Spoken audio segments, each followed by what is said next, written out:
Chapter 1. Part 1. The vast studio had two focus points of light. Between these pools of radiance was a stretch of shadows, colourless, formless, empty. At one end of the long, barn-like structure, where the light was most strongly concentrated, was a model's platform. A high-backed Spanish chair stood upon it, with a dark leather screen as background. On the chair sat a man arrayed in the superb scarlet of a cardinal's robe, the broad-brimmed cardinal's hat upon his head.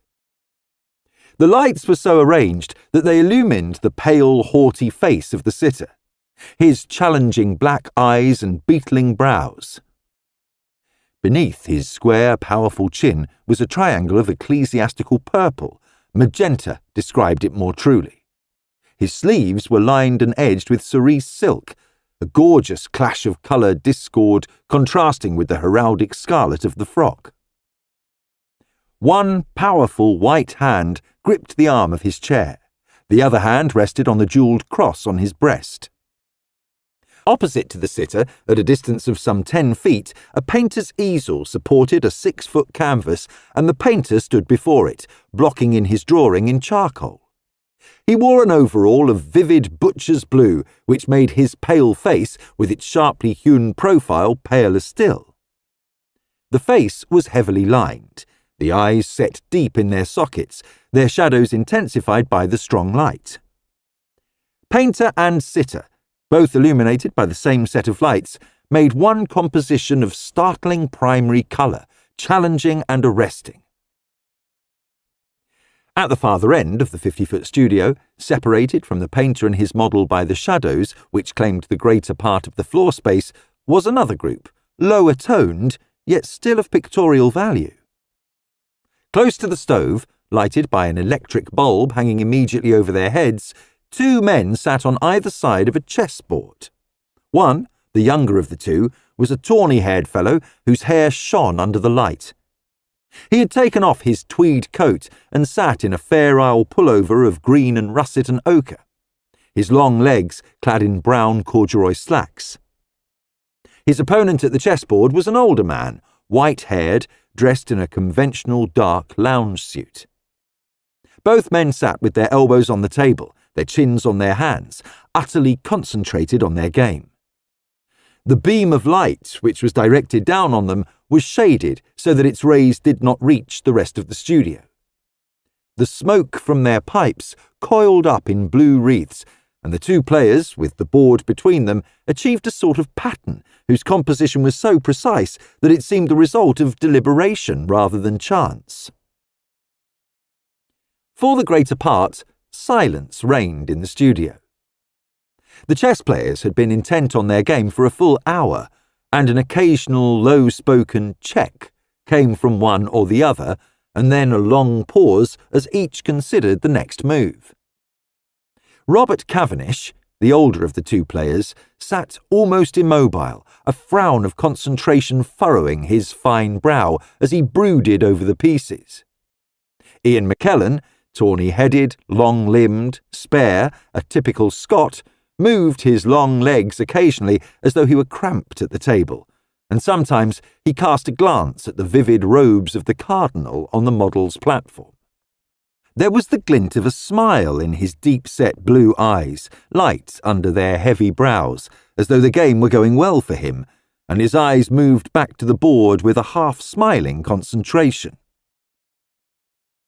At the farther end of the studio, Bruce Mannerton stood at his canvas, drawing with a sort of savage determination, as much wrapped up in his task as were the chess players. Occasionally he uttered a curt admonition to his sitter when the latter changed his pose a little as he tired. Chin up, to the right a little." The low-toned, rather irritable voice punctuated the silence, as did the chess players with their monotonous challenge, and the cardinal would raise his head and recover his poise, still with the same expression of gloomy haughtiness. André Delaunay, he who was clad in the cardinal's scarlet, was an actor by profession, well accustomed to posing, but he demanded a rest occasionally. Once, during the first hour of the chess player's game, he had stood up impatiently, heedless of Maniton's irritation, and had stalked majestically across the intervening gloom to stand behind the players and to con the board, while he stretched out his shapely white hands to the stove to catch its warmth. The month was January, the temperature outside below freezing point, and the acrid London fog seeped into the studio, a faint sulphurous reminder of the grimy blanket which enwrapped the whole Thames basin in noxious stillness. As Delaunay stood considering the board, neither player acknowledged his presence by word or movement, and the actor stood with a derisive smile on his lips as he observed the trap Macdonald was contriving for the older player. Maniton's brusque voice recalled him. "Either you're posing, or else you're playing chess," he said. "You can't do both." "Damn you for the devil's own slave driver," retorted Delaunay. "If I can't move occasionally, I shall just coagulate into a lump." All right. Don't lose your wool," he concluded good-temperedly, as Maniton threw down his charcoal with an irritable gesture. Delaunay strode back silently across the studio, only the swish of his heavy robes making his passage audible, and he sat down again in the high-backed chair, resuming his former pose with the skill of the actor who donned his part as easily as he donned a garment. Neither of the chess players had moved or spoken during the sitter's interlude. Cavendish showed, by a deepening of the furrow between his brows, that he was ignoring the interruption by a conscious effort, but Macdonald, his half-smiling eyes on the chessboard, seemed aware of nothing but the ivory and ebony pieces of the game. "Check," he said again. Part 2. During the course of the sitting, Roseanne Maniton occasionally looked in at the studio from the door which led into the kitchen. The latter was a small room built as a lean-to against the studio wall. In size, the kitchen was spacious in comparison with the kitchenettes to be found in most small modern flats, but Roseanne, who was a fastidious creature, had looked at the domestic offices of the studio with unconcealed disgust when she had first seen the place. The kitchen was also the bathroom. And when Roseanne and Bruce Maniton had inspected the property with a view to renting it, the K&B, as Roseanne called it, had nearly overcome her determination to get settled at any price into some quarters which she and her brother could call their own. The scabrous, peeling walls, the rusty bath, and the beetle-infested floor had filled her with loathing. "It's ghastly, Bruce," she had said. "Oh, what matter? We can soon clean it up. It's the studio that matters, and that's damn good," he had replied. It was Roseanne, of course, who had done the cleaning. The Manitons had had no money to spare for decorators. They oscillated between two initialed states, B and AB, broke and absolutely broke. Roseanne was an etcher and wood engraver, and her sensitive, imaginative work had had some financial success in peacetime. Since the war, her earnings and those of her brother had contracted to negligible amounts. The rather derelict studio in Hampstead had had cheapness to commend it, and Roseanne was always prepared to make the best of her surroundings. It was she who had first scrubbed down and later distempered the kitchen walls, re-enamelled the bath, and sandpapered the rusty gas stove. She was still in process of redecorating the studio, intolerant of its dirt and dreariness. Bruce just shrugged his shoulders and left her to it.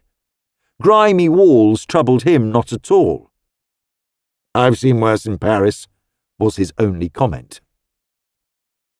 Roseanne, standing looking at the studio and its occupants, was intensely aware of the decorative quality of both of the groups in it on that foggy winter evening. She did not often paint herself now. Line work was her medium, but she felt an impulse to indulge in a modern composition in which both chess players, painter and sitter, should form a pattern irrespective of distances and planes. With one hand on her hip, the other resting against the edge of the door, Roseanne Maniton herself achieved something in the way of a design, though she was all unconscious of it. Tall, lithe, dark-haired, clad in an old skiing costume, which she had put on for its cold-resisting qualities, Roseanne was an unusual figure. The costume suited her long, slender body. Very few women past the age of 30 look well in trousers, but the black ski suit, with a vivid scarlet scarf at the neck, became Roseanne's long-limbed slenderness, as her close-cropped black hair became her shapely head. Beautiful she was not, but she had a quality best described by the word grace. Every movement of body or limbs, hands or feet, had the same characteristic of beautiful balance and efficiency. She moved purposefully, with an economy of effort in which no movement was redundant. As she stood looking at the studio, brooding over its pictorial possibilities, her brother turned irritably from his canvas and called to her. "For God's sake, either come inside or go right out, and shut that damned door. It's draughty enough in here anyway, and I don't want a crosslight." Roseanne withdrew into the kitchen and closed the door behind her. She was used to her brother's irritable and often mannerless ways, and ignored his captiousness. Bruce was always at his most disagreeable when he was working. Roseanne returned to her cooking. She had undertaken to produce supper for 5 people at 9 o'clock. The chess players and Delaunay had each provided a ration of something to put into the pot, and Roseanne was contriving a savoury stew from the miscellaneous collection brought in by the others, added to the meat and vegetables she had bought for herself. Actually, she loathed cooking, but with the rare common sense which characterised her, she had taught herself to cook, and to cook well, in order to prevent Bruce squandering their slender means on restaurant meals. Roseanne, side by side with her natural artistry, had a sense of orderliness which made her intolerant of what she called money messes. She did not resent poverty so much, but she could not bear the squalor of indebtedness and constant borrowing which seemed to come so naturally to her brother. As she stood by the gas cooker, studying her simmering pot, someone knocked on the door which opened from the kitchen into the sooty garden in which the studio building stood. Roseanne pulled down a shade over the bare electric bulb before she opened the door. Blackout regulations were a nightmare to her, because her impatient brother was always forgetting them, and the probability of being fined always hung over their heads. She opened the door carefully, saying, "Is that you, Mrs. Tubbs?"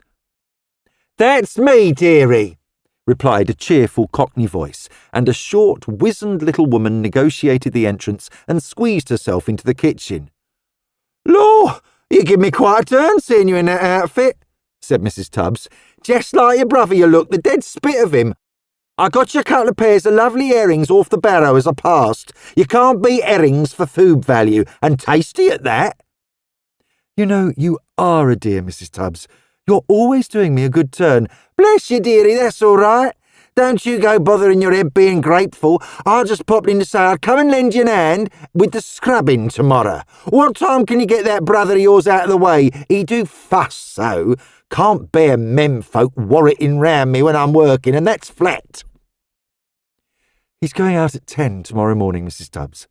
"That'll suit me fine, dearie. I shall have time to pop in and look at my old bundle of misery, and then I'll come on to you for an hour or two, just as you likes." "I shall be jolly glad to have you. That studio floor is interminable, and most of it's still filthy. I'm afraid it's a rotten job for you, though, and I'm ashamed I can't afford to pay you any better."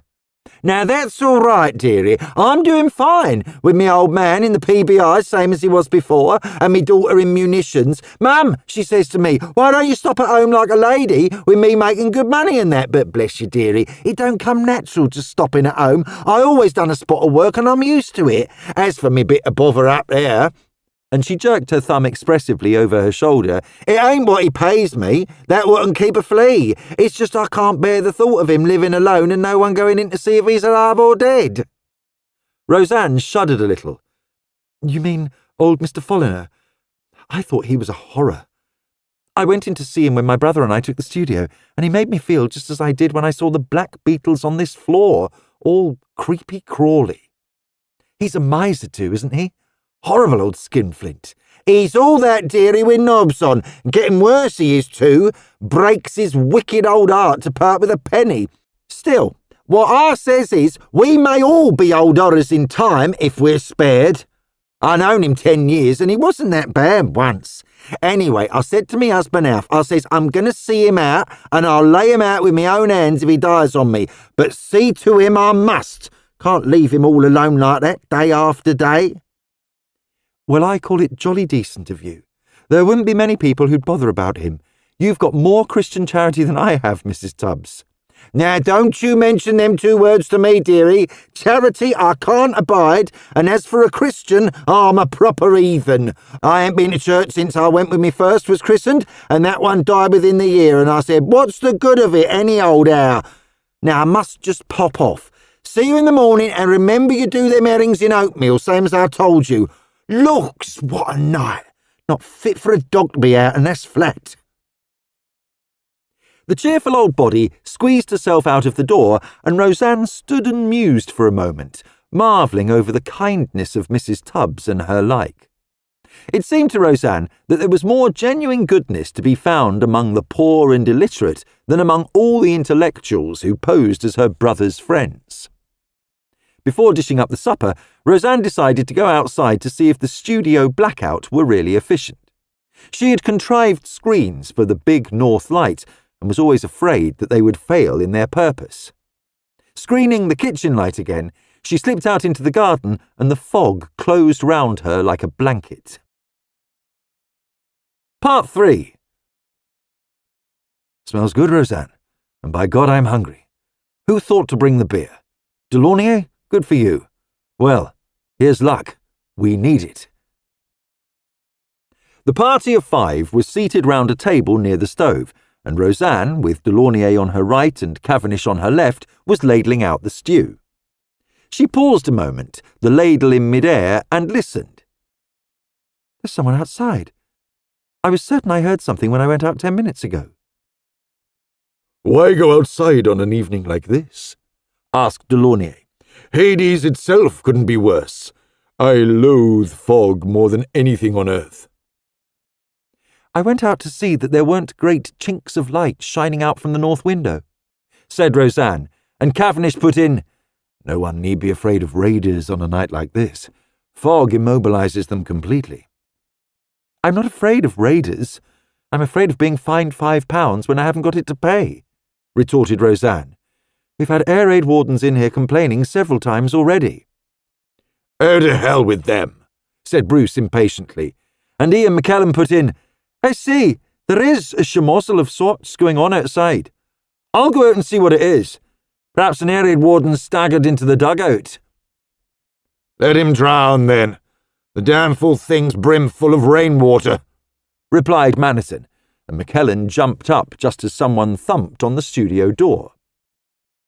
Bruce Maniton got to his feet, swearing angrily, and Roseanne cried out, Switch the big light off before you open the door.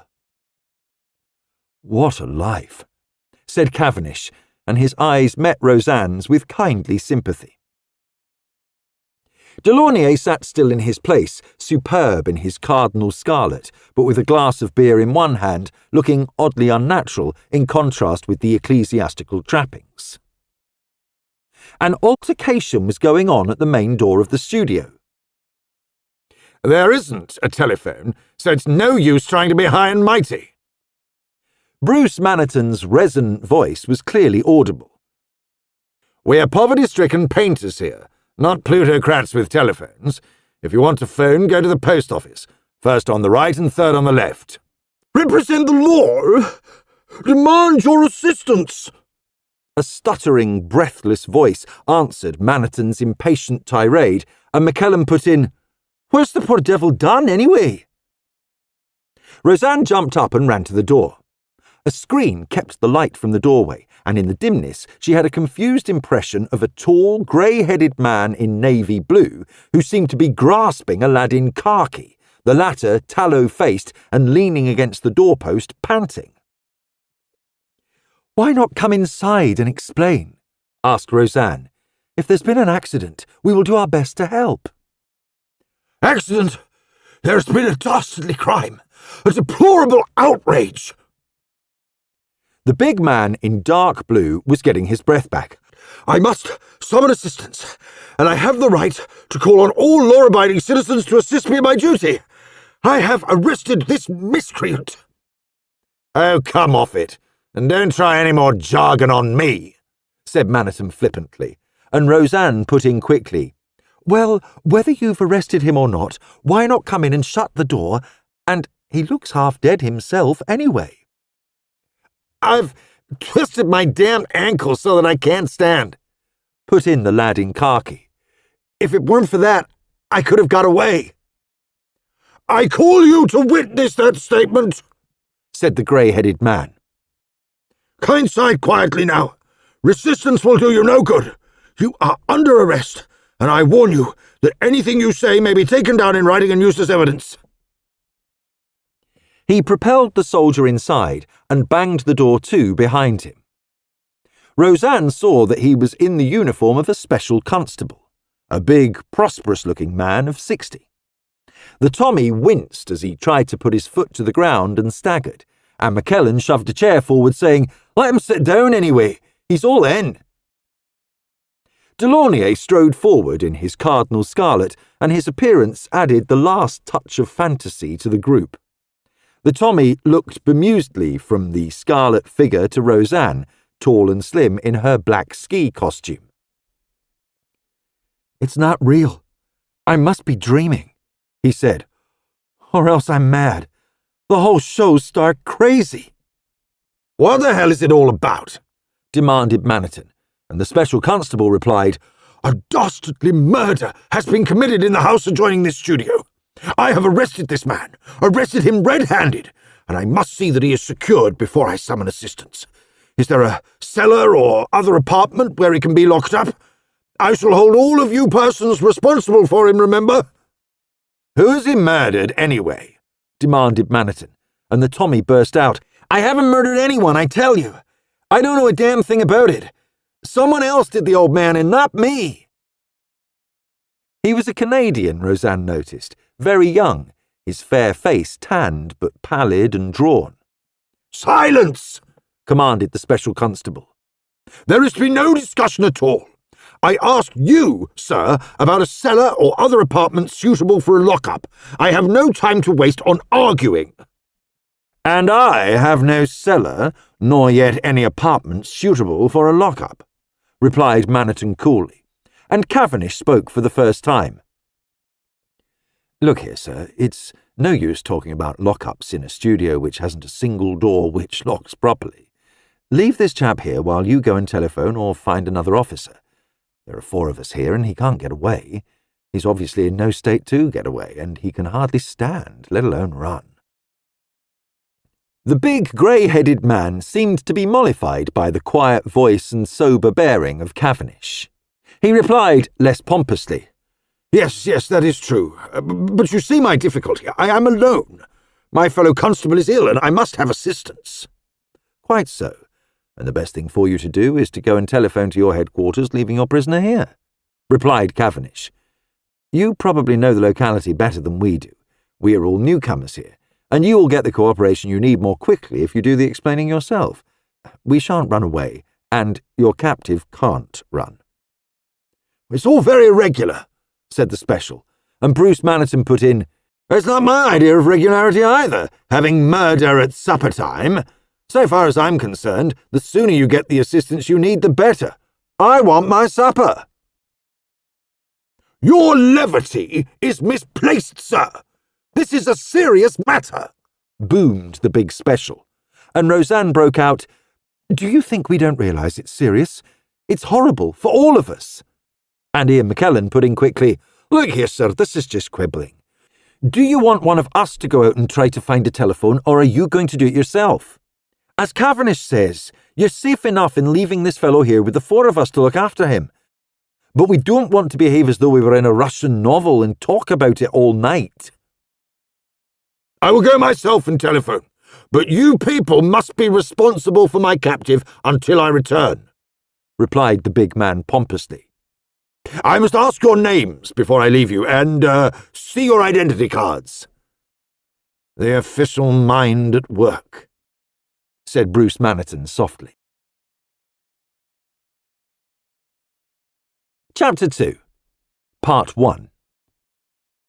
The big special constable left them alone for a while at last. As Cavendish said afterwards, the man had done things the wrong way round. As representative of the law, he should have stayed with his captive and sent one of the other men to telephone or to find a policeman, but obviously this special did not trust any of the oddly assorted party to give a message properly. He wanted to do it himself. Cavendish and McKellen both later admitted their unwillingness to go away from the studio, leaving Roseanne to face the incalculable behaviour of her irritable brother and the pompousness of the wartime representative of the law. Delaunay they discounted as a man of no ability whatever save in his own profession.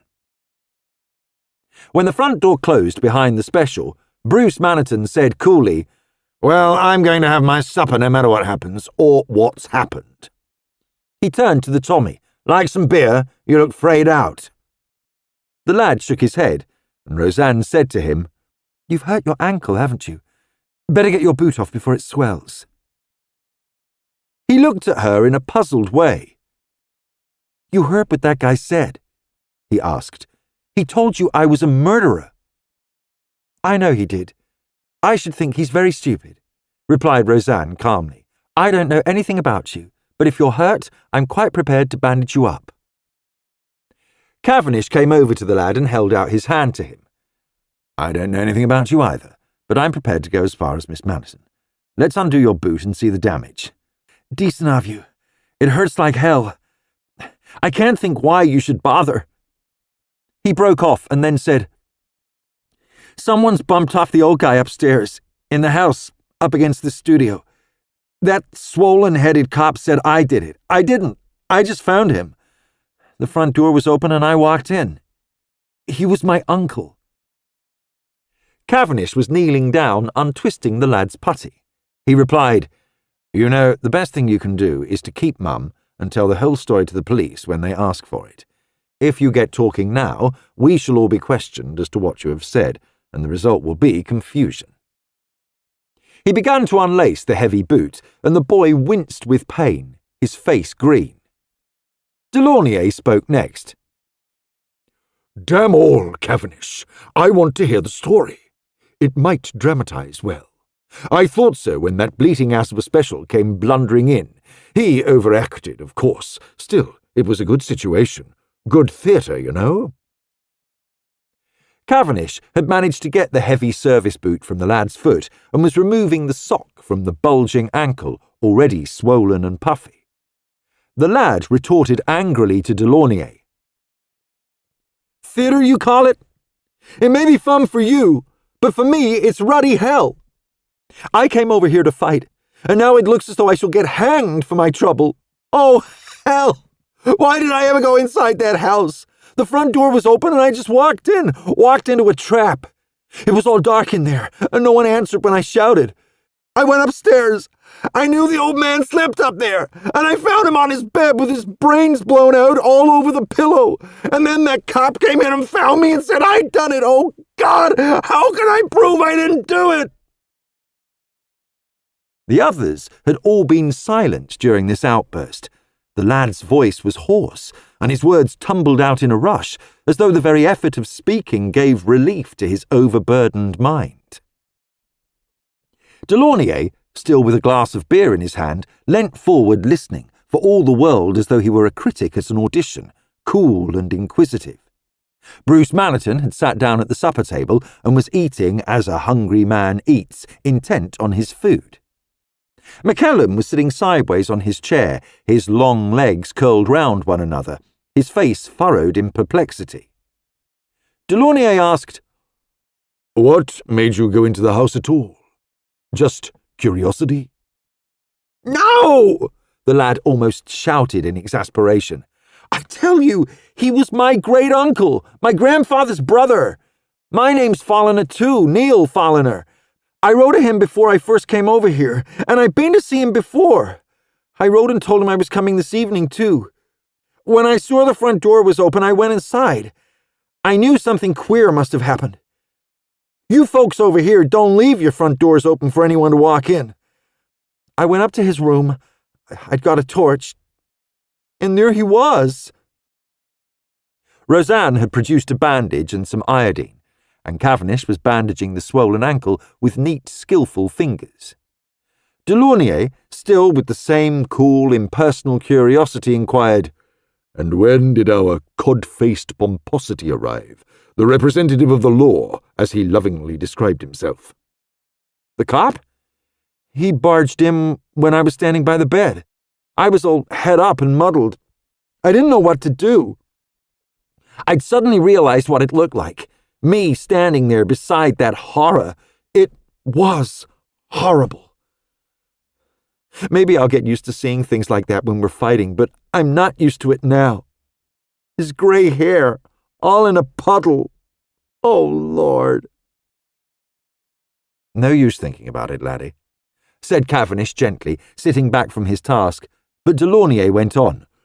"When you saw the constable, what then?" I suppose I lost my head.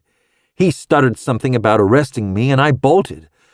I got past him, out of the door, and bunked downstairs. It was dark, and I fell over something in the vestibule and twisted my ankle. I got up again and found the door, and doubled back and got into the yard, but he caught me. I couldn't run. It was all up once he grabbed me. He's got beef, that chap. I gave up. I knew I couldn't get away. The unhappy voice trailed off into silence. Ian McKellen said, "Rough luck," and Maniton raised his angular brows. "Not proven," he said softly, and then asked, "Did you say the old man was stabbed?" "No, I didn't. He'd been shot. Close range, too. No mistake there." Maniton went on, "Had he been dead long?" "No, couldn't have been. You'd have known if you'd seen him. He was still... Oh, heck, it was grim." "Then why didn't we hear the shot?" demanded Delaunay. "We were all in here, and it was absolutely quiet. Did any of you hear a shot?" he demanded. Nobody spoke, and in the silence came a loud bang on the studio door. Neil Folliner cried out, "God, what's that?" and Roseanne jumped as though she had been stung. "The representative of the law again," said Delaunay. Part 2. It was the special constable who had knocked, banging on the studio door in a manner calculated to assert his own importance. Delaunay had suggested that they should leave him to cool his heels out in the fog, but Bruce Maniton had shaken his head and gone to the door. Roseanne turned away from the look on Neil Folliner's face, a look of desperate appeal which haunted her for long afterwards. When the door opened, the big man blustered into the studio, and his eyes rested on the Canadian with satisfaction and relief. "Oh, I had my doubts about the wisdom of leaving the fellow here, but I see that all is well. The regular force will be here shortly, and they will relieve you of his presence." He looked around condescendingly.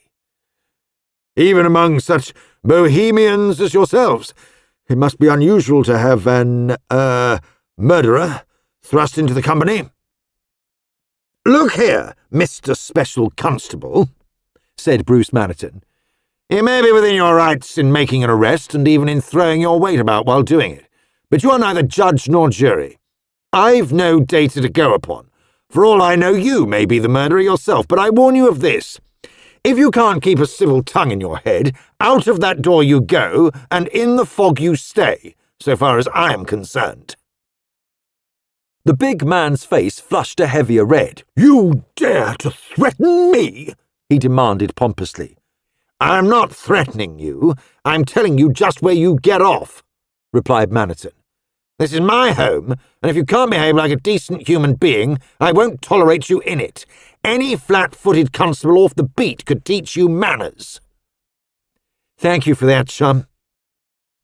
The Tommy spoke with a simple sincerity which relieved the tension of the situation, and Ian McKellen found himself able to chuckle.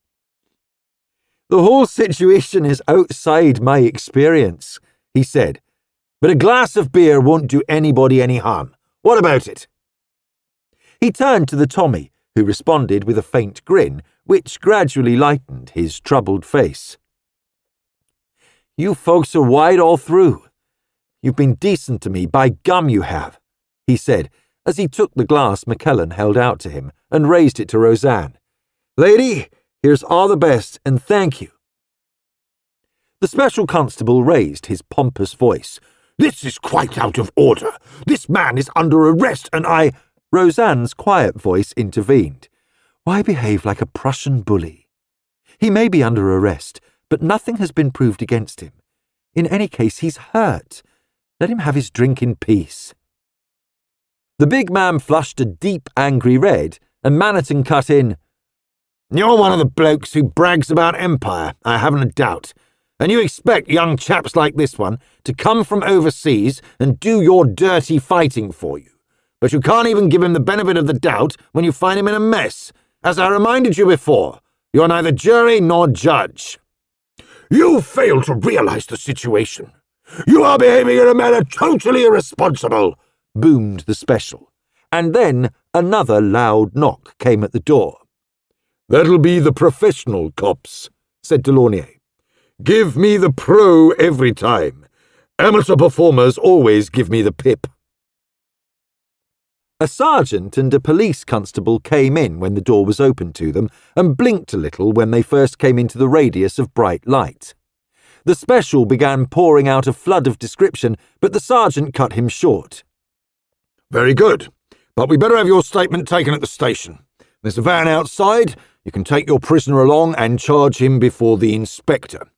We have to investigate in the house adjoining. I take it you sent someone in there to stand by?" The special shook his head. "No, I had no one to send.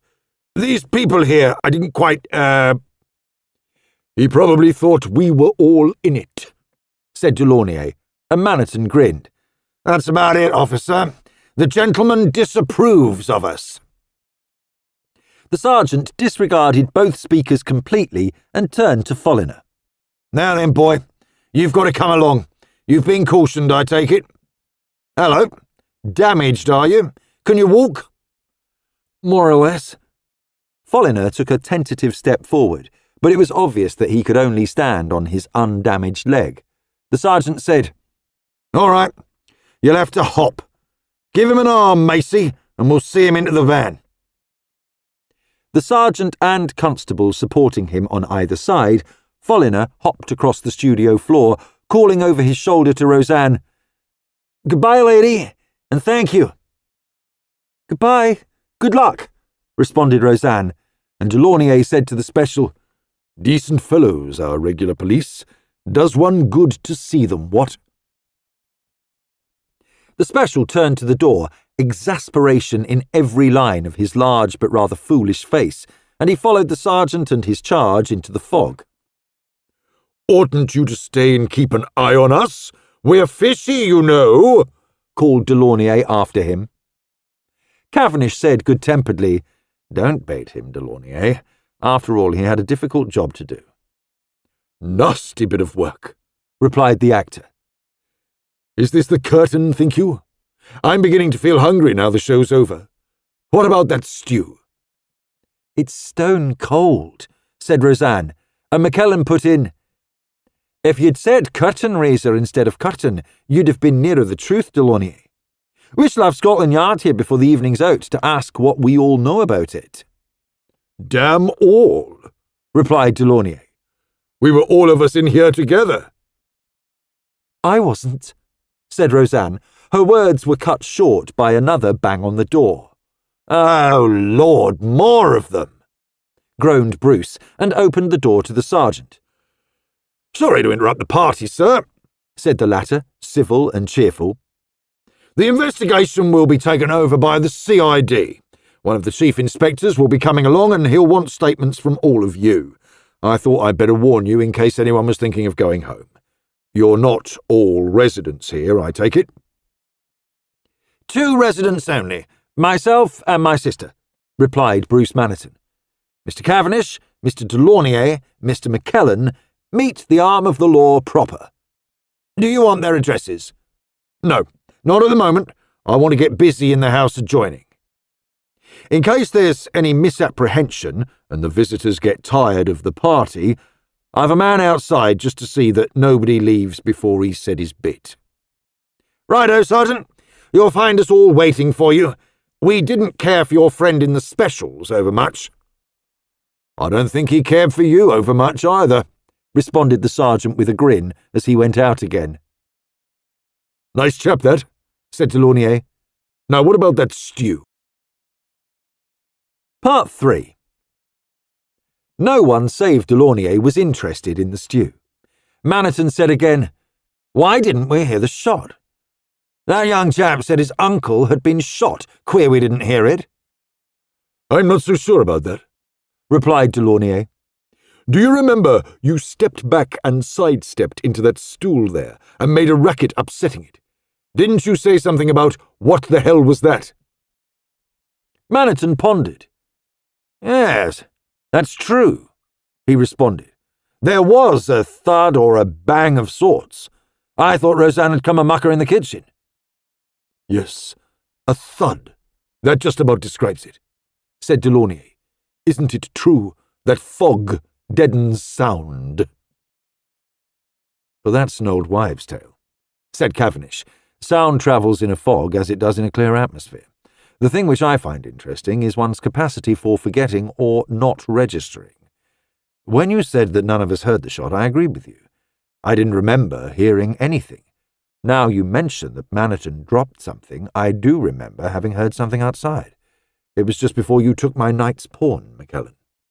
Was it? Perhaps you're right. I've been working at that pawn for half an hour. It was your only hope, but you shouldn't have moved the bishop.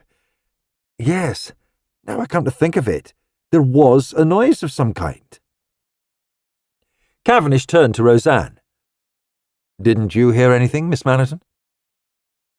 Roseanne was sitting with her chin in her hands, her elbows on the table, staring downwards. No, I heard nothing, she replied. Bruce turned to her abruptly. Weren't you in here? He asked. You wandered in and out, you know. I believe I cursed you because the light from the kitchen shone across. What time was it when you heard the noise? She inquired.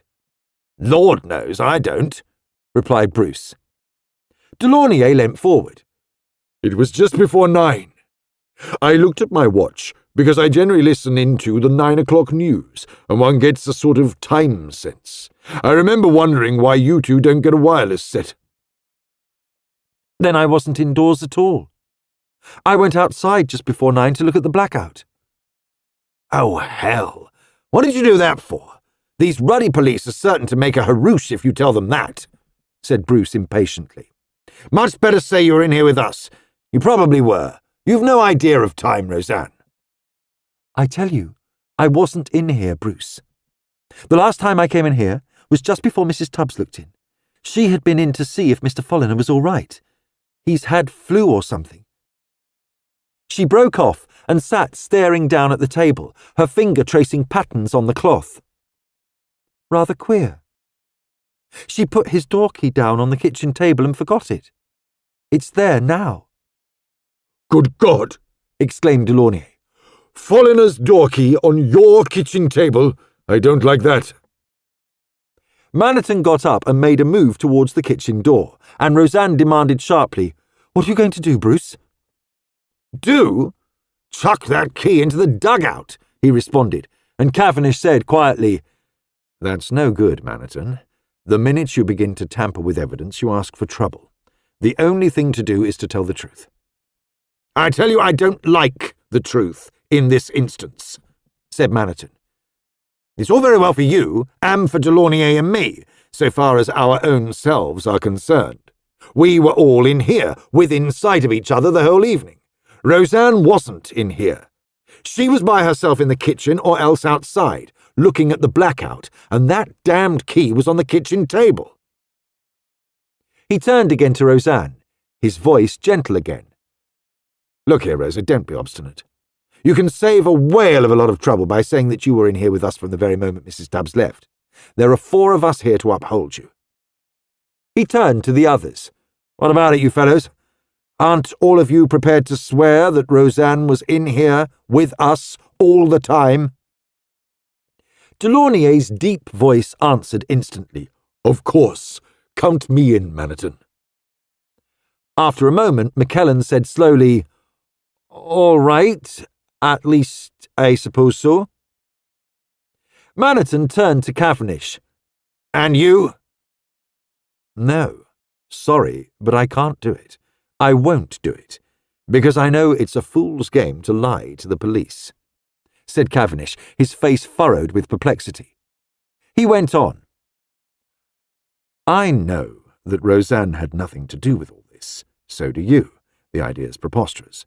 To try to protect her with a lie is not only a mistake in policy, it's unworthy.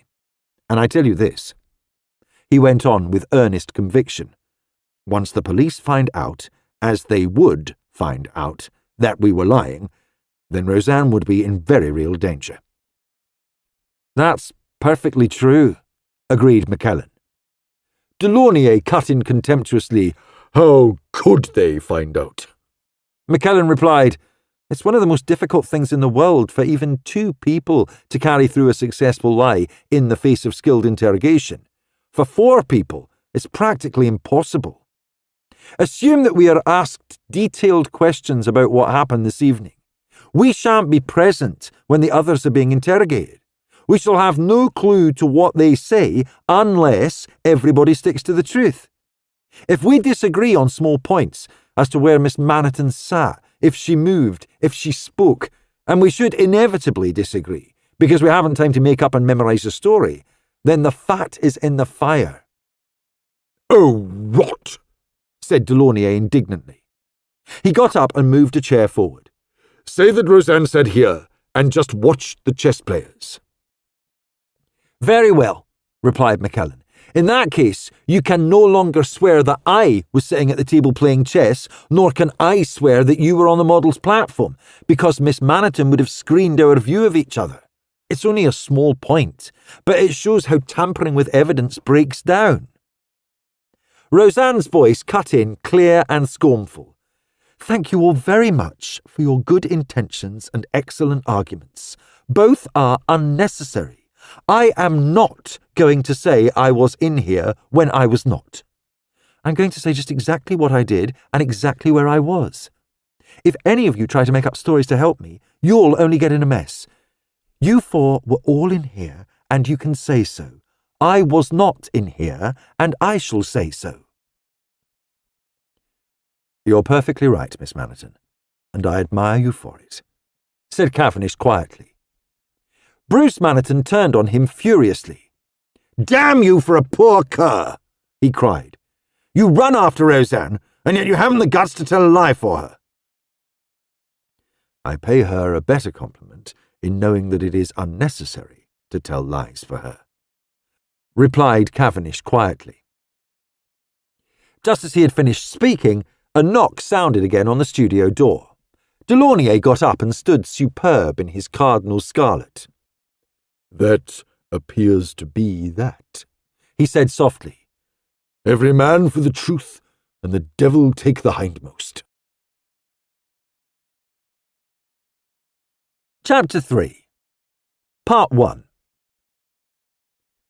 When Chief Inspector Macdonald first entered the Maniton studio, he received the impression of having stepped onto a stage during an interval in an operatic rehearsal. Peter Vernon, the journalist, who had a sense of detail, later asked Macdonald, "Which opera, Jock?" And the CID man replied, "An opera which has never been written, with music by Berlioz, libretto by Spender or Auden, decor by Picasso, and choreography by Nijinsky." "Give me a seat for the first night," grinned Vernon. The fog from without had seeped into the great barn-like structure. It was made visible by the powerful lights which still shone in 2 groups, one directed onto the now empty model's platform, illuminating the big white canvas with its masterly charcoal drawing, the cardinal's figure blocked in harsh, unerring black lines. The painter's blue coat was flung down on the floor. The broad-brimmed cardinal's hat was hung rakishly on the top of the Spanish chair.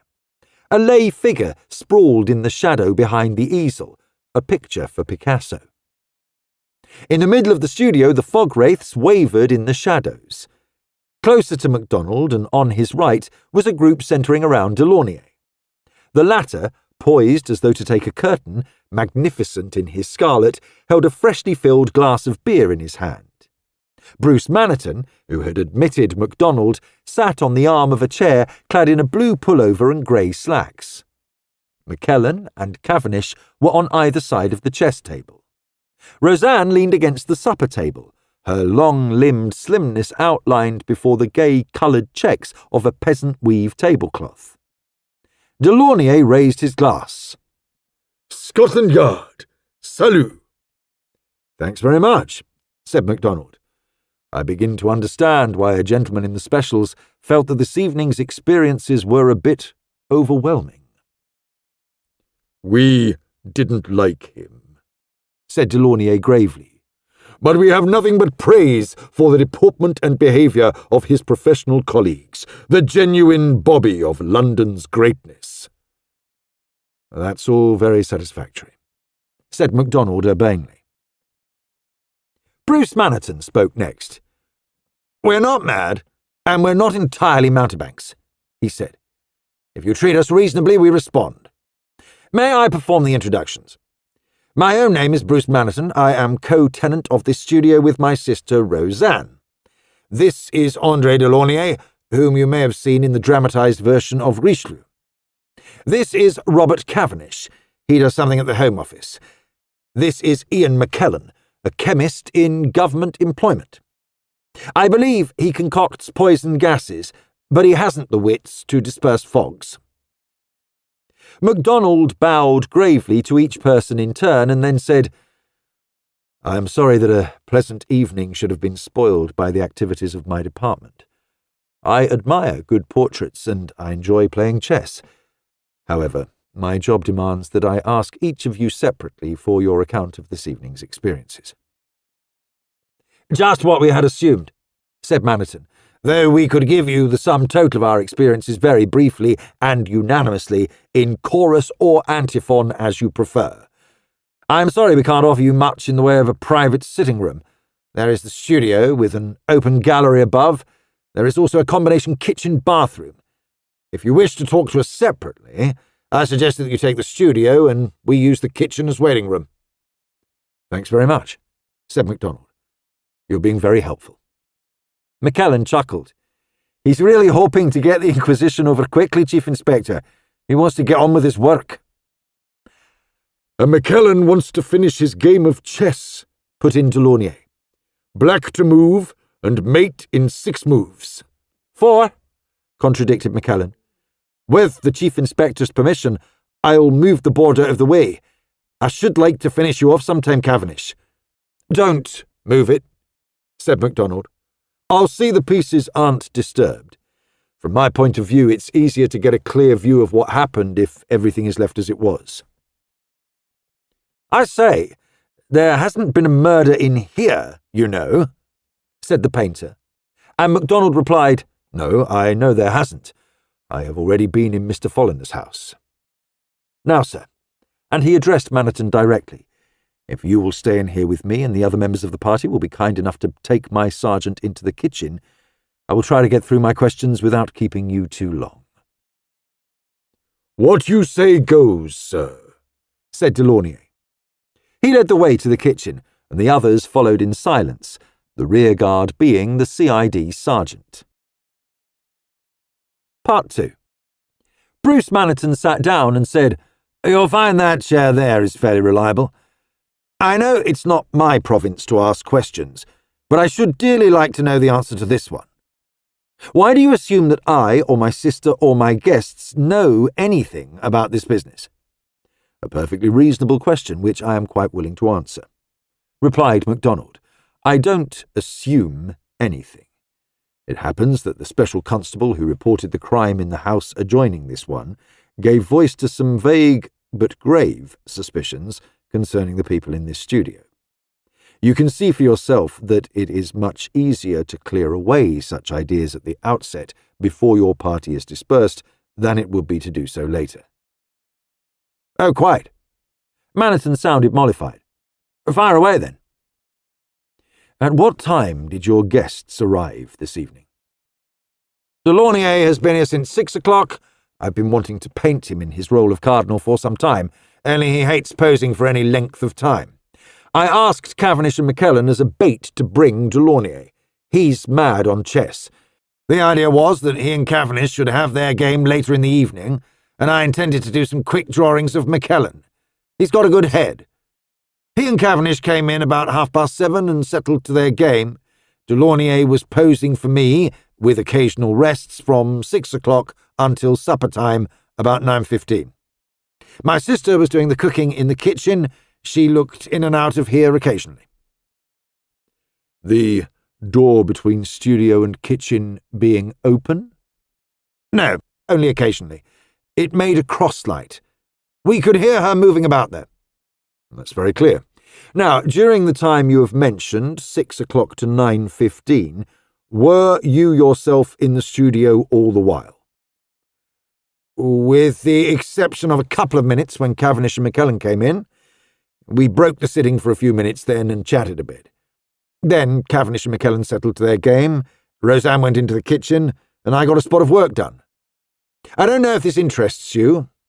Mrs. Tubbs, the char who does for old Folliner, came into the kitchen to see Roseanne about 8:30. I could hear her voice.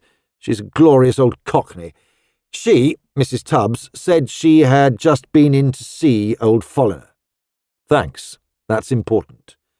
You can state that from the time Mrs. Tubbs came in until you sat down to supper, you 4 men were in here all the time. Yes, all the time. I will show you our exact positions, if you like. Maniton walked across the studio to his easel and turned it a little, so that it was in the position it had been when he was drawing. I was here, he said. I moved a few paces back or to the side, so. Delaunay was sitting on that chair on the platform.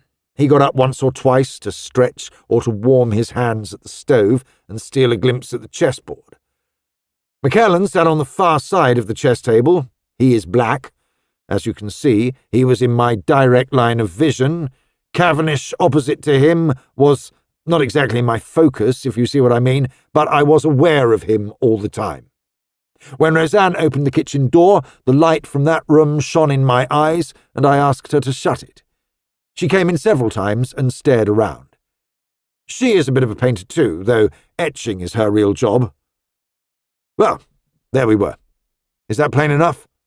Admirably clear, thanks, replied Macdonald. The 4 of you were in this studio, all within sight of each other, and Miss Maniton was in the kitchen coming in and out occasionally. The next question is this: did you hear a pistol shot? Maniton left the easel and came back to his chair near the stove. To say that I heard a shot consciously, so that I said to myself, that's a gunshot, would be inaccurate, he said. I was working hard for once, concentrating on what I was doing, and it would have taken a near miss by a bomb to distract me. I did notice a report of some kind, though, and it startled me enough to make me step back sharply and knock that stool over, the one behind the easel with my gear on it.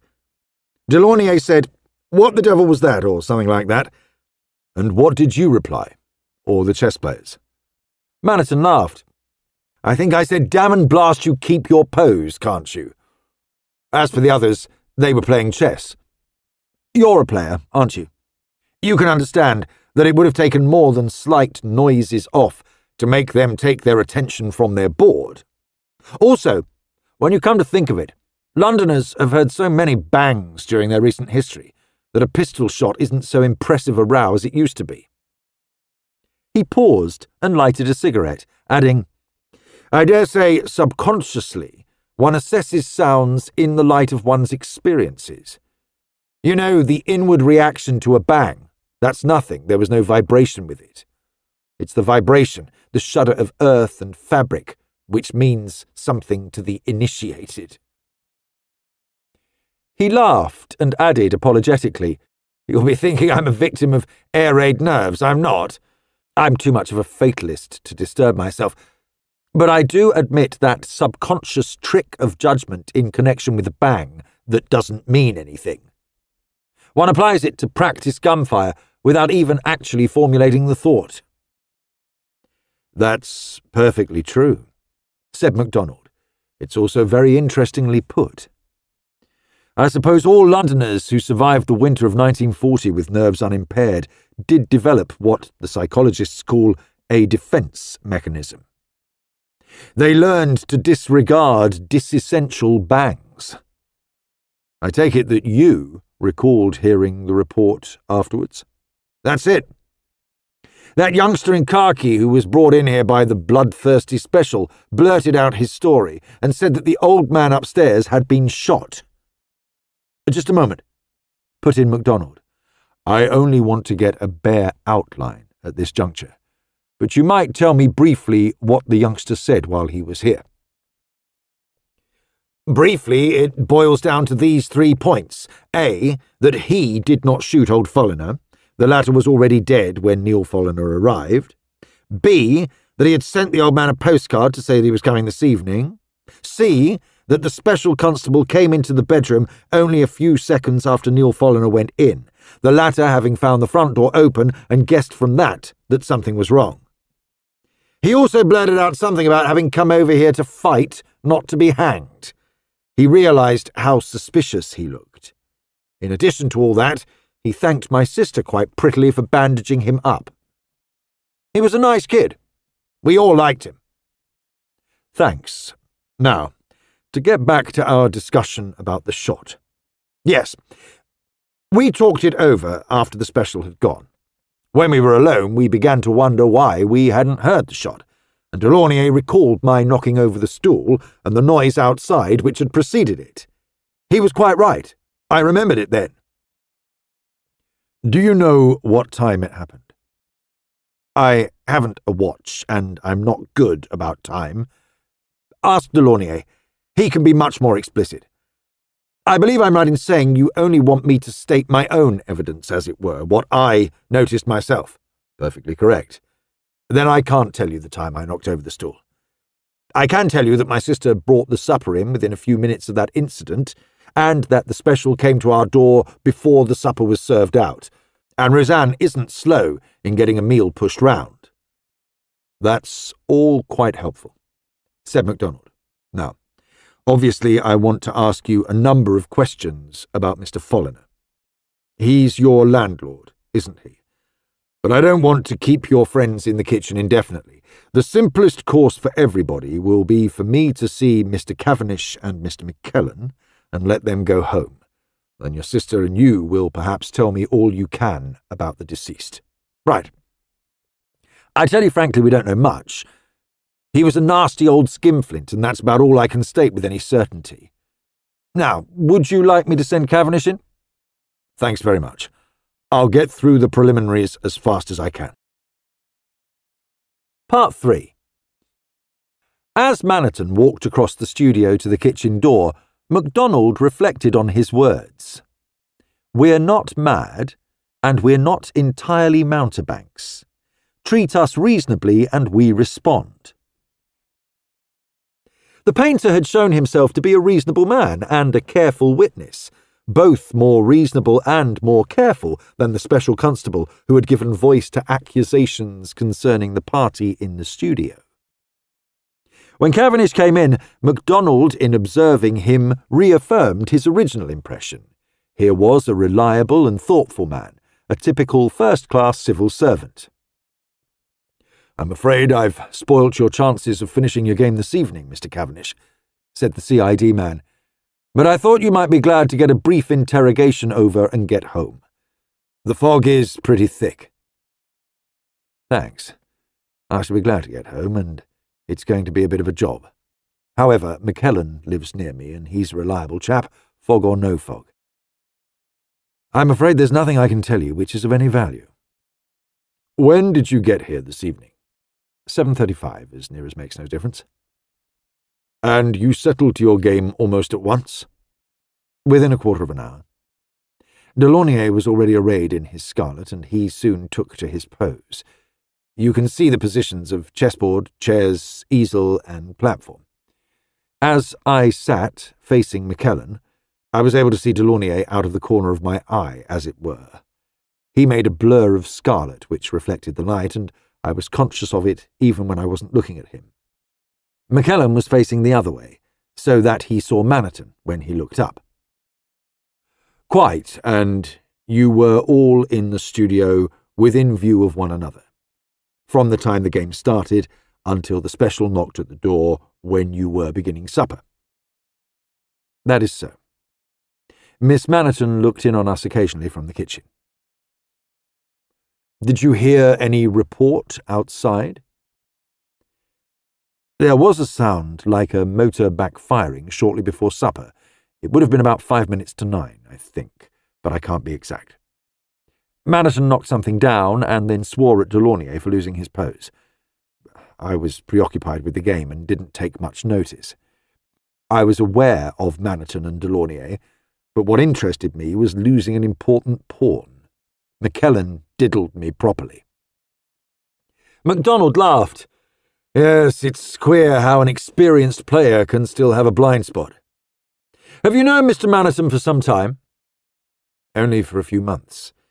I have known Delaunay as a chess player for some years. He occasionally comes to my rooms for a game, and he brought Maniton with him one evening. Since then, we have had 1 or 2 good evenings in this studio, with 2 chess games going. Miss Maniton plays a good game. Her brother amused himself drawing the players. He has done one very fine study in oils of 2 chess players. I should like to see it sometime. Now, I don't want to keep you longer than necessary this evening. If further questions arise, I can ask them later. Is there anything you would like to volunteer in the way of a statement? Only this.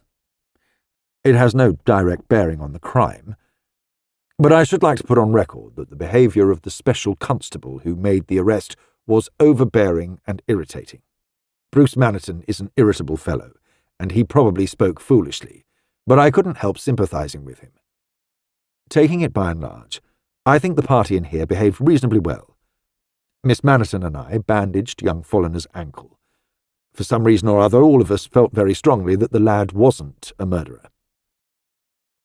Feelings don't get a detective very far, said Macdonald. What did Folliner tell you himself? Briefly, that he had written to his uncle saying he was coming to see him this evening. When he arrived, he found the front door open and went upstairs to his uncle's room. He saw the light under the door, went in, and saw the old man lying dead. A moment later, the special appeared in the room, and Folliner lost his head and tried to escape. He tripped over something in the hall and twisted his ankle, and was caught a moment later. He admitted frankly that he tried to run away, saying he realised how suspicious he looked. Cavendish paused and then said, I couldn't help wondering how the special appeared at that very apposite moment. That will be looked into, responded Macdonald. I should be grateful if you would do one thing for me, Mr. Cavendish. When you get home, will you tax your memory and try to write down accurately every word that Neil Folliner said while he was in here, in his own words? I know this won't be easy, but I think that you probably have an accurate memory, given time to recall events. Cavendish nodded. I'll try. I take it you don't want me to compare notes with McKellen, for instance. I'd rather that you didn't, please.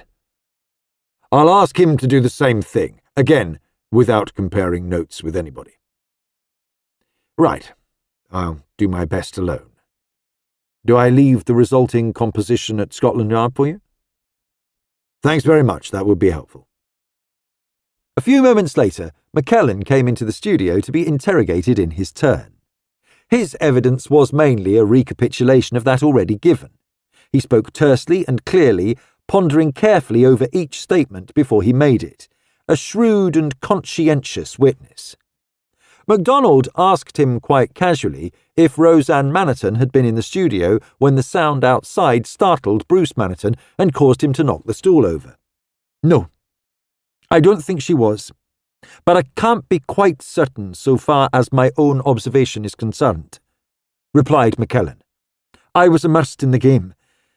I didn't really see her at all while we were playing because the kitchen door was behind me, and I didn't look round when she came in once or twice. I was aware of her opening the door because the light from the kitchen shone across onto Maniton when the door opened, and he complained about it. He often behaves like a bore, but there's nothing in that. He hesitated and then went on. If it interests you, my main recollection of the events of the evening, apart from the chessboard, is the play of colour and light around the easel. I couldn't actually see Delaunay, but the strong light caused the scarlet of his costume to reflect onto the white back of the canvas. I knew when he moved because the reflection moved. When Miss Maniton opened the kitchen door, I knew it because the pattern of light and shade altered. When Maniton moved, I was aware of it even though I wasn't watching him. That intense blue of his coat caught the light too. MacDonald nodded. Yes, I see. Do you paint too? Ian McKellen laughed. A little, but don't tell Maniton so. He's intolerant of the amateur. Part 4. Delaunay gave his evidence in the manner of an actor taking the centre of the stage. He had a fine voice, but MacDonald found the deep tones slightly irritating. There was a mannered quality about Delaunay's admirable diction which made his speech seem unreal. He went and sat in the Spanish chair on the platform and talked from there.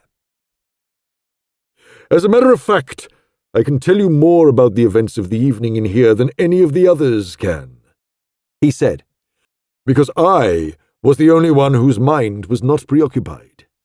Cavendish and McKellen were thinking about their game. Maniton was thinking about his drawing.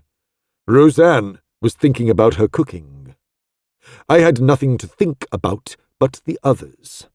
I could recapitulate most of the moves on the chessboard, for instance. I could see it quite clearly. For instance, when the Char Lady was chatting in the kitchen, McKellen castled. A few moves later, he first put his opponent's king into check and took a rook at his next move. Just when the bang occurred outside, McKellen took his opponent's knight's pawn. He paused and waved his fine, large hand. This narrative is pure waste of time from a detective's point of view. 4 of us were in the studio, myself in this chair, and 3 others who were under my observation throughout.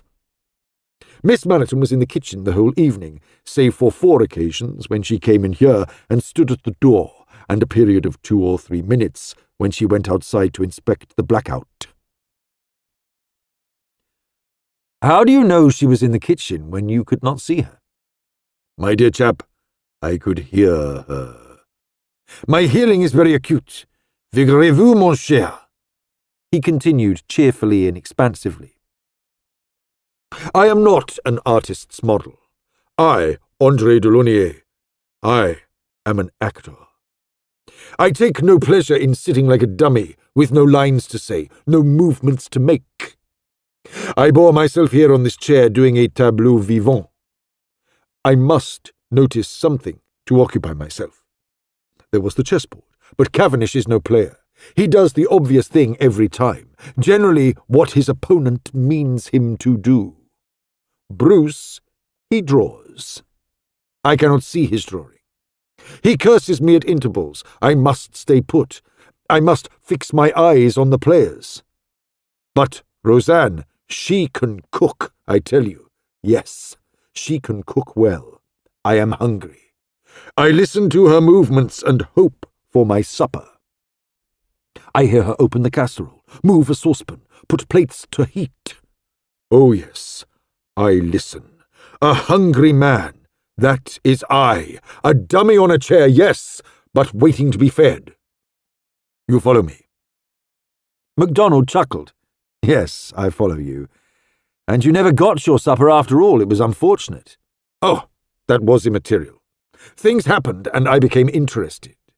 There was movement, action, drama. Besides, while you talked to Bruce and the others, I ate my supper in the kitchen. A pity to waste the good stew. Listen to me, Chief Inspector. And Delaunay bent forward, waving an admonitory finger.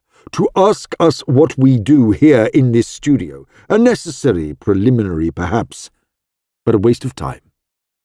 The man you have to watch is that special constable, that pompous, unpleasant, frightened special constable. Frightened? Yes, Chief Inspector, frightened. I tell you that I, as an actor, have studied psychology. I have studied reactions to emotion, hate, joy, sorrow, fear. That man was frightened. The young soldier, he was afraid too, but in a different way. He was not afraid to show that he was afraid. The special now, he covered up his fear. He blustered, he bullied, but he was afraid. His hands were shaking, his eyes bulging. Yes, I tell you, he was afraid. He'd had rather a dramatic evening, you must remember, said Macdonald. It isn't the lot of most special constables to discover a crime of violence, and to follow that discovery by breaking into a studio party very far removed from the usual contacts of a successful businessman.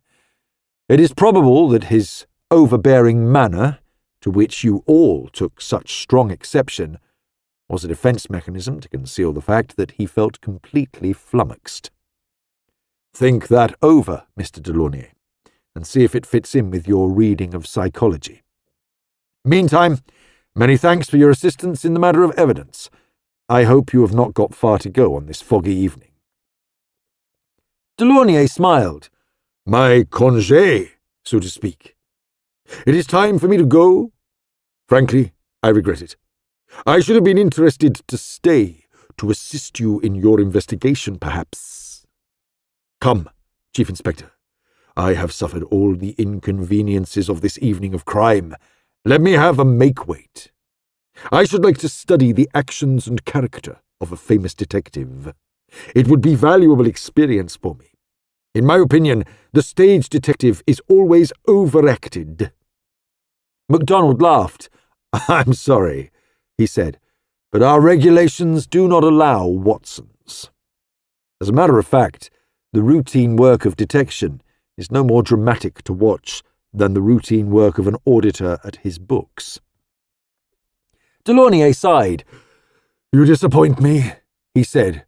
I hate to be left out when there is anything of interest afoot. However, you ask me to go, and I go with a good grace. Good evening, Chief Inspector.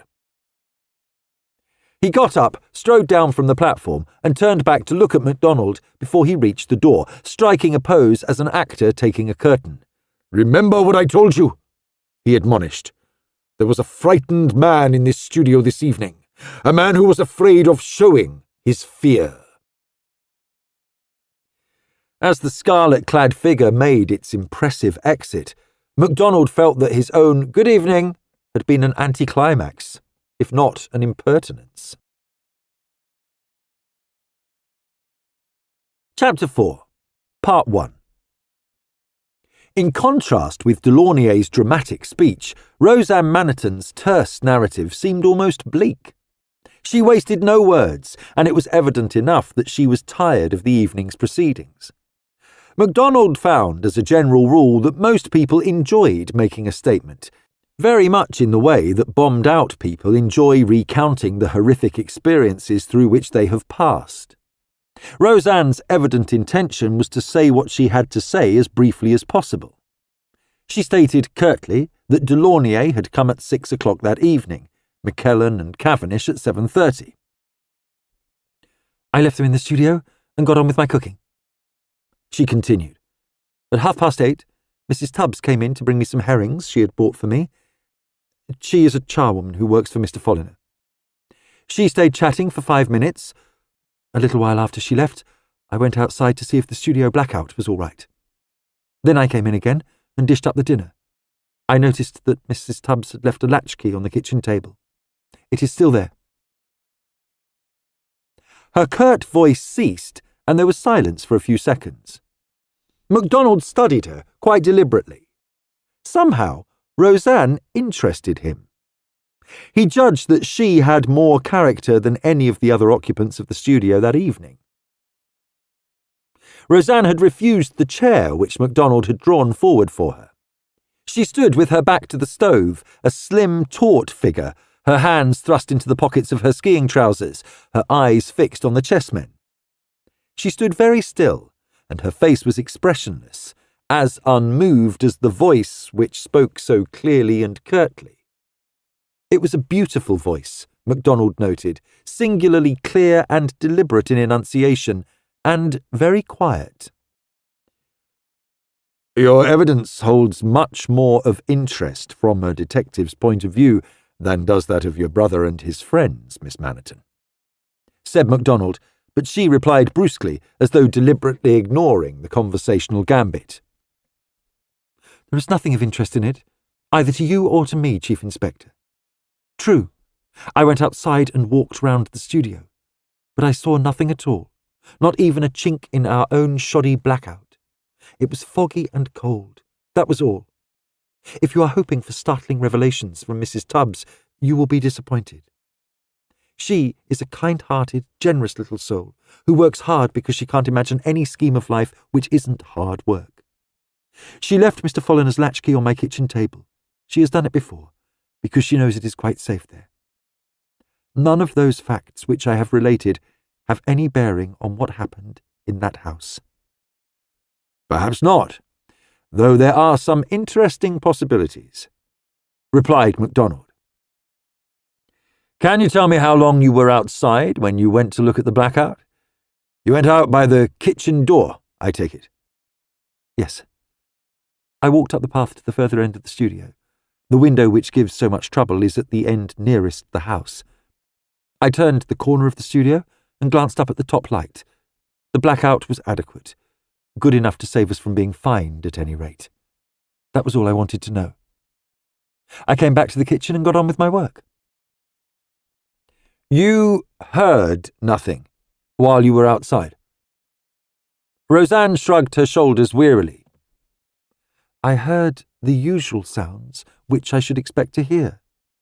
The rumble of a train, the shriek of its whistle, a faint sound of music, so-called, from somebody's wireless.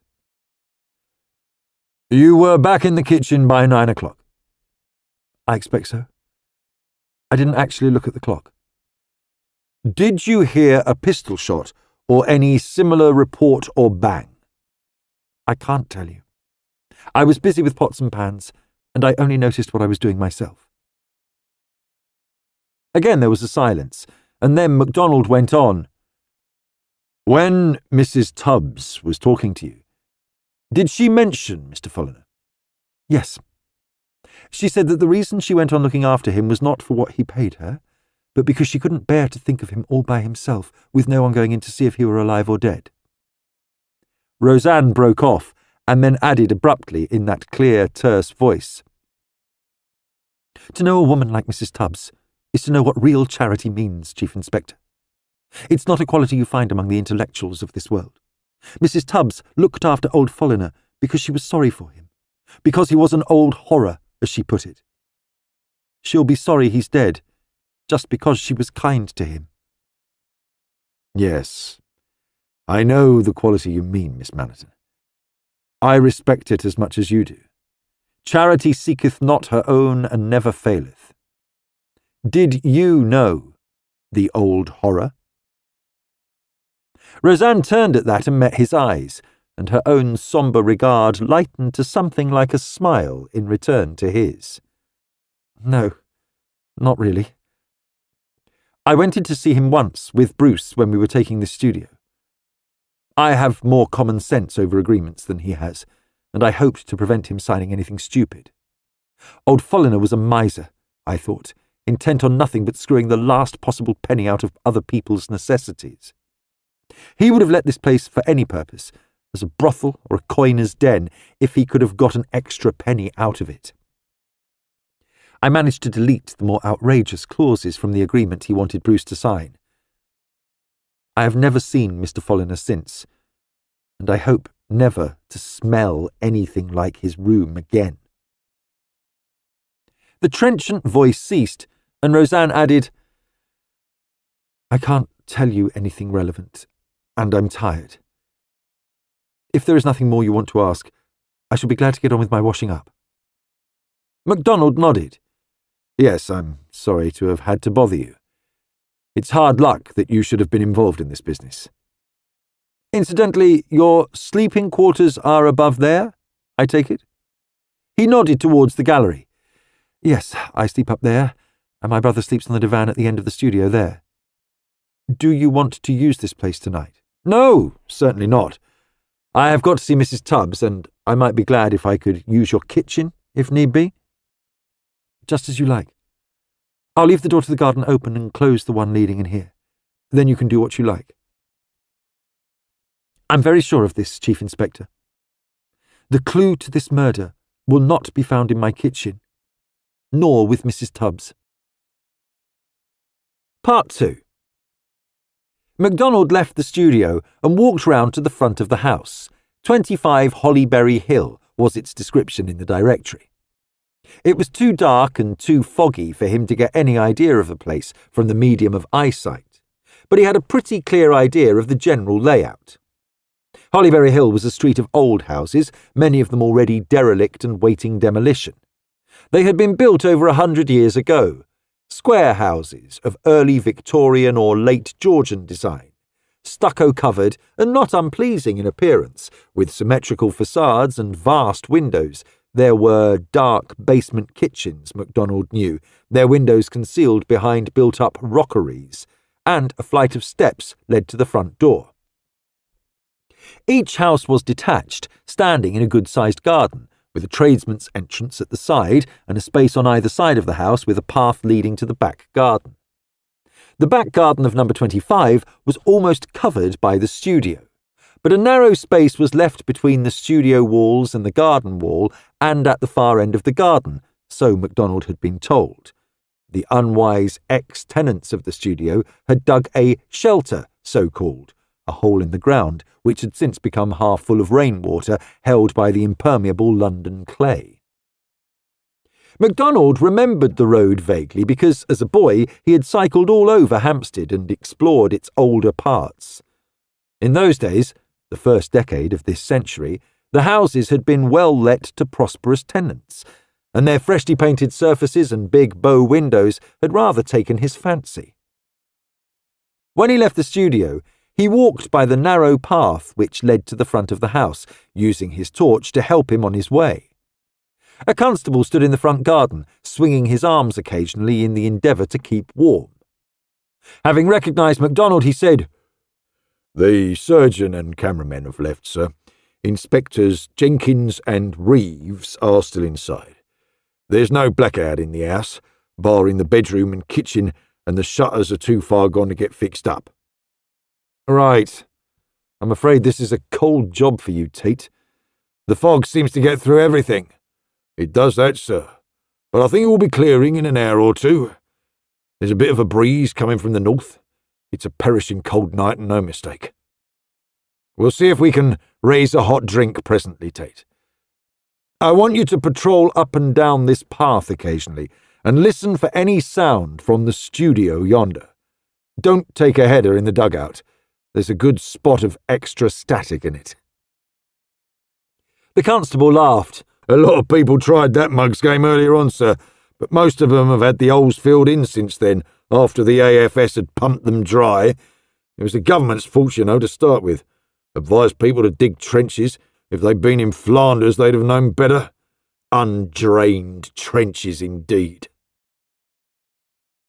Macdonald went up the front steps and let himself in at the door. It had been left on the latch, and once inside, he flashed his torch round the spacious hall and shivered. The place was dank, cold, with an even colder chill than the outside air. The paper on the walls, once grained and varnished, hung in strips, ghostly lines of white showing where it had come unstuck from the damp walls. The house smelt of mildew, unwholesome, sour. There was worn linoleum on the floor and the stairs, its pattern long since worn off by the passing of footsteps. As he reached the turn of the stairs, Macdonald saw a line of light beneath a door, and he advanced towards this and let himself carefully into a brightly lighted room at the back of the house. Part 3. Mr. Albert Folliner had used his bedroom as his sole living room. That was plain enough. There was a fireplace with hobs on either side, and on the hobs stood cooking pots. A marble-topped wash-hand stand held an old enamel basin, some paper bags, and a variety of old-fashioned crockery, chipped and discoloured. Apart from the washstand, which was a very large one, the room was furnished with an old-fashioned double bedstead of black iron and brass, a vast double-fronted cupboard of early Victorian design, a very worn armchair, and a deal table. On the latter stood some dirty plates and a chipped enamel teapot. Detective Inspector Jenkins was standing by the open wardrobe when Macdonald entered the room, and he turned with a half sigh from his task of sorting out the papers with which the cupboard was stacked. "What you might call a fair old mess, Chief," said Jenkins, indicating the wardrobe and its contents. "I suppose we've got to go through all this stuff. Anyone might think that sorry old lunatic had left things like this on purpose, just with the idea of giving as much trouble as he could." Jenkins was a man of 50-odd, a big, powerfully built fellow growing stout now, his stubbly fair hair turning grey. He had a round, rubicund, cheerful face and blue eyes as guileless as a child's. There was something inherently likeable about him, and he had the gift, as Macdonald knew, of making friends easily with the most diverse people. As he spoke, Jenkins nodded towards the bed, where the remains of Mr. Albert Folliner were shrouded from sight under a dingy sheet. "No object in bringing the mortuary van driver out until some of this fog's cleared off," added Jenkins in parenthesis. "The thing's plain enough as far as it goes." "Tell me what you make of it," said Macdonald, and Jenkins continued. "Deceased was a miser. One of the real old-fashioned storybook misers. I won't say I haven't met one before. I have, though they're getting less common than they used to be. Do you remember old Simple Simon, who was always getting run in for begging on the embankment? £525 we found under the boards in his bedroom when he died, and another £15 odd in his filthy bedding. He died of starvation at last." Macdonald nodded. "I remember. Well, this old one wasn't far off starving, I reckon. Skin and grief, as my missus says, but he must have been worth a lot of money. In there." And Jenkins nodded towards the wardrobe. "There are records of securities he's bought and sold. I reckon it will turn out he sold everything he'd got in the way of investments and realised them as cash. There's an empty cash box on the floor there, fallen off his bed. I'd say it was probable that he took his cash box out every night and counted over the notes he'd got in it, true to type. Every miser does it. Then someone got wind of his habits and came in and shot him and walked off with the contents of his cash box. That's all plain enough." Jenkins walked up to the bed and turned back the sheet. "Shot at close range, right between the eyes. The pistol's on the floor, an old-fashioned Colt with a heavy charge. He couldn't have shot himself very well at that angle. In any case, the cash box is empty. Speaks for itself." He paused a moment and then said, "Well, there it is, Chief. What's your guess as to the way things happened?" Macdonald stood silent for a moment. Then he said, "The pistol was on the floor. Of course, we can't be certain that it was the one used for the murder until the bullet's been examined under the comparison microscope. Any fingerprints on it?" "Smudges. Someone had gloves on when they used it." "So I would have expected. But they left the pistol here. I'd hazard a guess that the pistol belonged to deceased, and that he produced it when he realised he was going to be attacked. The attacker turned the pistol on Folliner and shot him, and then made off with the contents of the cash box." Jenkins nodded, replacing the sheet and turning away. "That's how I see it," he said. Macdonald walked to the bedroom door and examined the door handle and jamb. There was no bolt, but an old-fashioned key was still in the keyhole. It turned easily. Macdonald put a pencil through the wide hole in the fingerpiece of the key and turned it back and forth. Then, with a pair of pliers, he drew the key out and examined its butt end. "Easy enough to turn that from the outside if you'd got a good pair of long-nosed pliers," he said. "The murderer could have come upstairs, turned the key from the outside of the door and gone straight in. The probability was that the murderer then threw some missile at the old man, just enough to confuse him and render him incapable of using his pistol, and the rest followed. That's a piece of pure surmise for you. It may all have happened entirely differently." "It may, but the evidence all goes to support your reconstruction," said Jenkins. "First, the old man had got his wardrobe door wide open and the cash box out on his bed. So far as I can see, the room hasn't been ransacked. Most of the papers in that wardrobe are in the places where they were shoved months or years ago. Everything else is the same in this one respect. Nothing has been moved within the last few hours. Now, I'm certain of this. No miser would admit a visitor when he's got his treasures out and he's gloating over them. That's just plain common sense. The door would have been locked. I think we can take that as a certainty." Jenkins paused and then added, "In my judgment, this room has not been searched or ransacked in any way. The old man was in bed, and he'd got his cash box on the bed open. The keys are still under his pillow. He wasn't expecting a visitor. Now for the discrepancy. Under that loose pile of old newspapers in the chair there was a postcard, from his nephew Neil, presumably." Jenkins pointed to the mantelpiece, and Macdonald walked up to it and read the card which lay there. It had no address heading it, and the message was written in a round, schoolboyish hand. "Dear Uncle, I'll come and see you on Thursday night about 8:30. I've got 24 hours leave, and I'll come along for an hour or so. Don't you worry, I'll do what I can, Neil." Jenkins stood with his hands in his pockets, rocking backwards and forwards on his heels slightly, as he did when he was thinking. "Doesn't make sense now, does it?" he inquired, and chuckled a little. "Every picture tells a story," he added, "and that PC's a poem. Don't you worry, I'll do what I can. Looks to me as though nephew had had a long story poured out to him on a previous visit. Poor old uncle starving and all that. I'll lay any money deceased didn't let nephew from Canada know about the contents of the cash box. Neither, to make sense of it, would nephew have sent uncle a postcard to say he was coming to see him if he'd intended to bump him off." "No, you wouldn't think so. The only thing is that nephew was surprised by our special.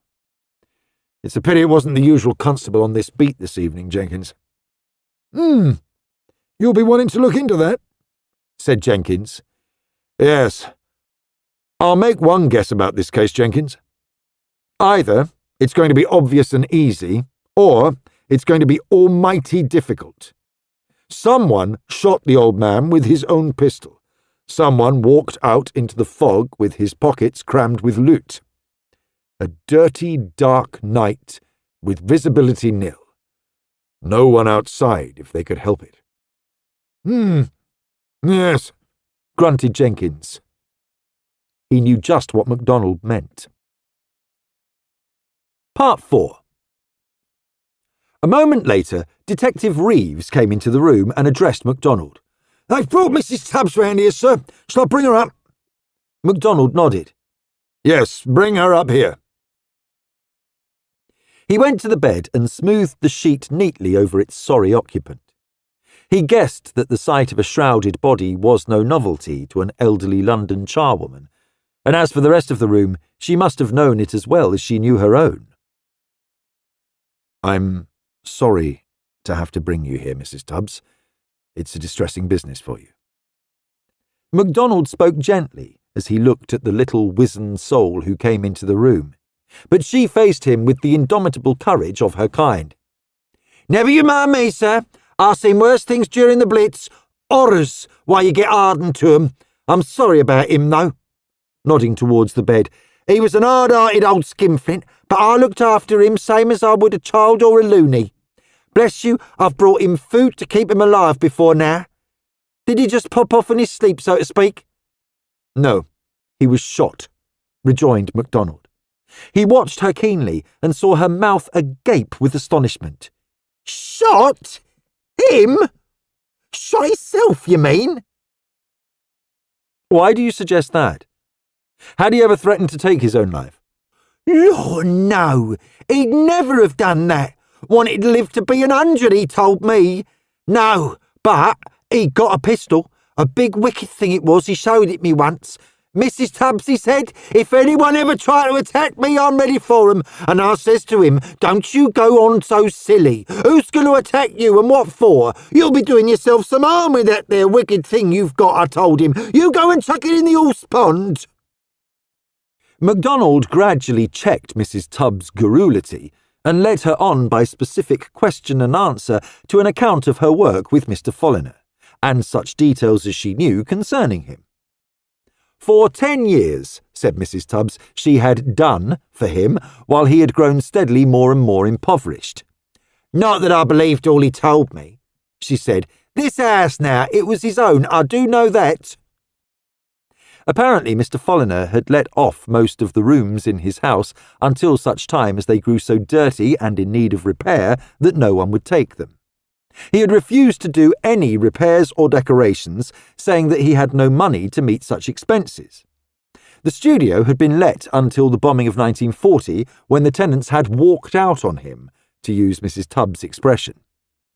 Poor old thing, he was in a bad way then, with no money coming in at all, said Mrs. Tubbs. I used to come along every day, though he couldn't pay me a penny. Never knew if I'd find him alive or dead. Dearie me, that was the time that was, what with a Blitz and food that hard to come by. I always brought him a snack. I couldn't bear to think of him just starving slowly. When he let that great awful studio to Mr. Manhattan, I told him straight he'd have to pay me something if I was to go on coming. He's dirt mean. I knew that. Still, old folks do get queer in the head, and it's no use blaming them. The Almighty's got some funny ways, I always did say so. Mr. Folliner, he was all alone in the world, none of his own to care for him. Have you ever heard him mention a nephew in the Canadian Army? Inquired Macdonald. He was letting Mrs. Tubbs tell her story more or less in her own way, realising that he was getting a curiously vivid picture of the old miser as portrayed by the garrulous Mrs. Tubbs. Oh, him? His nephew Neil, you mean? She replied. Yes, I've seen him, and a nice good fellow he is, great nephew by rights. Got all worried about his poor old uncle starving in a novel, as he put it. Old Mr. F, he was cunning as well as mean. I knew that, poor old misery. He tried to get all he could out of that young chap.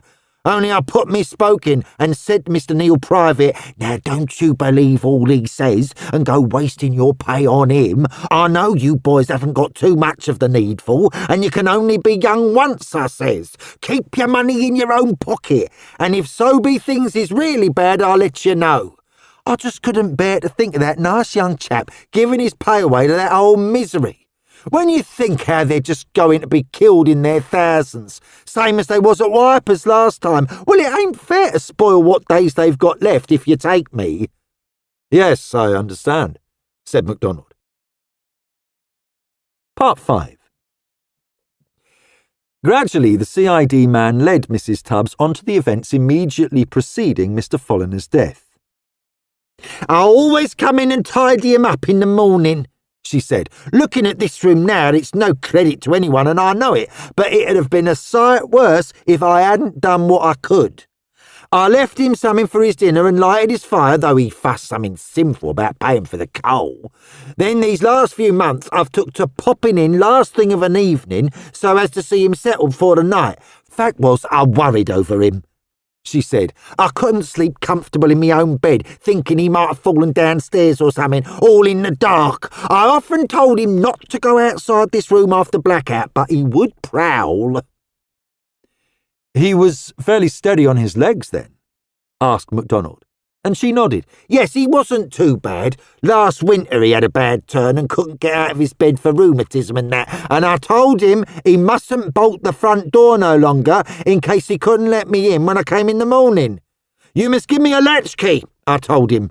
That was after we'd had a rare old to-do when he was too ill to come down and open the door, and I had to get the builders from number 10 to put a ladder up to the bathroom window so as I could get in.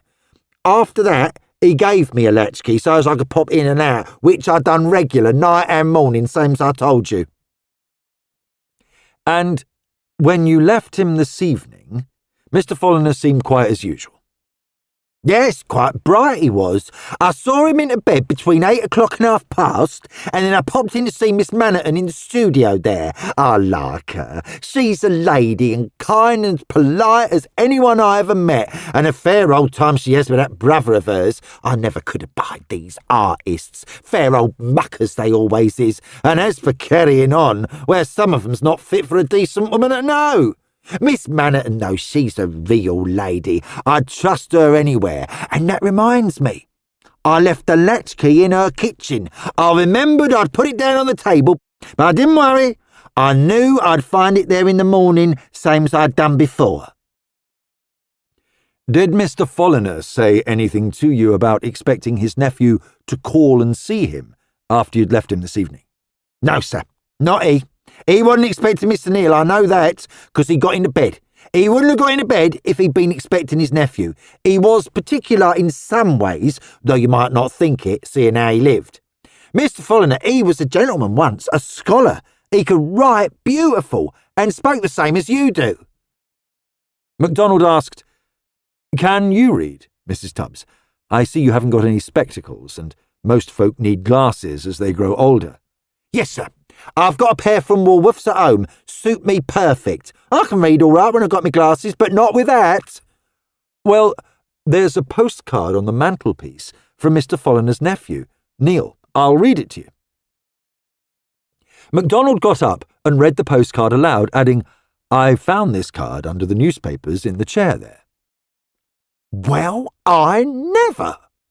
That's not like Mr. Folliner. He was very particular about never leaving any of his letters about.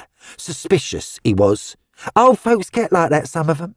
I've never known him leave a letter about anywhere, and I'm quite sure he'd never have gone to bed if he'd thought Mr. Neal was coming, unless he went queer in his head all of a sudden. That's what it looks like. He must have had the card and then forgot. He'd have told me if Mr. Neal was coming. It was an excitement for him when he first heard his nephew was over from Canada, the grandson of his brother Frederick, Neal was. Perhaps he's a rich man, he said to me. And did Mr. Neal come then, sir? Yes, he came this evening and found his uncle dead. Dearie me, it would have given him a nasty turn, poor young man. Fancy him shooting himself after all. I'd never have thought he'd do it. I can't help being sorry for all that he was an old horror, as Miss Mannerton said, poor old misery. Whatever come over him to do a thing like that?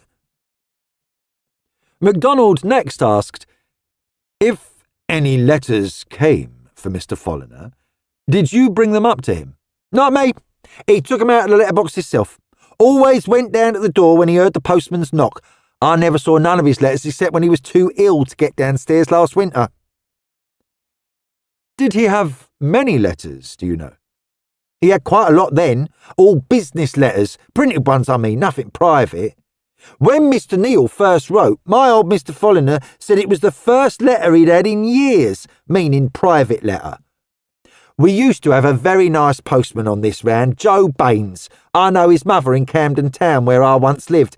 Mr. Folliner was very put out when Joe Baines was put on another round. We've got a postwoman now, and she's often late, what with one thing and another, and Mr. Folliner didn't trust her. Silly, I calls it. Women's as careful as men any day, and a sight better, some of 'em. Can you tell me if Mr. Folliner had any friends at all, or anyone who came to see him? Nobody, sir. If it hadn't been for me, no one would ever have come to this house. It's true Mr. Manhattan came in once or twice, and his sister, when they took the studio, but they've never been in since. They didn't like him. And it's true he tried to do them. He was a real proper old skinflint. The folks who had the studio before, Stort, their name was, they came in sometimes to try and get Mr. Folliner to do some repairs, but he never would. Randall Stort, that was the name, and he'd had a nasty little nosy Parker living with him named of Listle or something like that.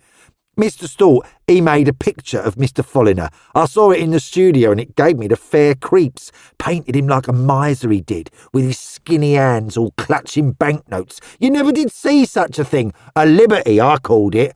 I done him from memory, Ma, Mr. Stort said to me, and I turned round on him. No familiarities from you, Mr. Stort, I said, and if I had to choose between you, I'd rather have Mr. Folliner any day. At least he was a gentleman once, and that's more than you'll ever be. And I walked out with 2 and 6pence owing to me, and me pail and scrubbing brush just left in the middle of the floor. Ma, indeed.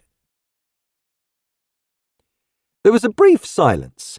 Jenkins had been busy noting down the salient points of Mrs. Tubbs' narrative, and at length Macdonald said, Well, it amounts to this, Mrs. Tubbs. You left Mr. Folliner about 8:30 this evening. He was then in bed, was not expecting any visitors. So far as you know, he was a poor man, so poor that you have sometimes given him food to save him from starving. The only visitor you know he had was his nephew Neil. How often had he been there, do you know? Twice.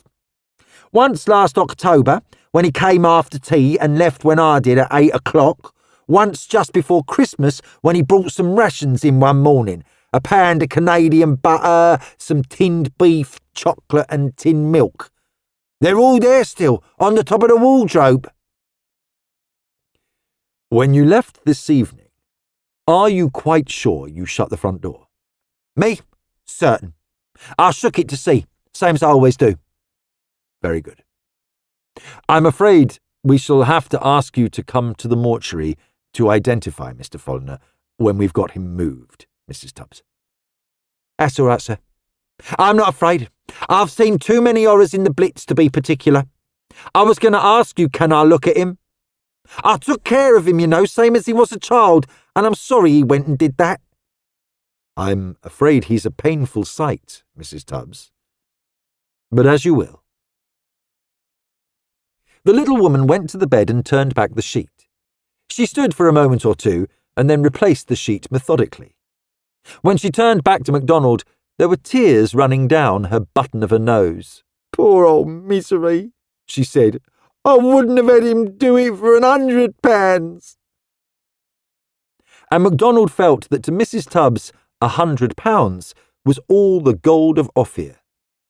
She could imagine no greater wealth, and the tears she shed for her poor old misery were token of an affection that had been genuine. Seeketh not her own is not easily provoked. The words seemed to apply to Mrs. Tubbs. Chapter 5. It was shortly before midnight that Macdonald left 25 Hollyberry Hill and found that the constable on duty had been a sound weather prophet. The fog was lifting, and a chill wind from the north was blowing fitfully. Macdonald got into his car and drove to the nearest telephone call box, where he put through a call to Mr. Lewis Verraby, the special constable who had arrested Neil Folliner. Chief Inspector Macdonald of the Criminal Investigation Department speaking. I'm afraid it's very late to bother you tonight, Mr. Verraby, but I should be glad if you could see me for a few minutes. I've been put in charge of the Hollyberry Hill case. Yes, of course. By all means, come immediately, Chief Inspector. I should be very glad to discuss the case with you. You will find my house quite easily.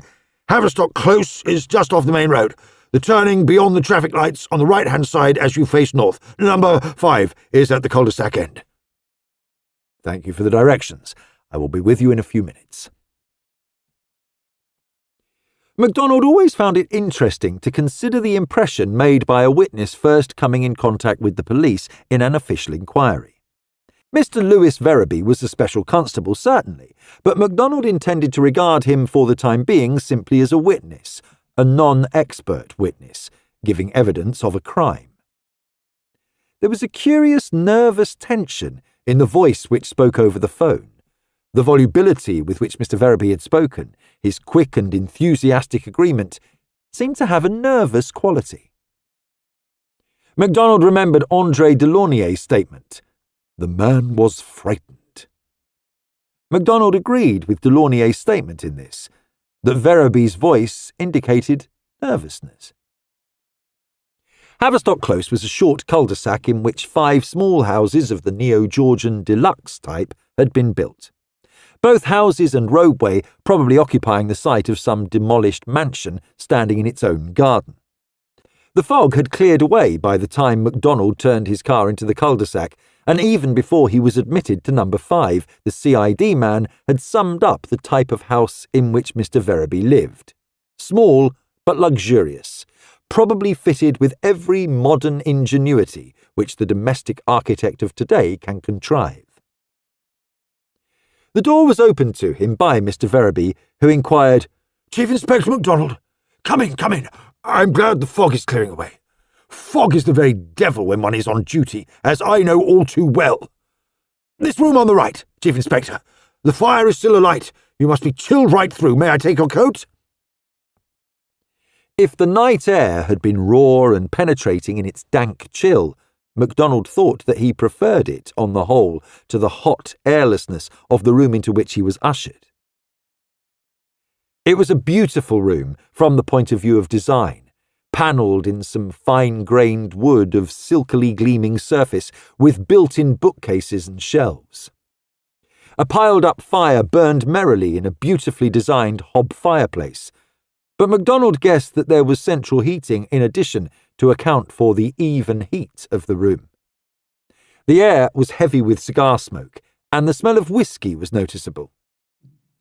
Mr. Verraby's hand must have been unsteady when he poured out his drink from the square Georgian decanter.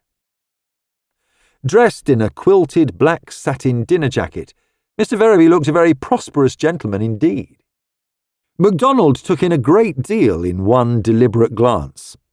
The panelled room with its rich plum-coloured damask curtains, Persian rugs, gleaming crystal and silver, deep modern armchairs. The whole a bizarre contrast to the milieu in which the case had originated, the horrible oval of Mr. Albert Folliner and the gaunt studio where the Manitons lived. Macdonald took off his overcoat.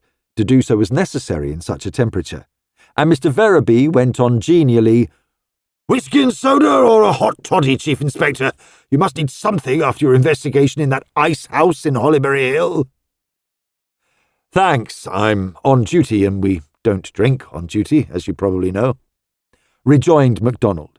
He sat down in one of Mr. Verraby's magnificent armchairs.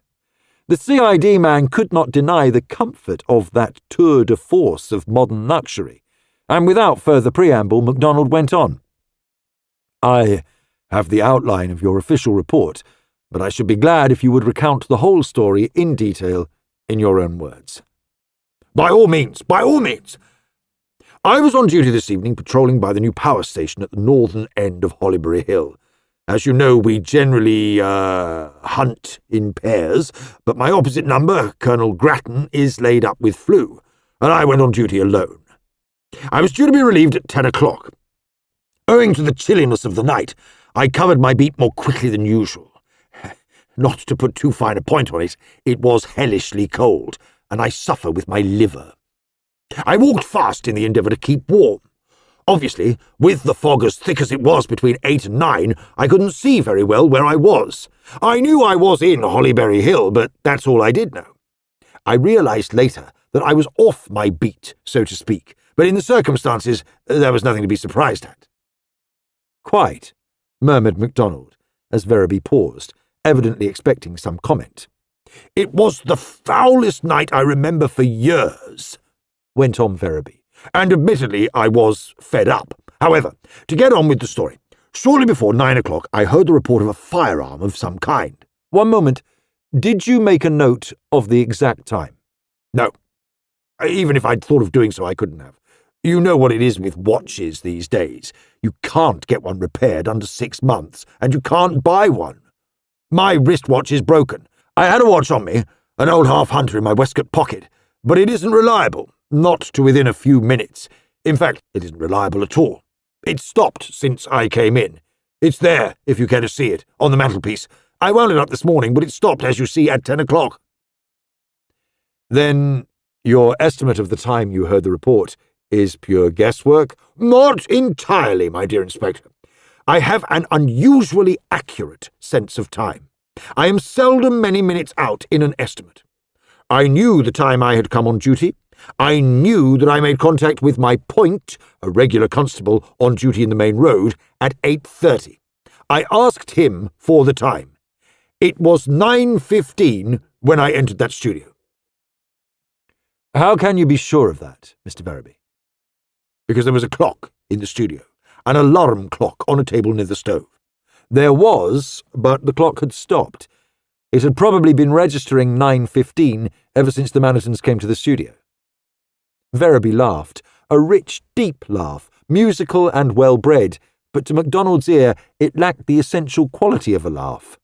Amusement. Ah, you have me there, Chief Inspector. You have me there. I shall have to take refuge in the time-honoured cliché, to the best of my knowledge and belief. It was shortly before 9 o'clock this evening that I heard a sound which I judged to be the report of a firearm. Is that in order?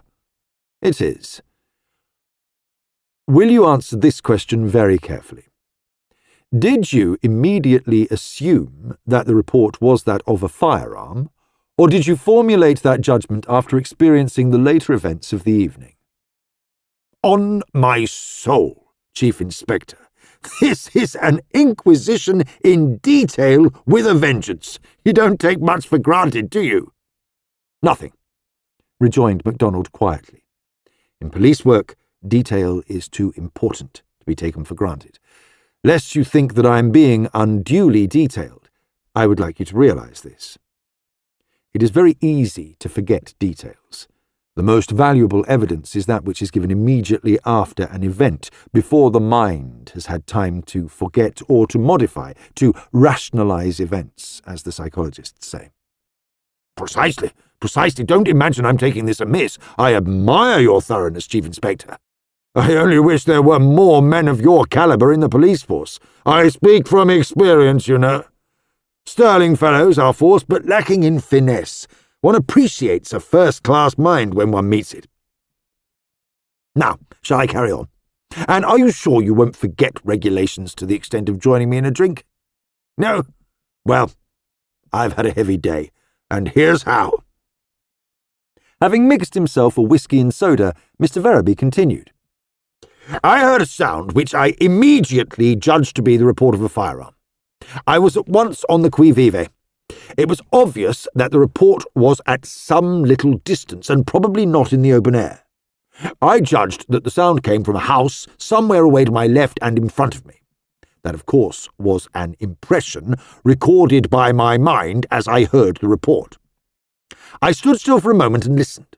I heard nothing, neither footsteps nor movement. I had my electric torch with me, and I turned its beam onto the entrance of each house as I passed. The fog was then very thick. Damned thick. I could, however, see as far as the front doors in most cases. Those houses, you will find, have only a yard or two of front garden. As a matter of fact, the majority of the houses in that block between Seaton Avenue and Dayton Crescent are derelict, waiting demolition. I had in mind that empty houses have not infrequently been the scene of crime. I listened carefully as I walked, but I heard nothing at all. When I reached number 25, the light of my torch told me that the front door was open, and I decided to go inside to investigate. Mr. Verity paused here, and then added, I don't pretend to be cast in a heroic mould, Chief Inspector.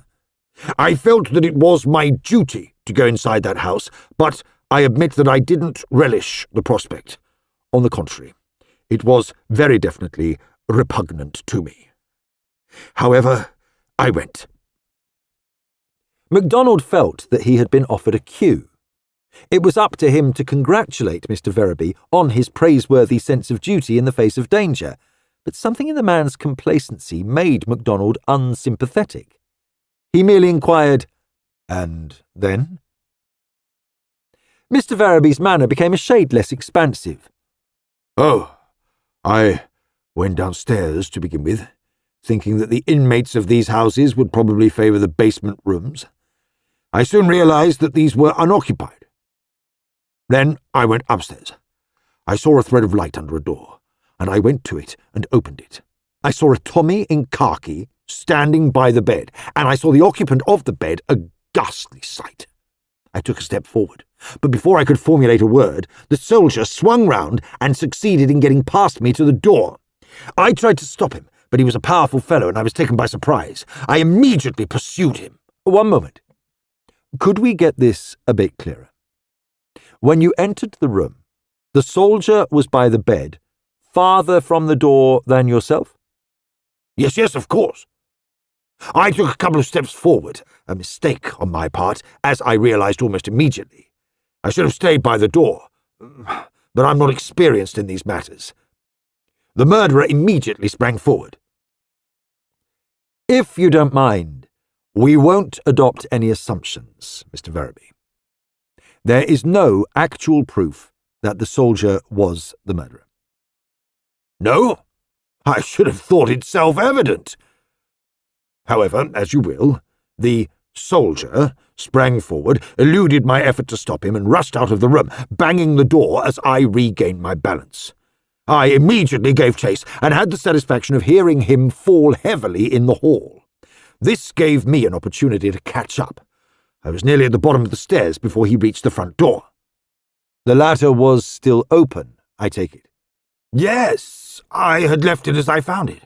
I expected my man, the soldier, to take to his heels in the street, but instead he turned by the side of the house.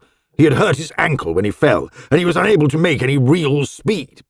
When I laid hands on him, he virtually collapsed." "Did he say anything?" "He kept on repeating, 'I didn't do it, I didn't do it, he was dead when I found him.' I ran my hands over him to find if he had a weapon in his pockets, but I did not discover anything." "No, I don't suppose you did," said MacDonald. "If he had had a weapon, and assuming, as you have done, that he was the murderer, I don't think you would have been able to return home here, nor yet able to tell me about the events of the evening, Mr. Verreby. It is more probable that you would have remained in the company of old Mr. Folliner until someone discovered not one corpse, but two." Verreby's rather protuberant blue eyes goggled as he listened to the Chief Inspector's quiet voice. "That depends," he said. "You must remember that I took the fellow completely by surprise. It so happens that I was wearing shoes with crepe rubber soles, and I moved quite silently. I was on to him before he realised that he was discovered. However, that is all rather off the point. What I should like to discuss with you is the direction of the fellow's getaway. He made a beeline for that studio. I am convinced that he expected assistance there, and it is my own conviction that those artist fellows were concerned in the affair somehow. Scallywags, Chief Inspector, all of them. Irresponsible scallywags, capable of anything." "I quite understand that the studio party struck you as grotesque, Mr. Verreby, but I think you are out in your estimate of them. In addition to the painter, his model, and the painter's sister, there were two visitors, the older named Cavendish, the younger McKellen. Cavendish is a civil servant, McKellen a scientist in government employ. Neither of the two can be described as irresponsible, nor yet as scallywags. Bruce Maniton, the painter, is an irritable fellow, perhaps what you would describe as antisocial, but he is an educated man and not an unreasonable one, so far as I can judge. Delaunay is an actor, but all actors are not irresponsible. Hasn't it occurred to you that, if your surmise were correct, they could have made some excuse which would have covered the escape of the man you had arrested?"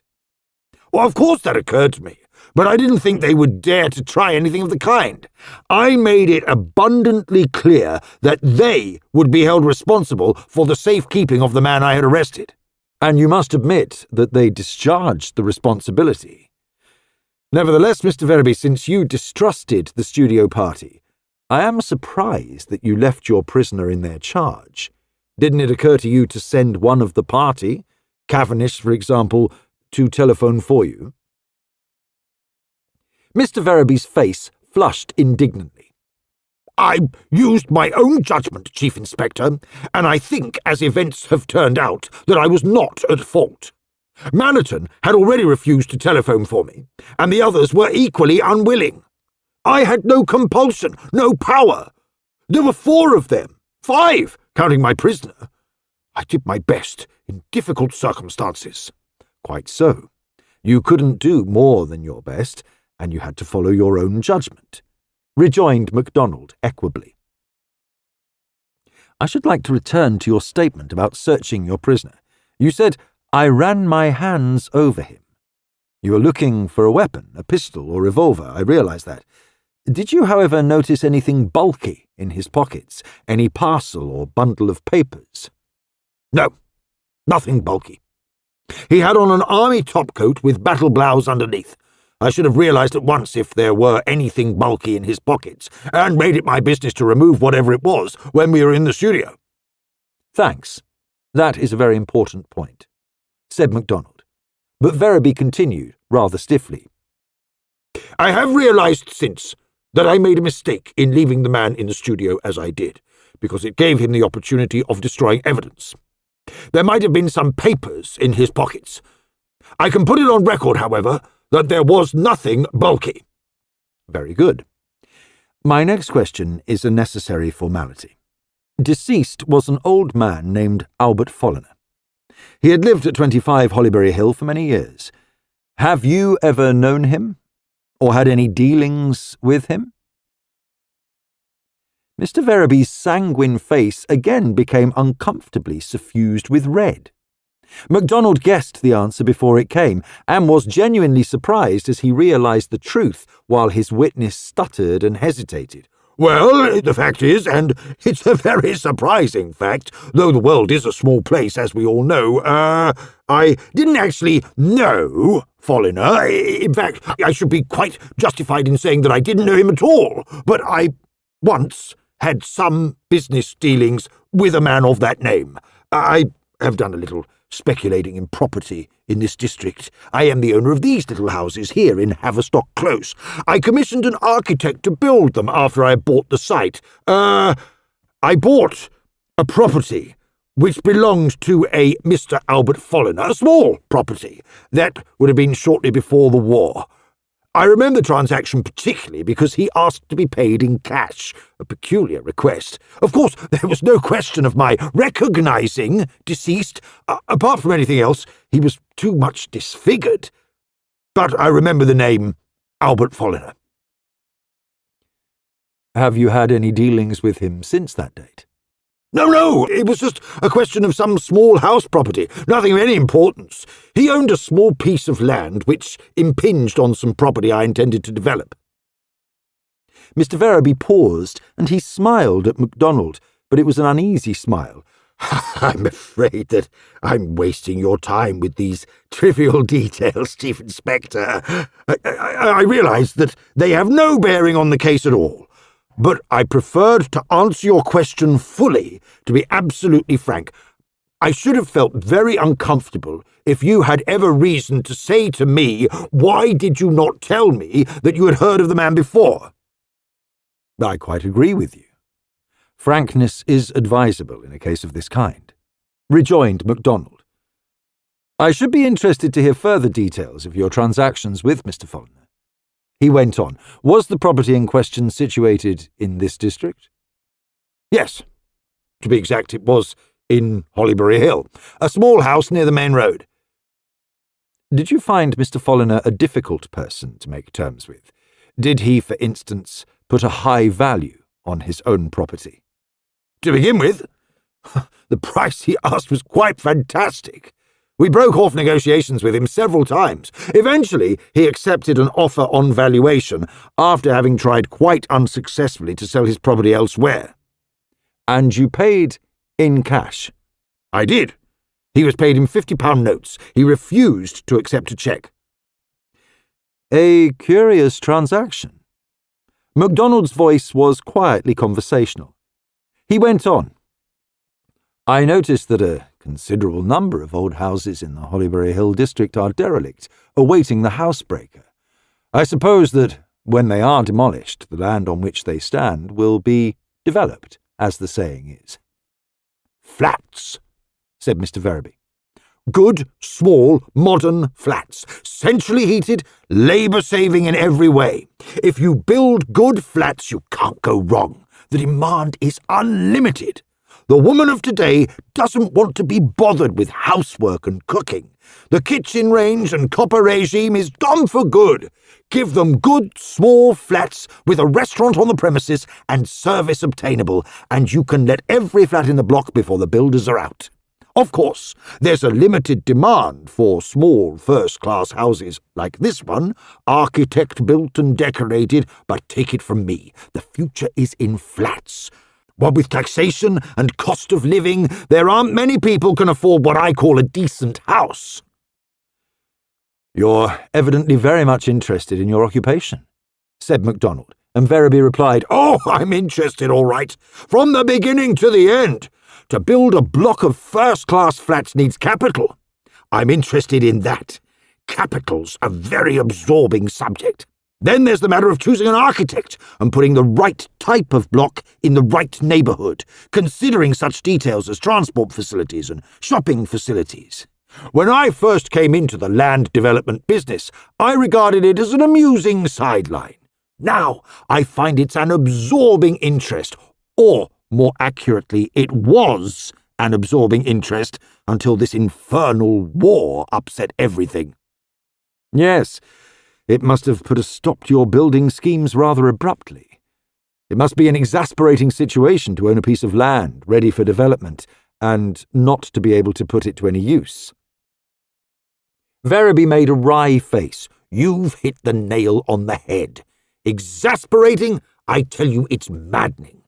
Capital tied up, in many cases, interest to be paid, and the whole thing's at a standstill. It's a case of survival value again. The man who manages to survive and keep out of the bankruptcy court until peace is signed is going to be in a privileged position afterwards, if he's got the land to get busy on. What's going to be the first demand when this war's over? House room. I tell you, the demand's incalculable. Macdonald got up out of the big chair. Well, Mr. Verreby, there may be other questions to bother you with later, but I've kept you up quite long enough for tonight. I apologise for the lateness of this call. Oh, don't do that. I'm never an early-to-bed fellow. Do some of my best thinking in the small hours. Don't go yet. I hoped you'd tell me if you'd come to any conclusions yet, and what you made of that precious set-out in the studio. I have come to no conclusions at all, but I've collected some quite valuable data. Now I've got a report to write, so I must be off. Good night, Mr. Verreby. Thank you for your frankness. If anything else occurs to you that you can tell me about Mr. Folliner, I shall be very much interested to hear it. Chapter 6. Part 1. Macdonald went to see Neil Folliner early the following morning. The CID man began by explaining the position to him from the point of view of the English legal system. I want you to understand our procedure over here before I ask you any questions at all. He said, the man who arrested you was a special constable and he acted within his powers according to his own discretion. This special constable gave evidence that he had discovered a crime of violence which he assumed to be murder. He found you at the scene of the crime, and he arrested you on suspicion of being involved in it. Without going into the evidence at the moment, I think it's not unfair to say that he had grounds to justify his action. No, wait a moment. As young Folliner protested vigorously, let me finish what I have got to say. Since you have been arrested and charged, you will appear before a magistrate. That is according to English law. A grin spread over Neil Folliner's tanned face at this juncture. I get you. Habeas corpus. We had a guy lecturing to us about that.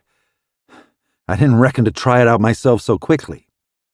Oh, good. You know that well. It's a fair system, to my mind, said Macdonald. A long sight fairer than most systems prevailing on the continent, say, at the present time. The magistrate, as you probably know, has power to release you if he considers the evidence against you is mistaken or inadequate. He has power to remand you or to let you out on bail. It's up to him. Now, for my part, I am an officer of the Criminal Investigation Department, and it is my job to investigate this crime. I want to get at the truth of the matter, that and nothing else.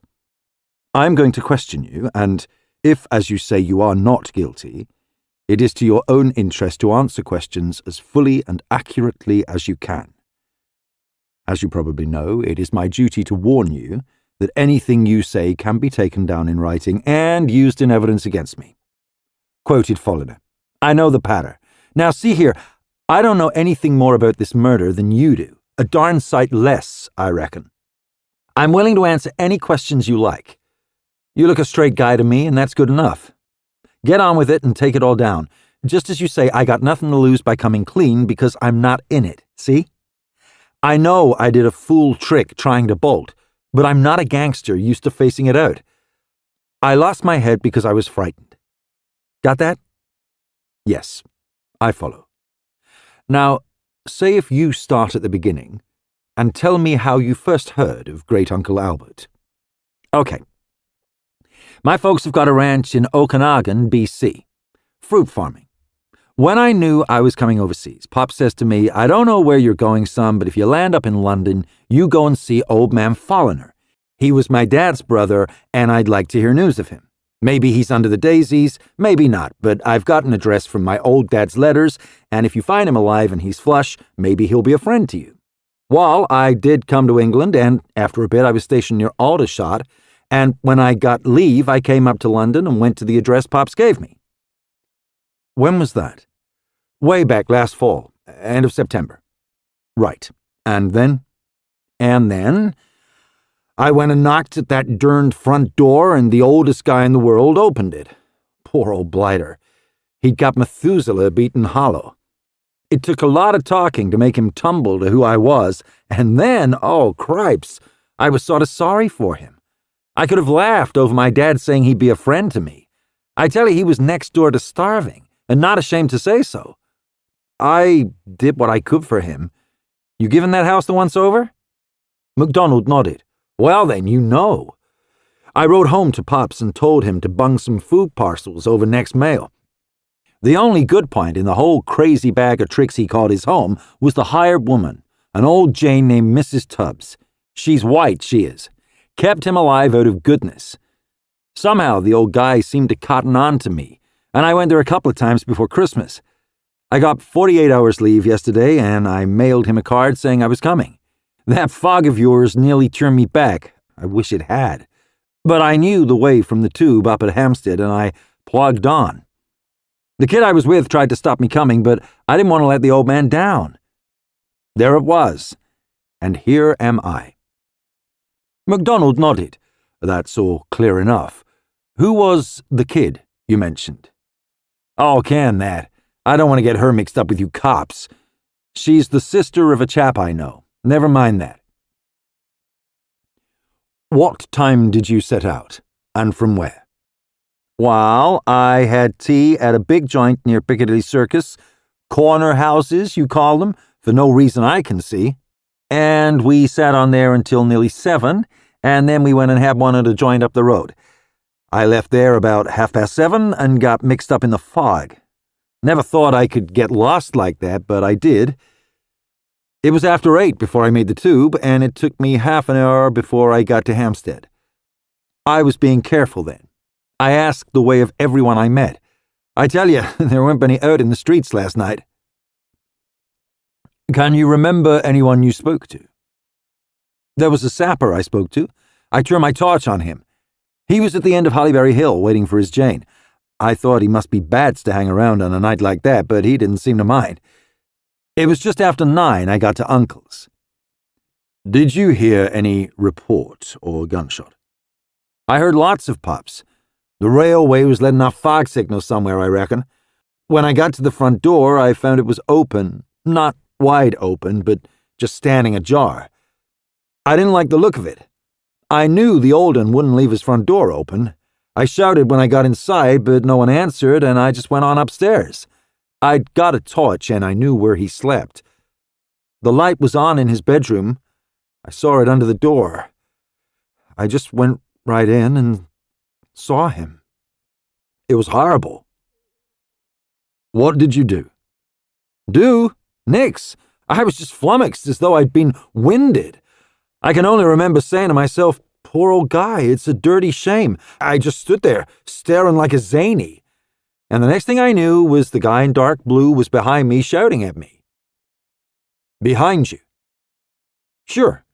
I'd taken about 3 steps into the room, and I was standing by the foot of the bed. I didn't hear him come in. Could the special constable have been in the room before you, standing behind the door? Cripes! I've been thinking of that. I don't know. I tell you I don't know. I opened the door and went right in. I didn't notice anything but poor old Methuselah until the big guy started shouting at me. He pawed me, and I shoved him off. I realized what I looked like, and I made a lunge for the door and got outside and slammed the door too. I ran downstairs, and somehow I slipped on the floor in the vestibule. The lino was all rotten, and I reckon it tripped me up. I still thought I could get away, and I turned to the back of the house thinking I could slip away between the wall and the side of that studio. I knew I couldn't run far. The street was no good. Anyway, he caught me. I was going to hit him when I suddenly thought I was being a fool and only making things worse. I could have killed him with my hands if I'd been a killer, but I'm not, see? Rather than that, I gave in. The cop, he banged on the studio door and they let us in. It was a rum set too, and no mistake. I thought I was dreaming, but they were decent to me. Same as your regulation cops were. Not like that old turkey. Special, or whatever you call him. Neil Folliner paused here, but before Macdonald spoke, the lad went on. Now, you listen to me a bit. I've had a few hours to get cool in the head and think this out, and I tell you, I didn't sleep much last night. First of all, if I'd planned to shoot the old man, I shouldn't have sent him a postcard in advance saying I was coming, should I? You may think I'm pretty green, but I've got more horse sense than that. Next, if I was going to shoot him, I shouldn't have left that front door open for anyone to walk upstairs and catch me at it. That bit don't make any sort of sense to me. I'd have shut that door and planned to get away some other how. Last, if I'd done the shooting and got a gun in my hand, I shouldn't have let that qualified special cop me so easy. Shoot once, shoot twice, why not? Second time's easier, and you've only got one neck to hang by. You still hang 'em in this country, don't you?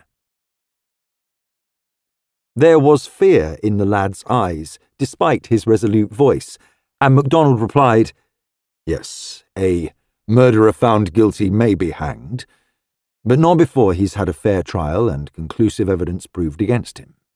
Conclusive from the jury's point of view, that is. Quite honestly, it's my opinion that an innocent man has very little to fear in an English court of law. I have been instrumental in getting murderers sentenced, but I have never, to my knowledge, seen an innocent man sentenced. Folliner grinned, a rueful grin, still half afraid, but his tired face lightened as he replied, You sort of do me good. You talk sense and you listen to what I say. Can I go on a bit? You can. I said just now that if I'd been doing the shooting, I shouldn't have left that front door open for someone to come in and catch me at it. That wouldn't have suited me at all, but it might have come in handy for someone else. Shoot the old guy, and then wait for some poor boob to butt in and arrest him for murder. I can see that. What I can't see is the object of the shooting. It seems just plumb crazy. The old man was just a harmless old boob, poor as a down-at-heels hobo. He couldn't have done any harm, far as I can see." "That's my province," said Macdonald, "and I'd advise you not to think out accusations against anyone else. Better stick to plain facts for the moment. You can have a lawyer if you want one, and he'll do the thinking for you." "That's all nice and plain, but I reckon this is a frame-up. It wasn't just chance I walked in on the old man's corpse and got copped before I had time to think. I'm the cat that burns its paws on someone else's chestnuts, and I don't like it. You see, I didn't do it." He spoke with a pained earnestness, and Macdonald went on. "Then it's up to me to find out who did. Answer this next question carefully. How many people did you tell that you were going to see your uncle last evening?" "I told my mate in camp, Joe Saunders. He came over in the same transport with me. I told the kid I went to the flicks with and her brother. He came with us, but I didn't tell them till I saw him yesterday forenoon, so they make no difference. The only other person who would have known was Mrs. Tubbs. Uncle would have told her, not that that makes any difference. She's all right." "Next, do you know the studio people at all? Have you ever spoken to any of them?" "I don't know them. I've seen the lady once or twice going in or out of the studio. I thought she was just fine, a real looker, but I've never spoken to her." "Do you know anybody else in the district?" "Barring the hired woman, no one at all. How should I?" "When did you send the postcard to your uncle?" "Day before yesterday. I figured out he'd get it yesterday morning." "Do you possess a revolver or pistol?" "None. Never had one. I've got a shotgun and a rifle of my own way back home, but we'd no use for fancy firearms. We're decent folk where I come from." "I want you to think again about going into that house in Hollowbury Hill. You found the door open, and you say that you guessed something was wrong. You would have been on the alert when you went into the house. Did you hear anything at all?" "Nix. It was dead quiet. I shouted once, 'You there, Uncle?' I knew there was no blackout, and I used my torch, but I didn't see anything." "Did you turn your torchlight down onto the stairs?" "Yes." "Did you see any footsteps? The pavements were wet with the fog." "No. I never noticed. Everything was damp, clammy." "When you went into the room, how far did you go in?" "About 3 steps, I reckon." "Then I stood still. I didn't wander about any." "Say, it's lino on that floor. Did you get your cameraman onto it?" "We did." Macdonald chuckled. "We know our stuff, you know, even though we are more conservative than the transatlantic police." "Well, that's all for now. When you're questioned in court, stick to your facts and don't give any opinions. That's the best advice I can give you."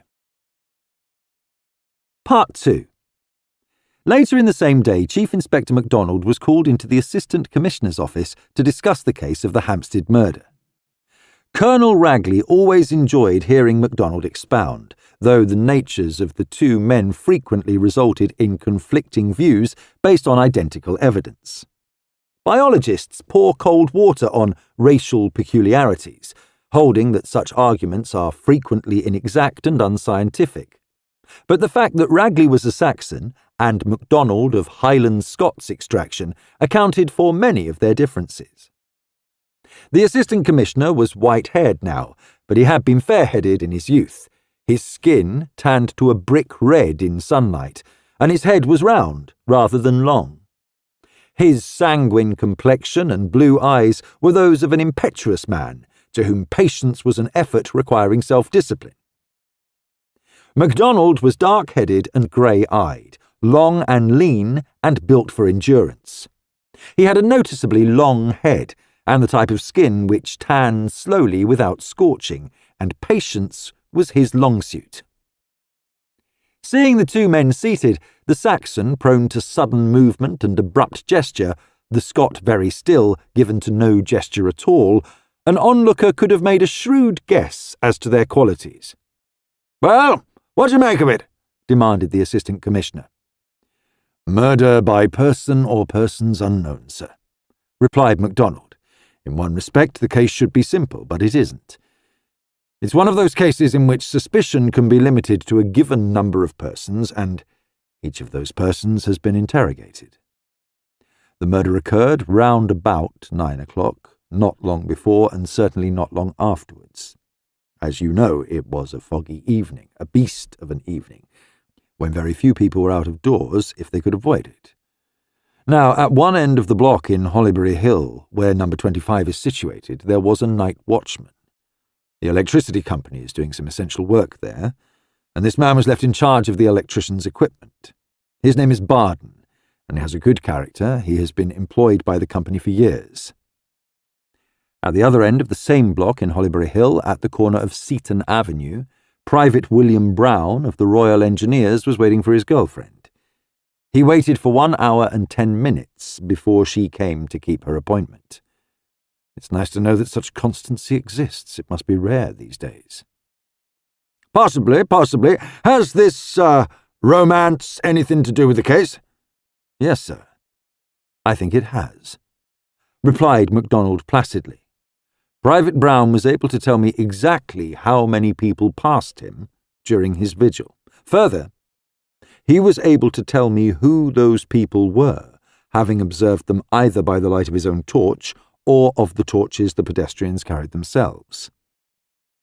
Just after he reached his trysting place, Private Brown heard footsteps and a voice singing Tipperary. He knew the singer. It was an elderly charlady called Mrs. Tubbs, whom he had often noticed at the same spot and the same hour on other evenings. She sings when the weather's bad to keep her spirits up. "Really? I begin to see the point, but could you expedite the narrative?" demanded Colonel Ragley. "By all means." Brown's evidence amounts to this. During the time he was waiting, only 3 people passed him. One was Mrs. Tubbs, who walked towards number 25 at 5 minutes past 8 and returned again at 8:35. The second was a special constable identified as Mr. Lewis Verraby, who challenged Brown as to his business and was told to mind his own. The third was Private Folliner, who passed Brown at 5 minutes to 9 and inquired if he were in Hollybury Hill.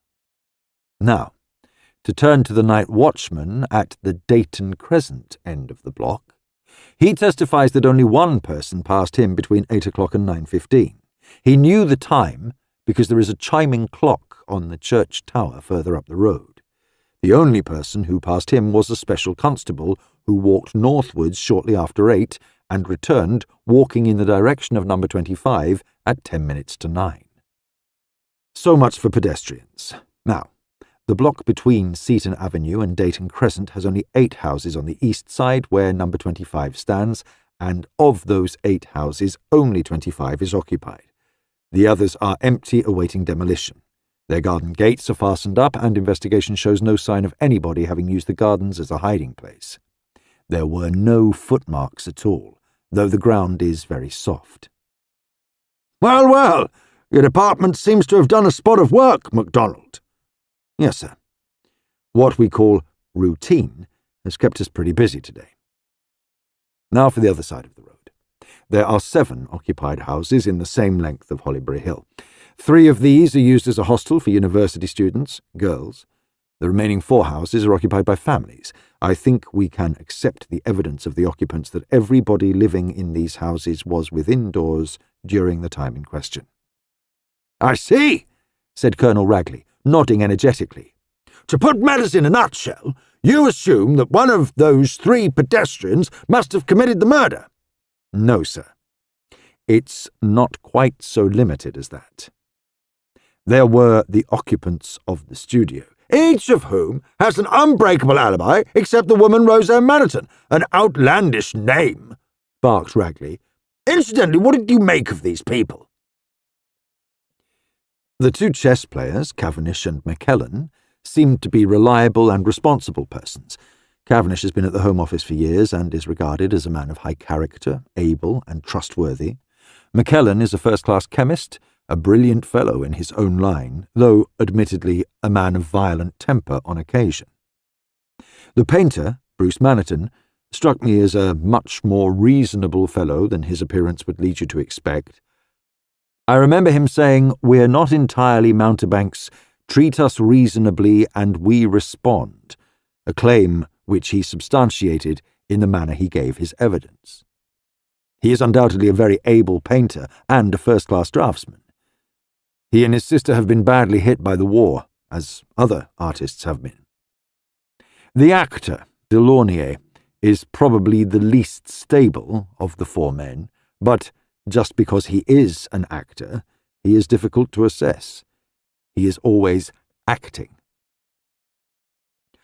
But since he was posing for his portrait when the murder took place, his quality's not really of importance to us, said Ragley. What about Miss Maniton? I find it difficult to formulate any judgment about her, said Macdonald. She gives an impression of being competent, and is certainly intelligent. I should think she finds life difficult, but she is a very reticent individual and gives nothing away.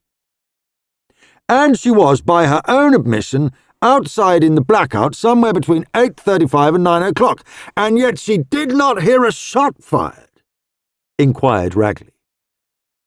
I think the sound of the shot is going to be of no value save as a nuisance value, replied Macdonald.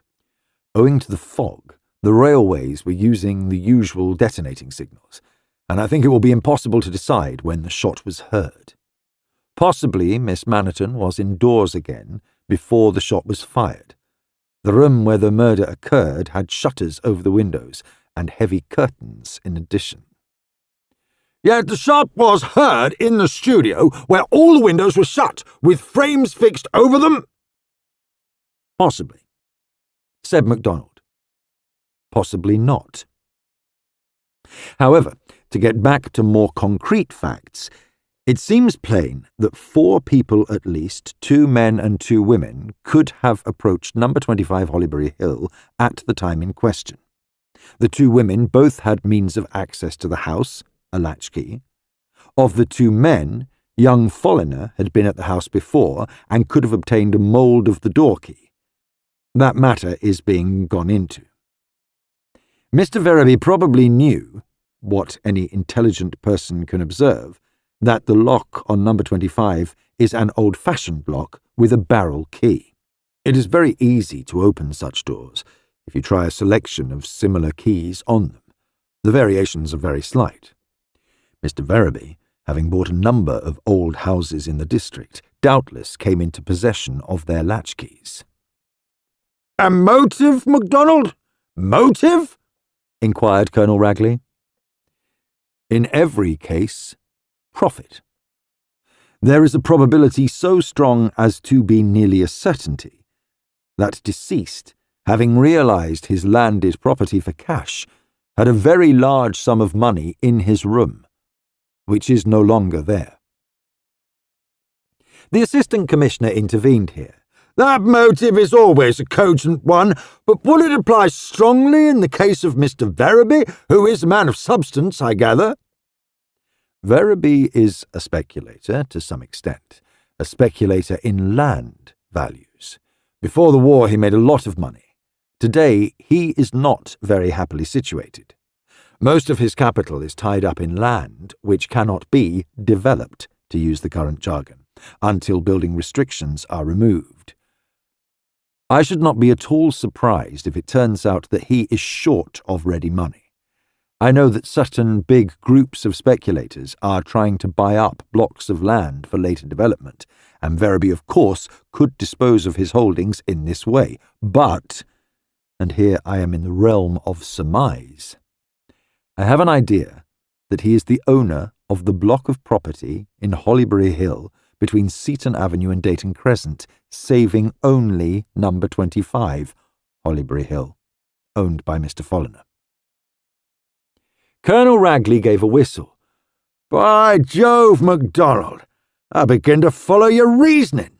Naboth's vineyard, eh? Mr. Verby could dispose of his property for ready money if he could buy number 25, but not without it. That is my idea, sir, but I haven't yet got all the facts to support it. I have one very important piece of evidence which goes to prove that Mr. Verby was not speaking the exact truth. The photographers took very careful shots of the floor in number 25 in order to get all possible evidence from footprints. While many of the exposures are useless, the prints too blurred to have any value, we have 2 photographs which go to show that Mr. Verby entered the house before Neil Folliner did, and not afterwards. Good gab, Macdonald. Isn't that conclusive evidence? If the feller is lying, he's given himself away.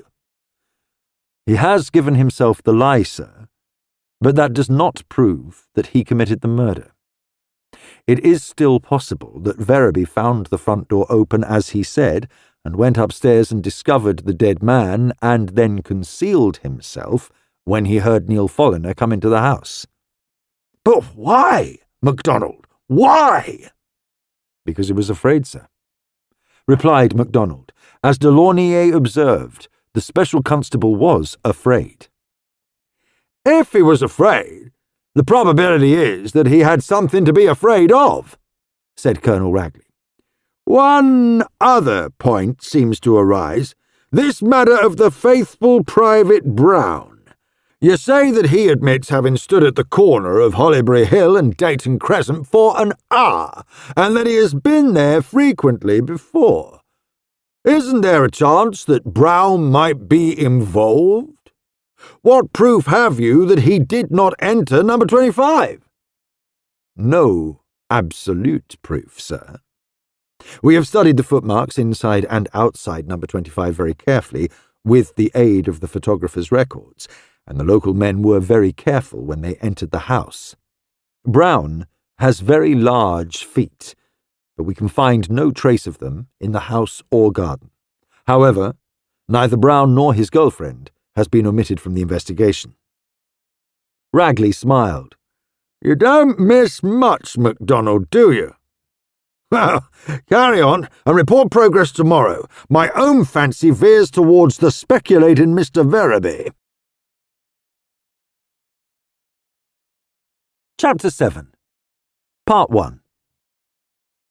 In a case such as Macdonald was handling now, time was a factor to be reckoned with in more senses than one. He realised that it would be all too easy to prove a case and get a coroner's verdict on circumstantial evidence alone. If Neil Folliner were brought before a coroner's jury, the bald facts of his arrest in the murdered man's room would be enough to produce a verdict which would commit him for trial as a murderer. There was motive, means, and opportunity. For his defence, he had nothing but the bare statement, "I didn't do it." On the other hand, if the evidence against Mr. Lewis Verby were hastily collated and similarly put forward, a similar verdict might be given in his case. Each was obvious on its own merits or demerits. Macdonald wanted time to investigate every possibility fully. It always seemed to him that the stigma of the pronouncement guilty on the part of a coroner's jury was a thing to be avoided when there was any doubt at all. The procedure which he preferred, and which he hoped to follow, was this. Folliner, having been charged, was in the hands of the civil police, and, like any other person, he would appear at the inquest fixed for the following morning. The murder had been committed on the evening of Monday, January the 20th. The inquest was fixed for the morning of Wednesday, January the 22nd.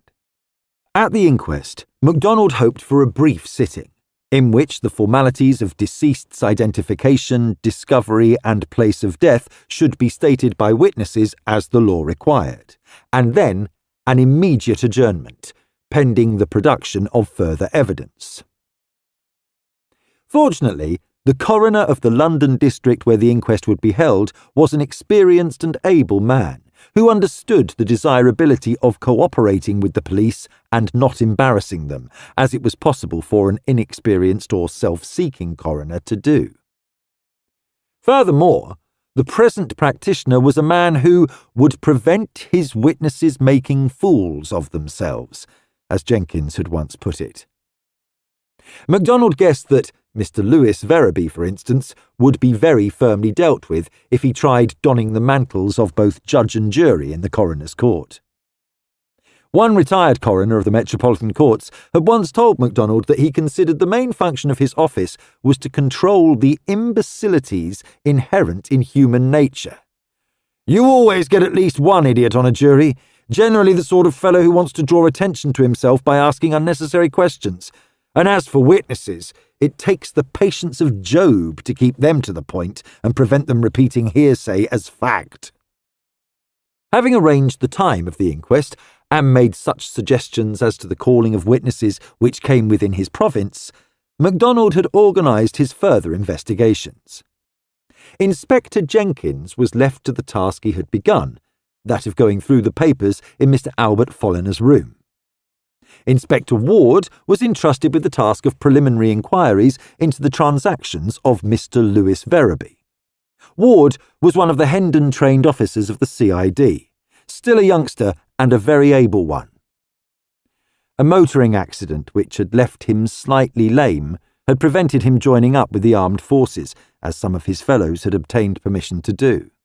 Ward was a lawyer's son, and he had just the needful qualities to enable him to make the necessary inquiries about Verraby without doing that gentleman the injustice of prejudicing his position in the eyes of his business associates. For the moment, Macdonald himself wanted to concentrate on number 25 Hollybury Hill, the studio, and immediate surroundings. The obvious channels were all being investigated. The Chief Inspector had a few ideas of his own concerning less obvious ones. Characteristically, Macdonald set down all evidence very fully in his official report, but he did not, sometimes to Colonel Ragley's annoyance, consider it incumbent on him to set out all his own ideas until he had either exploded or confirmed them, to use his own phrase. Part 2. Detective Reeves had been given a number of small jobs to do in connection with the Folliner case, and he entered into them all with the enthusiasm which made him such a valuable member of the CID.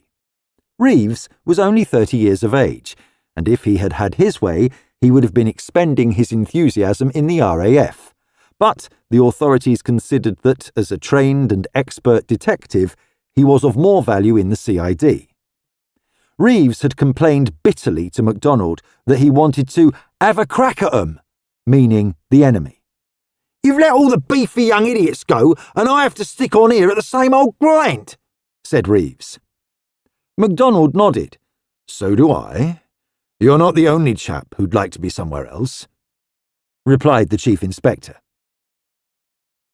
Macdonald had always liked Reeves, valuing his capacity for hard work, his cockney wit and courage. But during the winter of 1940, a closer bond had tied the two men together. They had worked with the rescue squads when London was raided night after night, and had survived dangers and witnessed horrors unforgettable. There was no risk which Reeves would not take, but he used his wits all the time, and his wits saved many lives, as Macdonald had cause to know. One of Reeves' first jobs was to visit the ARP headquarters for the Hollybury Hill district and to see the head warden. "Have you had any trouble with inefficient blackout at number 25 or at the studio there?" he inquired. "Not just recently, but a lot earlier on," replied the warden. "The previous tenants of the studio were a tiresome lot, and I had to have them summonsed. However, they packed up in August 41, and the studio was vacant until 3 months ago. Miss Maniton is a sensible woman. She's a lady too, and I knew she was doing her best. It took a bit of fixing up to get that north light properly blacked out. It was necessary to paint 6 inches all round the glass, as the curtains never fitted properly, and even when they got a frame fitted up, it showed chinks. Maniton himself is a tiresome customer, wanting to keep his blessed top light clear, but his sister took no end of trouble over it. She made him get the glass blacked at the edges eventually, and she undertook to go out and inspect it herself every night. I haven't had any complaints since then. As for number 25, it was no end of a picnic. It took the old man some time to get it into his head that blackout regulations mean what they say. After he'd been warned once or twice, he took off every bulb in his house, barring his bedroom. He's got shutters there, and was in the habit of using them, but the shutters have got holes bored in them and they fit badly. At last, his charwoman got the job done, pasted up the holes and made curtains out of every bit of old rag she could collect from the rest of the house. Anyway, as a blackout, it functions all right. You can't see a glimmer at nights now. Thanks. That's what I wanted to know, said Reeves. Incidentally, you don't know where the previous tenants of the studio moved to, do you? No idea. Out of London somewhere. They got the jitters. They just did a bunk one day, but they came back for their furniture a month or two later. Do you want to trace them? Yes. There's 1 or 2 points they might help with. The senior warden pondered. Like everyone else in the neighbourhood, he was interested in the Folliner case. I wondered a bit myself, he said. Though it's best to wonder under one's breath, if you take me. The name of the tenant was Stort, Randall Stort, and a nasty bit of work he was, but a clever painter, I believe. He used to be in and out of number 25 because he had a lady friend living there for a bit. Old Folliner used to let rooms to anyone who was green enough to take them, and a girl who was supposed to be an artist's model was living on the ground floor there for a month or two before the outbreak of war. I've wondered to myself if Randall Stort had anything to do with Folliner's end. There are such conflicting stories about the old man. Some say he was a pauper, some say a miser. Reeves nodded. Yes, and those who believed that he was a miser would have assumed he'd got a hoard put away somewhere. Did you know Stort personally? Only on account of my job. I've been doing civil defence work in this district since '39, and we got to know most of the people in our sections to some extent. First the gas mask business, then blackout and shelter duties. I spoke to Stort a good many times, and I've been into the studio reading the riot act about his blackout and giving him advice. He was what I call a mess, and so was his stablemate, a laddie called... What the hell was his name? It sounded French, and I always thought he was a fifth columnist, or worse. Listel, that was it. Did you see any of Stort's paintings? Well, yes, just a glance at. He did a lot of portraits, bold-faced wenches and shoddy-looking men, but they were striking. Vigorous work, I'd call it. Did you ever see a portrait he did of old Folliner? The warden shook his head. No. How do you know he did one? Mrs. Tubbs told us. I suppose you can't remember the name of the firm who moved Stort's furniture? Yes, I can, by gum. I happened to notice it was Bickford's van. Bright ideas you chaps have. Reeves laughed. He'll take a lot of my bright ideas before we arrive at anything. I know the game. We shall trace Stort to some safe little country cottage, and we shall find he didn't stay there for long. Got bored with the fields or too far from a pub. After a lot of trouble, we shall trace him to 3 or 4 other places, and then find he came back to London one night and got his ticket in a raid. I'm used to that story. The warden laughed. I should never have thought you were a pessimist. You don't look one. Incidentally, it was Stort and Listel who dug that hole in the garden of 25. Silly fools. I had one good laugh over them. I bet the only time they've ever bent their backs to a spade was when they made their dugout. They were frightened stiff, both of them. It took fear to make them work. How old were they? Stort might have been 50 or a bit less. Difficult to tell. He was grizzled and face-lined a bit. Listel was younger, but he was an undersized little rat. Typical C3. None of the services would have looked at him.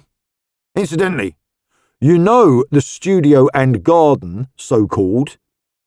Yes?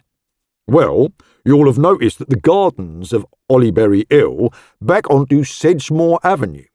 Stort used to frequent a pub called the Spotted Dog. He painted their signboard, incidentally.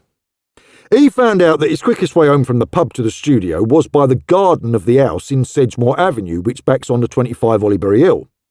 He'd got the devil of a cheek. He kept a ladder on his side of the wall and drove a staple into the brickwork on the other side and used that to give him a leg up over the wall.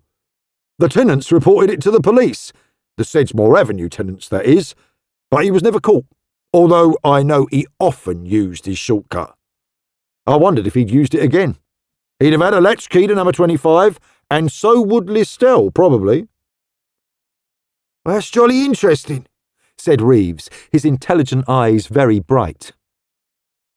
The warden looked rather worried. Reeves guessed he was a conscientious fellow, not given to careless gossip. I don't want to give you a wrong impression, said the warden.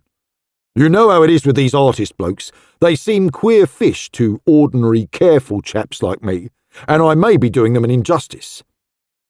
I didn't like Stort, but Listell was even nastier.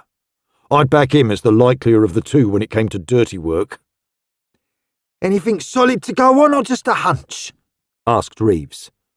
Just guesswork, replied the other. Stort was an obstinate, tiresome beggar, but Listell was cunning. He'd always got an answer to everything, and he was plausible as they make 'em. I've just thought of something which might interest you. Listell used to play darts up at that pub just off the High Street, the Green Dragon. He was a wonderful darts player, I'm told. One of our fellows used to go there, and he said Listell used to spin yarns about an old miser he knew. Said he used to spend the nights counting up his treasure. It might be worth your while to go up there and see if you can get any information. Good. I'll follow that up, said Reeves. Is the chap who told you about it still at your post? No. He was called up last year. He's in Iceland, I believe. Look here. I'm worried about this, said the warden. I'm telling you a lot of hearsay and guesswork, and come to think of it, you may be thinking I'm a bit too forthcoming with my suggestions. I suppose a warden like me might be said to have opportunities of housebreaking and all that. Reeves laughed. Don't you worry about that. I reckon you were on duty at the post between 8 o'clock and 10 last night. The warden grinned sheepishly. Yes, I was. Thanks be for that. OK, said Reeves. Now, the chap who really interests me of these two is Stort, because you say he was the one who used to climb the Sedgemoor Avenue garden. You never heard of Listell doing that? No, I don't think so. It was Stort, the old lady mentioned, and I think she knew him by sight all right. I'd give a lot to know if he did come and climb that wall last night. In a way, it'd have been an easy job to do, and I can't see how you can ever prove anything. Well, to start with, it's a matter of finding Stort and asking him just what he was doing last night, said Reeves. And if he's faked an alibi? It's not nearly so easy to do as people believe, said Reeves. Most people break down under examination when they're lying because it's very difficult to lie consistently. However, no use counting one's chickens. I've got to find him first. Well, if I come across anyone who knows anything about him, I'll let you know, said the warden. Our chaps do pick up a bit of gossip one way or another. I only hope I'm not setting you out on a wild goose chase, because I don't know anything against either of these chaps except that Stort made free with the old lady's garden, and Listell spread rumours about old Folliner being a miser. If nobody ever told us any ideas that came into their heads, we should have a poor time in my job, replied Reeves. It's chaps like you who are willing to help who give me a chance. Any other ideas thankfully received. Good. Well, I'll tell you if anything occurs to me, replied the warden. You see, I'm particularly interested in this case of yours, because I've lived around here nearly all my life. My father had a house in Hollyberry Hill, one of those derelict ones at the Dayton Crescent end, and father knew old Folliner when he was a reasonable being. It's true he was very well off at one time. He had a builder's and decorator's business and owned some property as well. I believe he had a reputation as a very hard man. He was down on his poorer tenants, I believe, but he was respected. He paid his debts and was straight. It's only of recent years he's got so eccentric. Some people say he speculated and lost all his money and that turned his head. Other people say he became miserly and hoarded it, but nobody knows for certain. I lived over the other side of Hampstead for some years and lost sight of him. When I came back here, I was amazed to learn he was still alive. He must be over 90 now, about the same age as my own father would have been had he lived. Think of it, 1850 to 1940. What a period to have lived through. Some folks say there's been more change in the world in those 100 years than in the old 1,000 years preceding. Progress? My hat. Do you call it progress? Depends where you're progressing to, said Reeves. Sometime in these past 2 years, I've thought human beings were making a beeline for hell. If your dad passed out before the 1940s, I reckon he was luckier than old Folliner. I reckon he was, said the warden fervently. Chapter 8. Part 1.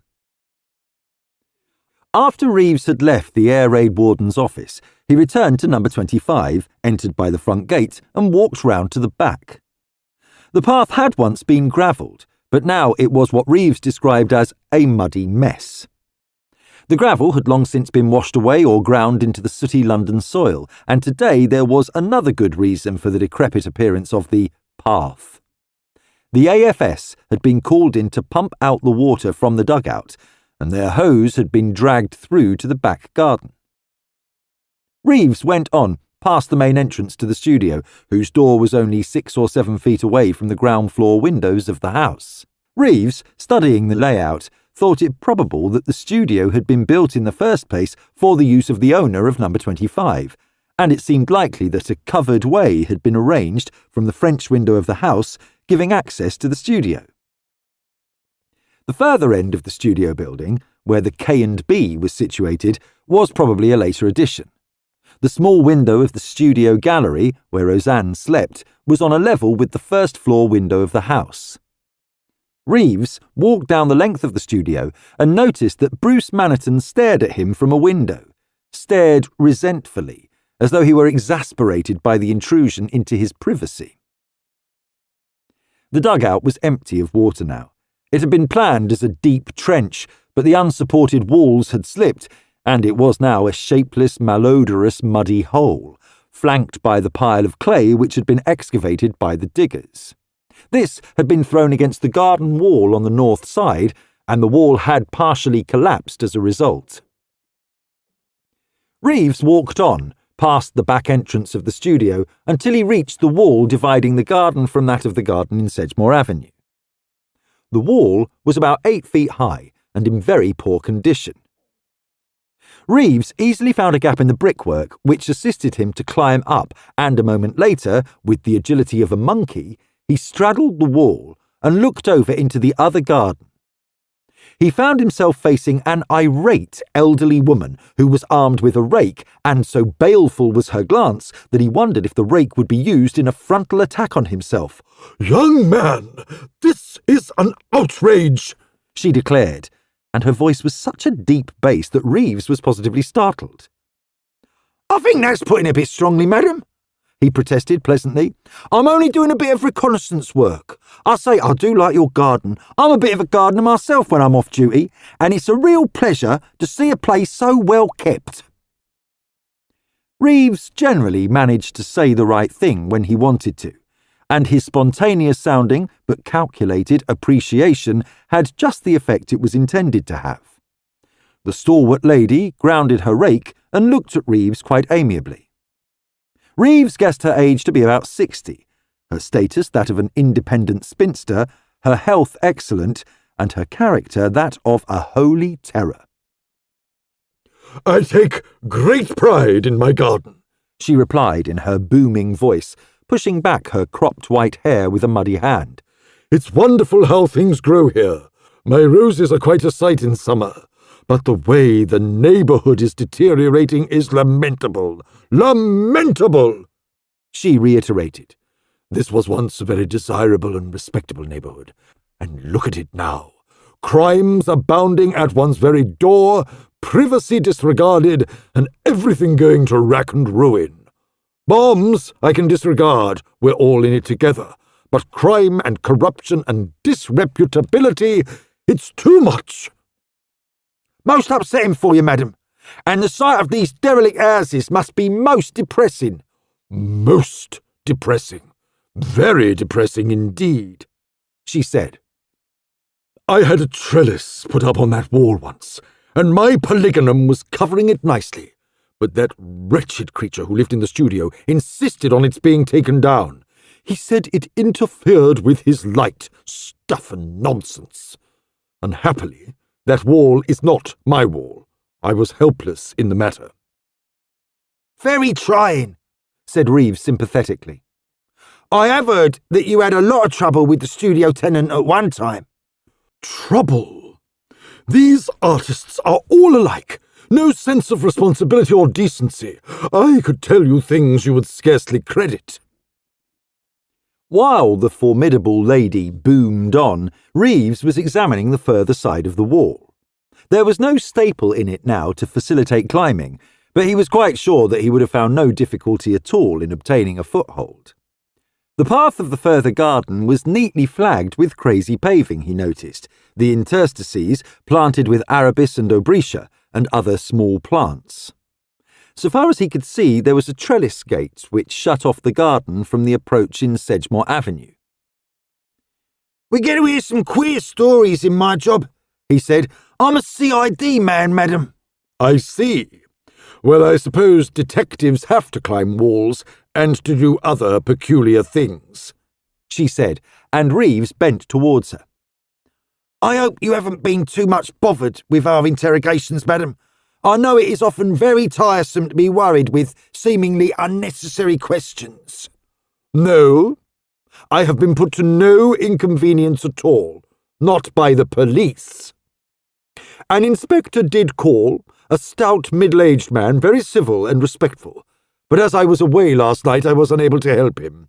I was fire-watching, as I habitually do once a week. I have an idea that you could give us some help in another way, madam, went on Reeves. If you could tell me when it would be least inconvenient for you, I should be grateful if you would answer a few questions. Any time you like, any time, she responded. I am seldom out. My name is Miss Stanton, and this house is called Ithaca, a classical name, chosen by my dear father. A very beautiful name, said Reeves tactfully.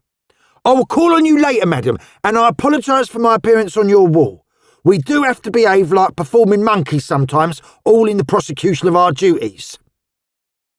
He grinned as he spoke, showing an excellent row of white teeth in his lean, angular face, and Miss Stanton boomed out a deep and hearty laugh. You appear to be an intelligent and civil monkey, she replied. I will show you my garden sometime. I have hellebore in flower and winter sweet. Wonderful! In a London garden too, said Reeves. He slipped back to his own side of the wall and brushed his trousers down, indulging in a quiet chuckle which was very full of mirth. Marvellous old girl, he said to himself. What the blazes is hellebore? I must find out. He made his way back past the studio, where Bruce Mannerton stared at him again from the window, and made his way to the front door of number 25. Part 2. Inspector Jenkins inside? Reeves inquired of the constable on duty at the door. Yes, he's there, and the chief inspector's just come in too. Reeves went inside and upstairs to old Mr. Folliner's bedroom. Jenkins, together with a clerk from his department, was still examining the never-ending papers which had been packed into the vast wardrobe. Macdonald was standing by the window. I've just been described as a civil and intelligent monkey, said Reeves. And can you tell me what hellebore is? Christmas rose, replied Macdonald promptly. Did she call you that too? I saw you doing your stuff on the garden wall. The things I've done in the name of duty, groaned Reeves. Anyway, I've been getting a spot of information. He gave Macdonald a neat précis of his gleanings and ended up, What about it? Do I pop round to Bickford's and start in on the good old trail? I think so, replied Macdonald. You'll probably find that their records were lost in the Blitz. Their van driver is now a prisoner in the Far East, and no one has ever heard the name of Stort anyway. Now, say if both you chaps listen to me for a bit, and give me the benefit of any brain waves you're likely to have. Reeves seated himself on the late Mr. Folliner's armchair, Jenkins removed his glasses, and Macdonald leant back against the window and expounded. Yesterday evening, 3 people, at least, entered this room. One was Mrs. Tubbs. She left the house just about 8:30 and went in to see Miss Maniton and left a latchkey on the kitchen table. Mrs. Tubbs did not arrive back at her own home until after 9:15, just as the 9 o'clock news was over. She lives in Myrtle Place, about 10 minutes' walk in the usual way, but, admittedly, the fog was very thick. Mr. Verraby, according to his own account, came into the house just after 9 o'clock. According to the night watchman, Verraby should have reached this house by 5 minutes to 9. Neil Folliner says that he got here just after 9. About right, according to Private Brown's computation. Jenkins intervened here. According to the evidence of the photographs, which shows Neil Folliner's footprints superimposed on Verraby's, Verraby got here first, which fits in with the times. Yes, I think we can assume that. Neil Folliner and Verraby both state that the cash box was lying on the floor, empty, when they arrived. According to Jenkins' researches among deceased's papers, the latter has realised all his property, saving this house, for cash, his transactions being spread over a period of nearly 10 years. At the beginning of that period, he had a banking account at the City in Westminster, but he withdrew all his money out of deposit in 1938. There is no evidence to show what he did with it. He put it in that cash box, said Jenkins. I'll lay any money that's what he did with it. And he spent happy hours every evening counting up his notes. I expect he wished it was in gold. Misers love gold, but he couldn't get gold, so he had to be contented with notes. It's a reasonable assumption, said Macdonald. Anyway, for the moment, we'll assume that the money was in the cash box and that the murderer stole it. Half a jiffy, said Reeves. Was the old chap shot with his own pistol? Yes, there's no question about that. The bullet's been examined and the breech markings prove that it was shot from the pistol found on the floor. This pistol was bought by old Folliner in 1930. The receipt for it is among his papers. The PM shows that he was knocked over the head first and then shot. Jenkins nodded his solid head. Yes, and you can make another assumption from that. He recognised the person who came into the room. That's why they shot him. Wanted to make perfectly certain he wouldn't recover and give them away. That seems reasonable to me, said Macdonald. Of course, there are several variations which might be worked out. It's possible that one person shot him and that another stole his valuables. Possible, but I don't believe it, said Jenkins. The murderer took the loot, I'm certain of it. We've 3 possibilities at present. One is Mrs. Tubbs, one is Mr. Verraby, and one is Neil Folliner. 4, said Reeves. The 4th is Miss Maniton. There aren't any traces of her, said Macdonald. Of course, Neil Folliner was wearing army boots, heavy things, which left imprints on the damp linoleum. Verraby was wearing crepe rubber soles, which also leave a characteristic mark. Mrs. Tubbs was admittedly in the house on her lawful occasions. How nearly can they fix the time of death? Asked Reeves, and Macdonald replied, That's a point which the medical experts will never swear to, not within minutes. They've been proved wrong too often. The surgeon reached here at 9:40, a very good effort considering the sort of night it was. He said that death had occurred within the hour preceding his visit, possibly more than an hour, possibly less. So, it's a possibility that Mrs. Tubbs could have shot him before she left here? Yes, it's a possibility among other possibilities. She knew, although she denied it, that Neil Folliner was coming. She could have left that postcard handy for you to find.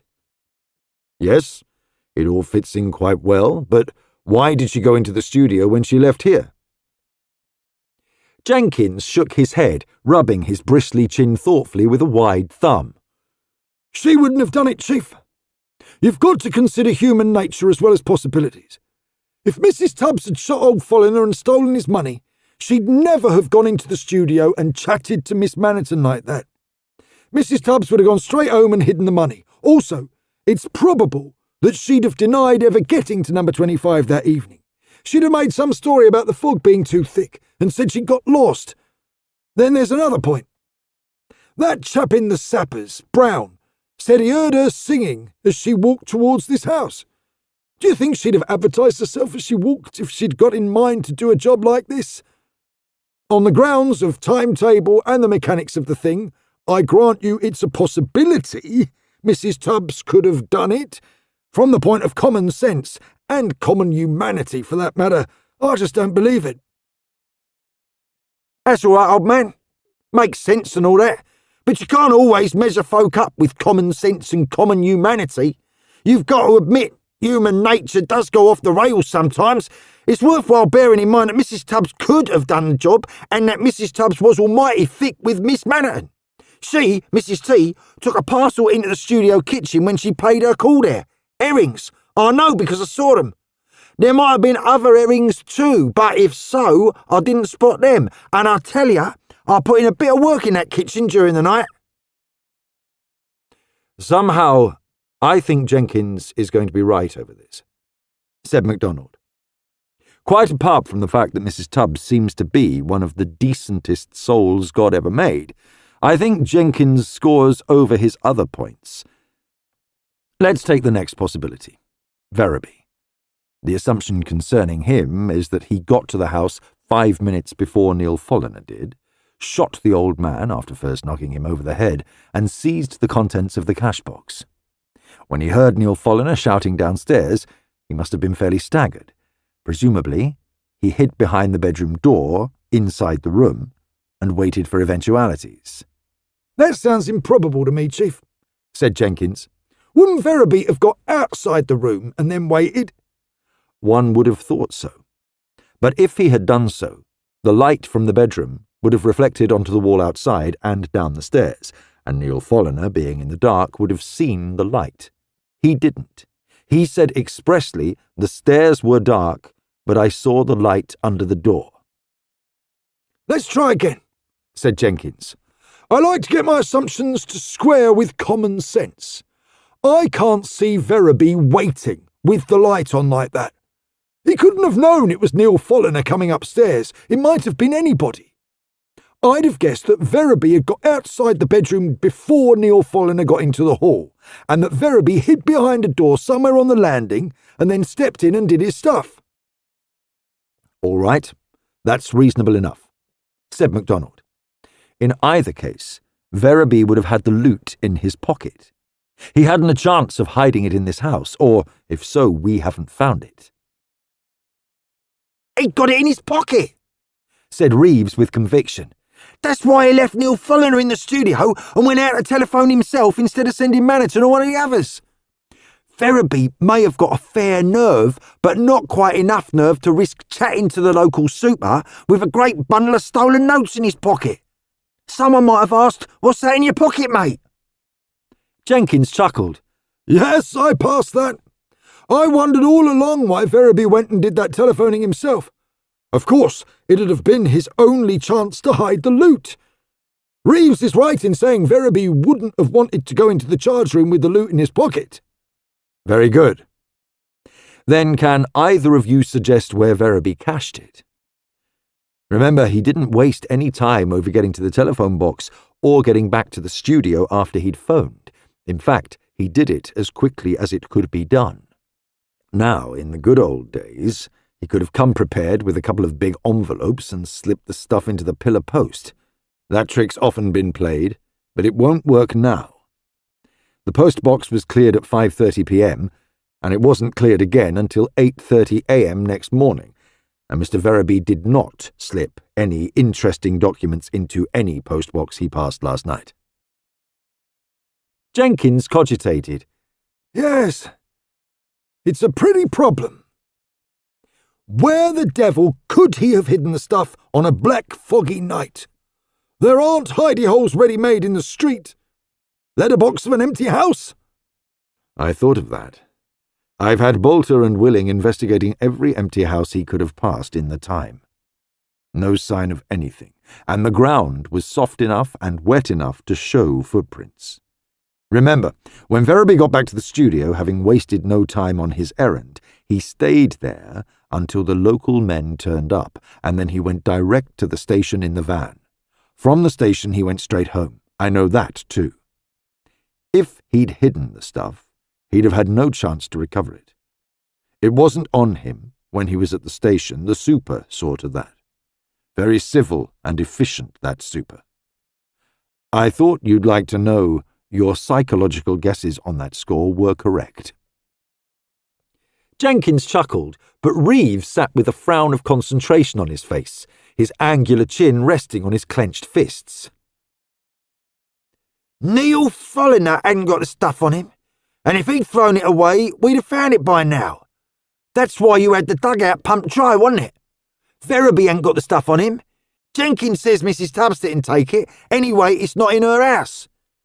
You know, in this story, all paths lead to the studio. They were all in the studio at one time or another. Would you bet the loot's there too? Have either of the Manhattans been out today? Neither of them, replied Macdonald. Good. None of the three who left last night took anything away with them. We saw to that. Seems to me it's a case for a fine-tooth comb at the studio. No harm in that, said Jenkins. Very annoying for the tenants, of course, but they'll just have to put up with it. Reeves was still staring into space. A penny? Inquired Macdonald, and the younger man laughed. I might ask you the same, Chief. I reckon you've got a few ideas of your own you're etching at, but I'd rather be left to tumble to them my own way. When you put me on that idea of the last tenant at the studio, the nasty bit of work named Stalt, I sort of felt that you believed the cast wasn't complete in this act, not all the actors present, as it were. Jenkins chuckled, a deep, cheerful sound. You and your psychic bids, he laughed. Always going a bit ahead of the evidence. You found traces of 3 different persons who were in this house sometime yesterday evening. Are you looking for traces of a 4th? I've looked, all right, replied Macdonald, but I haven't found any. It's worthwhile remembering this, though. The traces of footmarks which we've got were made by men with heavy footgear, and the soles of their boots or shoes were wet and black, with that adhesive sort of sooty moisture you always get in a London fog. It's quite possible that someone with dry shoes could have walked upstairs and left no sign of their passing. Jenkins readjusted his glasses. I reckon the most useful thing I can do is to get on with my secretarial work. He chuckled. There's 50 years accumulation to be gone through in this cupboard. The top strata are all what I call impersonal documents, records of business transactions. The old chap didn't seem to have had any human contacts for years. But as we work through, I've an idea we should get to letters which may tell us a bit about him. Cheer up, Reeves. I may have a whole batch of dramatist personae for you to add to your list of invisible entrants. This is the sort of case which suits a man of my weight.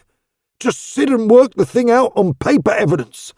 I'll leave the wall climbing and that to you, the monkey work, so to speak. Macdonald put in a question here. According to your present researches, would you have expected to find a considerable sum of money somewhere on these premises? Jenkins nodded. Yes, Chief. During the past 10 years, the old chap realised property and investments to the tune of several £1,000s. He's kept copies of most of his transactions, and I tell you, it's no joke trying to decipher his writing and make sense out of it. There's no evidence as to what he did with the money. So far as I can see, he didn't invest it, he didn't buy anything, and I can't believe he gave it away. His only outgoings were rates and taxes. I should have to have the Inland Revenue people along sometime. He had some lively correspondence with them. I'll try to get some sort of statement out by tomorrow. But so far as I can see, at the moment, deceased had several £1,000s. Somewhere. In his cash box, murmured Reeves. Part 3. I'd like to give this house the once over again while it's still daylight, said Reeves, as he and Macdonald left Jenkins to his secretarial work. Right. We'll go over it together. It'll be an exhilarating experience for you, said Macdonald. Upstairs to begin with. Reeves glanced at once at the treads of the stairs before he mounted them. There were footmarks showing in the sooty dust which lay thickly on the bare boards, but these footmarks were all close to the handrail side. Macdonald said, Yes, the dust has its uses. Those footmarks are ours. No one else has been up these stairs for weeks, probably months. The dust is lying like a pall everywhere, and every footstep shows. There were 4 rooms, 2 front and 2 back, on the second floor, and a ladder led up to the loft above in the roof. No object in climbing that, said Macdonald. The loft is bare, except for a couple of broken chairs and some cracked china. I've had the tanks emptied. Nothing but soot. They glanced in at each of the small bedrooms. All 4 were empty, their walls mildewed and damp-stained. Doors and wainscot cracked and peeling. Reeves went to one of the back windows and looked down at the studio roof, sheets of corrugated iron, much in need of painting. There had apparently once been a pole for a flag on the gable end of the studio, close to a disused chimney pot. The pole lay forlornly on the iron roof, and loops of the cord still festooned the gable and hung flapping a yard or 2 down the wall, tapping miserably in the wind. It was a forlorn and melancholy prospect of an ugly and neglected structure. Beyond, Reeves could see into the garden of Sedgemoor Avenue, where Miss Stanton was still busy with her rake. On the first floor there were also 4 rooms, 2 large bedrooms with small dressing rooms opening out of them, and in addition was an antique bathroom and lavatory. The only furnished room was Mr. Folliner's bedroom. The old man sold everything except the contents of his own bedroom, and such junk as even the rag and bone men wouldn't give him a penny for, said Macdonald. Any broken sticks of furniture or packing cases or anything else which would burn he used for his fire. Not much chance for anyone to hide anything here in a hurry. There's the chimneys and under the floorboards. We've drawn a blank everywhere. On the ground floor in the hall, there was one relic left, a much battered grandfather clock. It had evidently been through a minor earthquake, for its face was broken, its panels cracked, and its door missing. Reeves glanced inside the case. The pendulum had dropped off, the weights and chains were missing. Sold the weights and chains and was in process of burning the case, said Reeves. Any of the works left? Yes, but they're rusted into a solid hole. Even the junk man wouldn't fancy them. And old Folliner was no believer in giving things for salvage, said Macdonald. There's nothing hidden among said works. They went through the ground floor rooms and cupboards, noted that coal was now dumped in what had once been a cloakroom, and that every electric fitting had been cut away from its flex. The big room, which had once been the drawing room of the house, with long windows overlooking the one-time garden, had once been a beautiful room. Now its grimy walls were defaced with smears of paint smudged over underlying frescoes. "Hello," said Reeves. "This is the room Mr. Stort's lady friend must have inhabited. Did he decorate it for her? And if so, what?" He walked up to the wall and tried to make out the nature of the painting underneath. Macdonald said, "There were a series of portraits on the wall, apparently. Some painted, some in charcoal, and somebody has painted them out. I must ask Mrs. Tubbs if she knows anything about it." Reeves continued to stare. "Damned funny," he said slowly.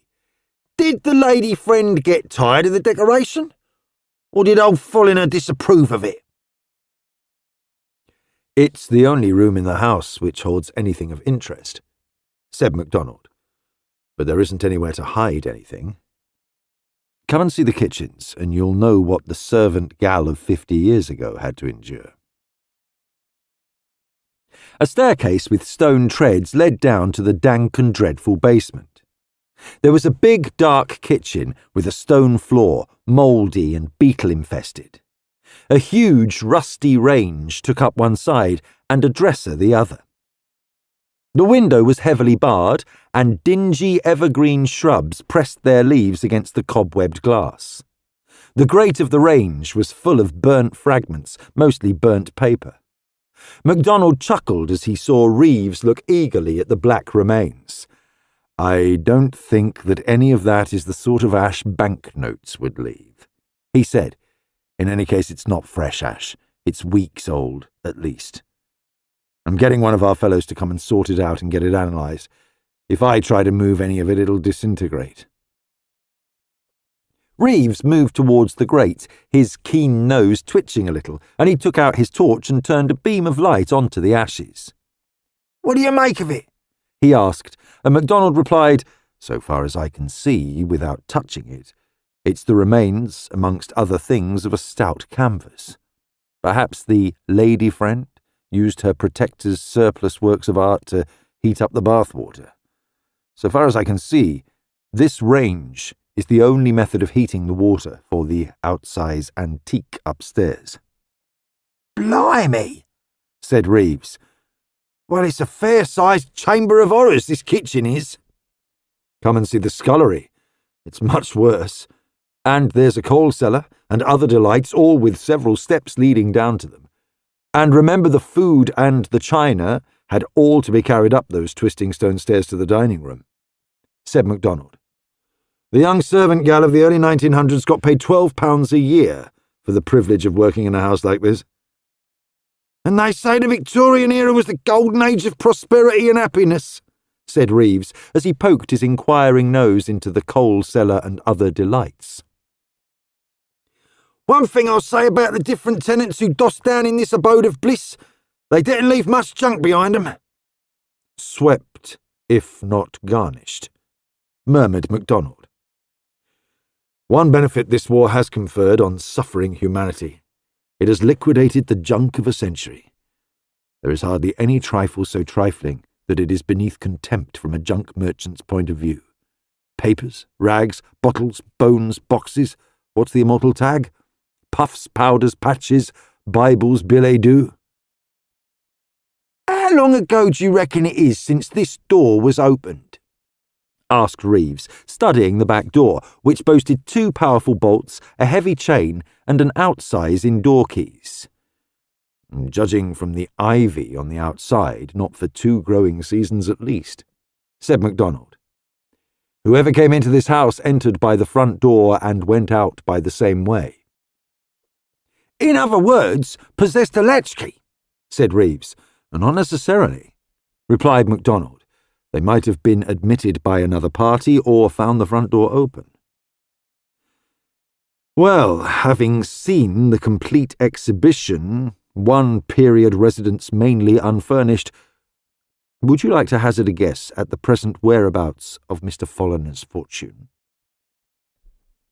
Reeves turned and studied Macdonald's non-committal countenance. "I've made my guess," he replied. "Meantime, I'd like to get busy on Mr. Stort. I want to know why his lady friend mucked up those wall paintings." "All right, get on with it, and report if you want any help. Where do you think of starting?" "With the Holy Terror in Sedgemoor Avenue. The lady with a rake. Christmas Rose, she said that thing was. Always believe in showing an intelligent interest." "Very sound, but don't overdo it. Gardeners love answering questions. Good hunting." Chapter 9. Part 1. When Reeves had left him, Macdonald did a little quick thinking regarding his own timetable, and came to the conclusion he had an hour or 2 to spare, which he could devote to the matter of Listel. Reeves was on the same trail, though Stort was his immediate quarry. Macdonald thought that there might be a chance, admittedly a remote chance, that if Stort and Listel had come back to the neighbourhood of the studio, the latter might have paid a visit to his old haunt at the Green Dragon. It had happened more than once in Macdonald's experience that a wanted man, suspected of having returned to his own neighbourhood, had dropped in for a drink at a familiar pub. The temptation to do so seemed irresistible in certain cases, as though the old habit of dropping in for another had overcome caution. Enquiries had already been made at the Spotted Dog nearer at hand, but without result. The middle of the afternoon is not a good time for approaching a public house with the idea of acquiring information, but Macdonald, having made his way to the high street and found the little alleyway where the Green Dragon was situated, went to the side door of the house and rang the bell. The door was opened by a stout, cheery-faced, grey-haired lady dressed in a period gown of black satin, her vast bosom embellished with gold chains, locket, and a huge cameo brooch. Her grey hair was dressed over pads and secured by diamond-studded combs, and her whole appearance was perfect in its consistency. She was a picture of the early 1900s, and Macdonald liked her at sight. Before he could speak, she addressed him reproachfully. "Nothing doing, dearie, I've told you so before. It's no manner of use you coming worrying me. You've got to take your turn in hours like all the rest." "Quite right, but I haven't come to worry you about that," said Macdonald cheerfully, and she replied, "Lor, you're not the boy I took you for. They're always on to me. Silly, I call it, and it does get my goat when they come worrying at the side door. You'll get me into trouble, I tell 'em. It's an old joke, but none the worse for that. Now, what is it you want, dearie?" "You are the proprietress here." "That's right. Me and my boy Jem helps ever since my old man went home." She surveyed Macdonald with her shrewd old blue eyes. "If it's not a bottle of Scotch you're after, and you look as though you've too much sense for that, then you're a plain-clothes man. That right? No offence meant." "And none taken, you're quite right. It's nothing to worry you. I'm making a few inquiries about a man who used to come and play darts here. Can you spare a few minutes for a chat?" "Come in," she replied at once. "I'm not that keen on having the police in me house, if you follow, but you look a nice fella. First on the right and mind the cat." Through an archway draped with beaded curtains, Macdonald made his way down a narrow passage and into a parlour which made a perfect setting for Mrs. Blossom, the proprietress of the Green Dragon. From the lustres on the chandelier to the shell flowers on the draped overmantel, the dim, overcrowded little room was unspoilt by a single anachronism. The flowered walls were crowded with heavily framed pictures, photographic enlargements, texts, and coloured presentation prints from old journals. In one quick glance round, Macdonald saw Wellington meeting Blücher, Cherry Ripe, Bubbles, Shoeing the Bay Mare, and the coronation of Queen Victoria. A family Bible and pile of albums stood on a table shaded by pampas grass, flanked by boxes garnished with shells. Mrs. Blossom closed the door and seated herself decorously on a shiny horsehair armchair, indicating another to Macdonald. "Darts?" she inquired. "Is it that Listel you're after?" "Quite right," replied Macdonald. "I said to my Jem, 'I wonder,' I said, and he told me not to wonder too much. 'It's not as though you know anything about him, Ma,' he said to me, 'and if he did once live in that there studio, it's not nothing to do with us. But you can't help wondering now, can you, human nature being what it is?'" "Of course you can't help wondering," agreed Macdonald, "and my job would be much harder if people weren't interested in their fellow creatures." "Well, that's just it, dearie," she agreed. "Life would be a dull business if we all minded our own business and nothing else. Not that I'm a busybody, I don't gossip, don't hold with it, and it ain't good for business, but I do take an interest, so to speak, and I got a way of summing people up. I've served in a bar since I was a young girl, and if that's not an education in human nature, I don't know what is." "You're quite right there," agreed Macdonald. "You must be a shrewd judge of human nature, Mrs. Blossom. What did you make of Mr. Listell? Too clever by half and nasty with it, she replied at once. Talk. He'd keep the saloon bar happy for hours just the way he talked. And as for stories, but I'd pull him up when he got too free. He knew he couldn't take no liberties with me behind the bar. Then he played darts a marvel, real skill that was. And an eye perfect. Clever with his hands he was, juggling and that. Been on the halls when he was young, he'd still got the patter. Well, there you are. Clever as a monkey, and yet he never had a bean.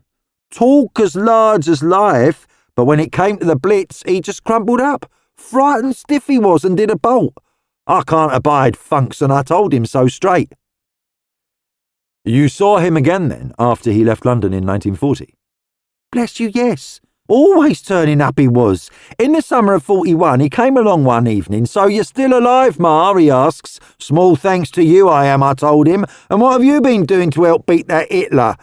He told me a long rigmarole. Been living in a caravan somewhere near Brighton. Then he got a job in Eastbourne, and when that got a packet, he did a bunk to Bournemouth. Then he and his artist friend took a cottage in the country, only he couldn't stand that for long. The fields got him down. He popped in here again last summer, cadged a bed with a fella he used to know in Gray's Buildings just at the back there, and sure enough, there was a raid again the very first night he came.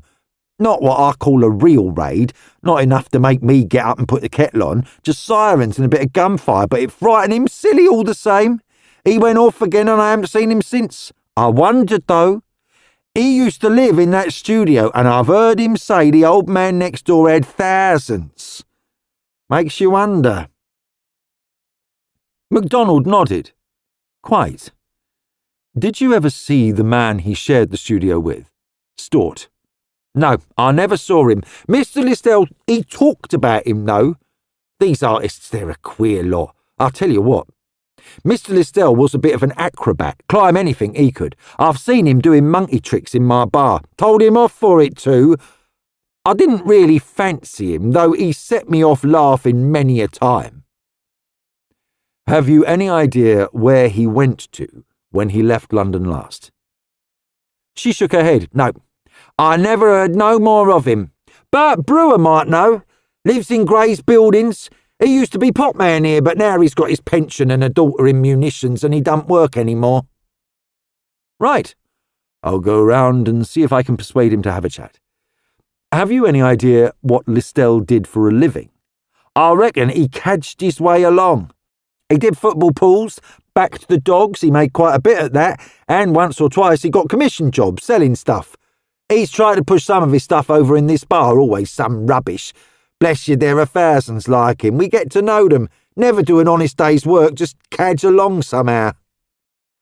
You haven't heard anybody mention him since you saw him last? I wondered if he'd been seen around here lately.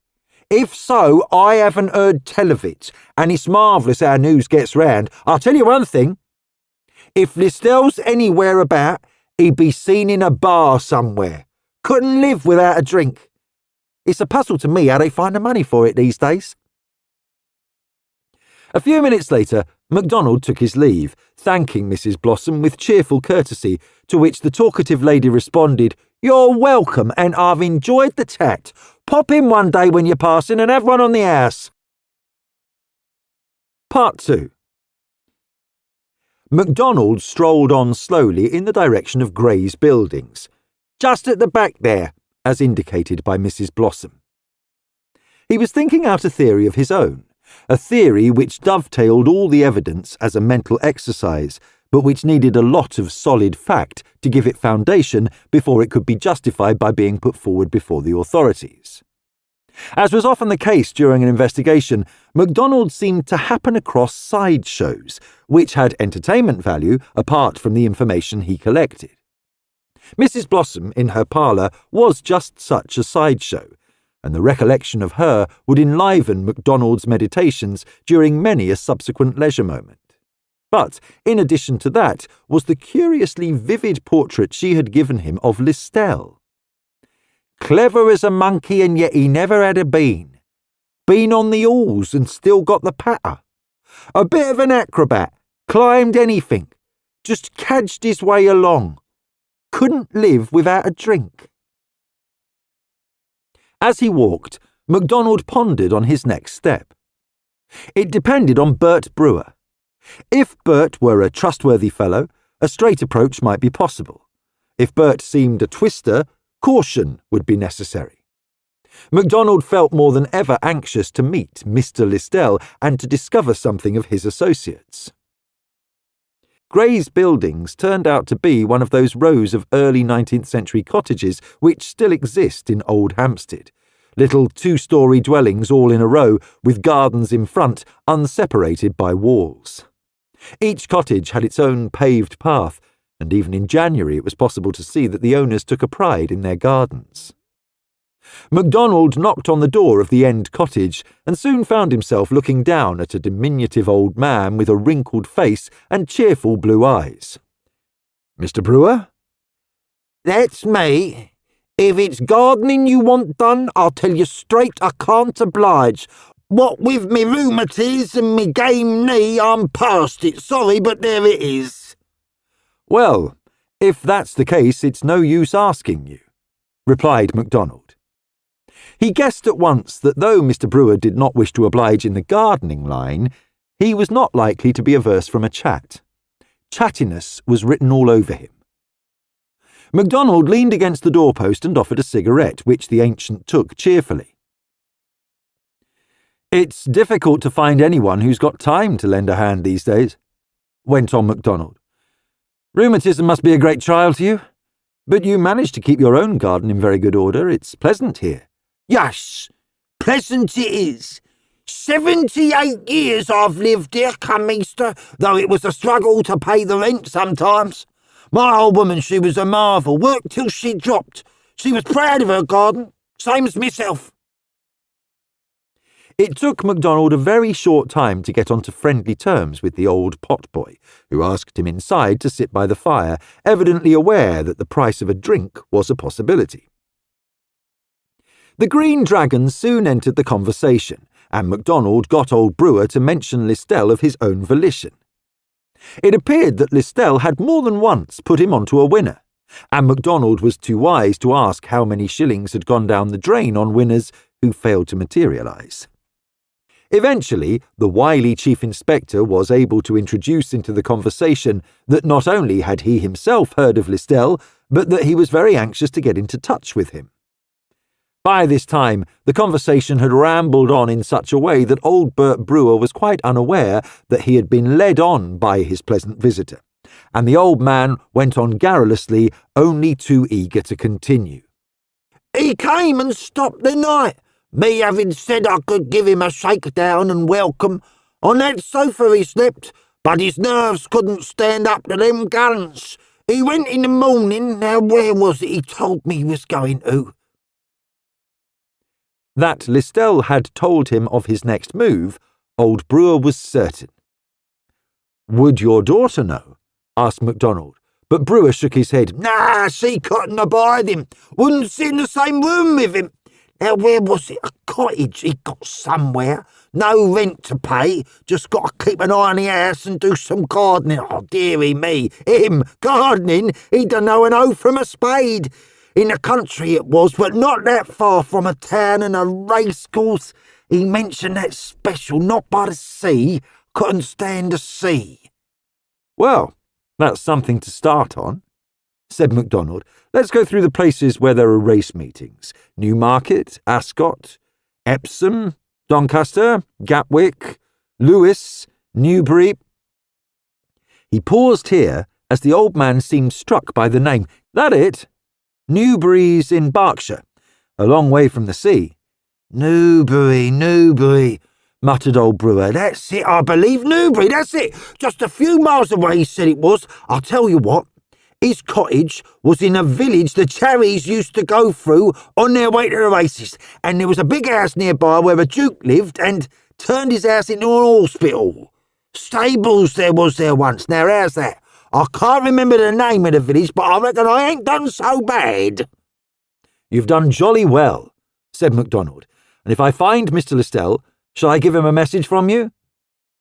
Bert Brewer smiled all over his face. "Yes, mister. You can tell him he owes me 5 bob.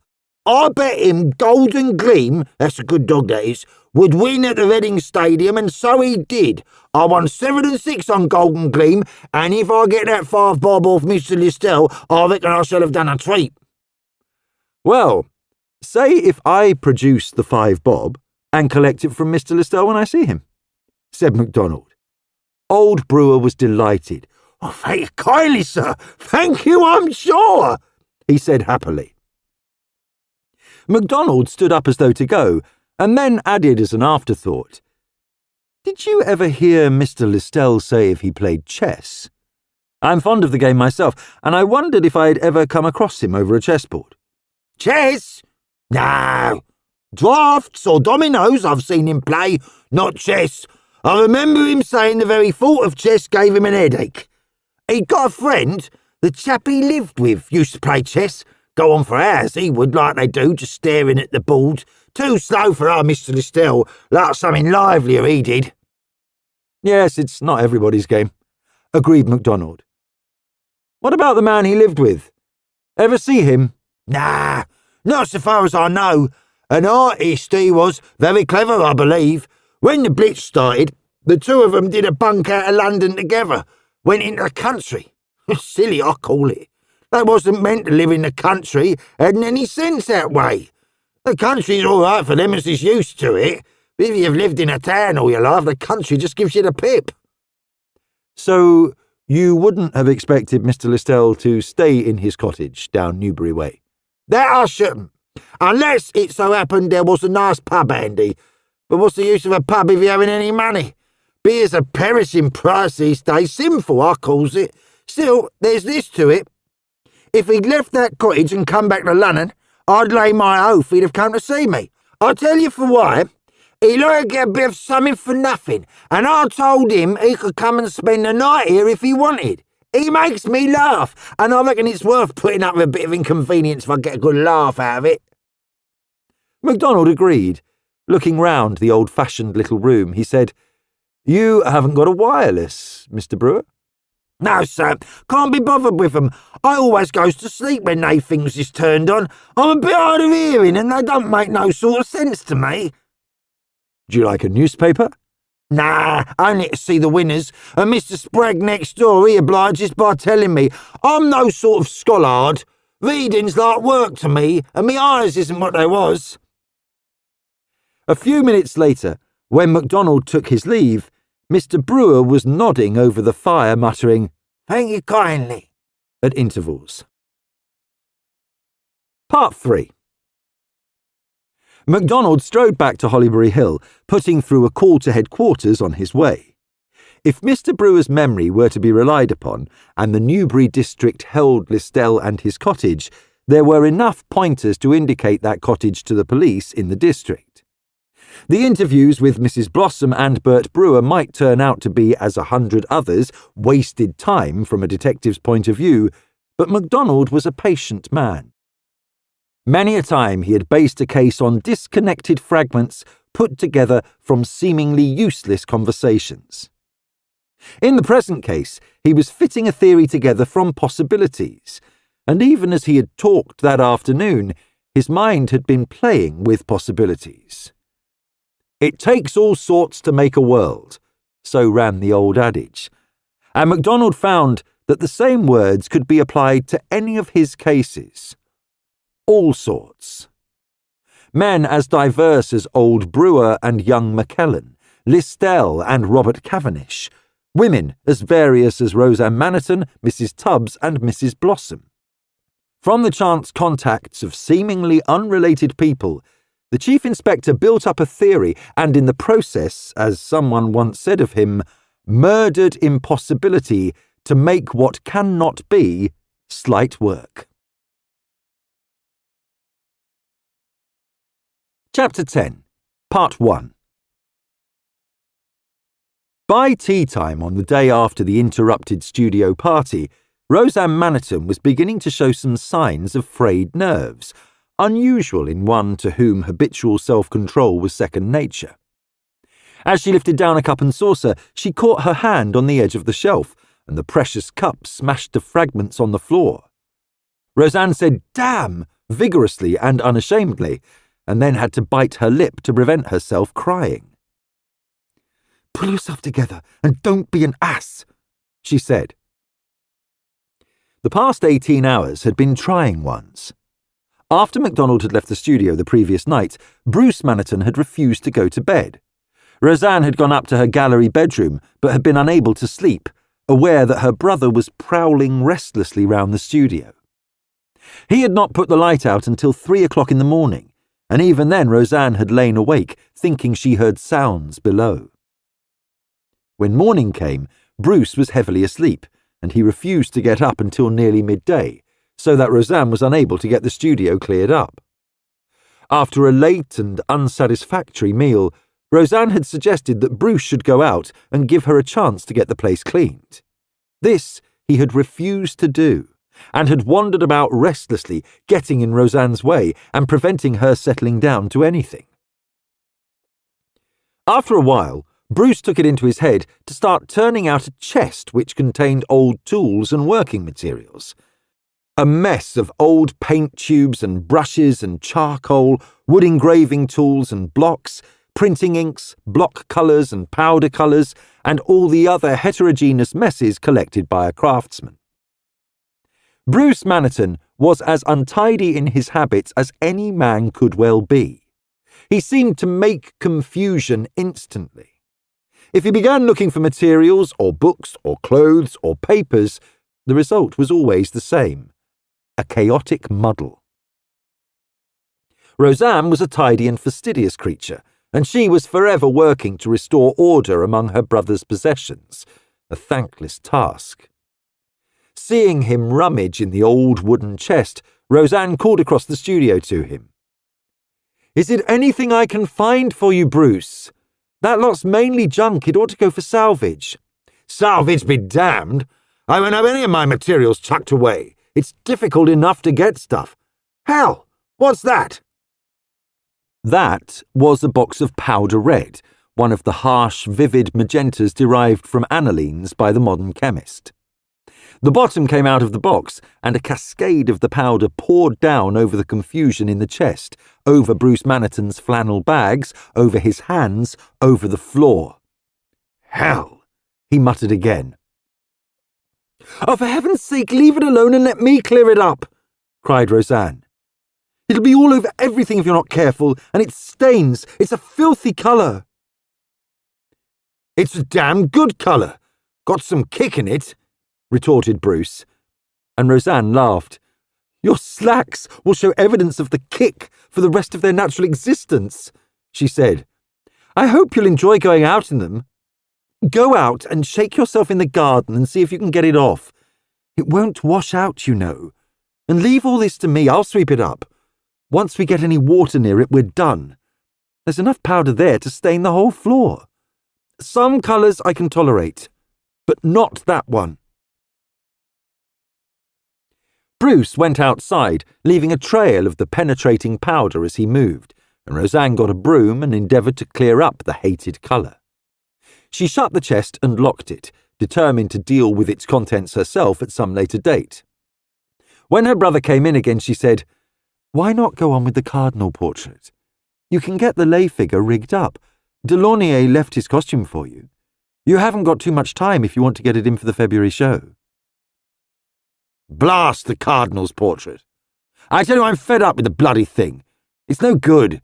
It never will be any good. It's not a picture. It's just a rotten bit of illustration. I loathe the thought of it." Roseanne did not answer immediately. She finished her sweeping and took the dustpan and emptied it in the stove, and then walked across to the easel and swung it round so that the light caught the charcoal drawing. "You're wrong," she said quietly. "It's a good piece of work. One of the best drawings I've seen you do. If it were a dud, I should know. It isn't. It's got strength in it, and the planes are well done. If you don't stick to it, you'll be a fool, and rather a feeble fool." She left the canvas and went to her own table and found a cigarette and lighted it, and then sat down on the edge of the table. At that moment, Reeves passed outside, and Bruce Maniton muttered, "Those blasted police again. They're haunting the place." Oh, never mind the police, cried Roseanne scornfully. What do they matter to us? Whatever happened out there was nothing to do with us, was it? Weren't you in here, drawing Delaunay, when the old man was murdered? Bruce Maniton whipped round on her. If you'd said you were in here too, Roseanne, there'd be nothing to bother about. Oh, hell. You've got a good opinion of me, haven't you? You think that provided I know I am safe, I don't care a damn about you or anything else? Roseanne sat very still, watching him. You don't think I did it, by any chance, Bruce?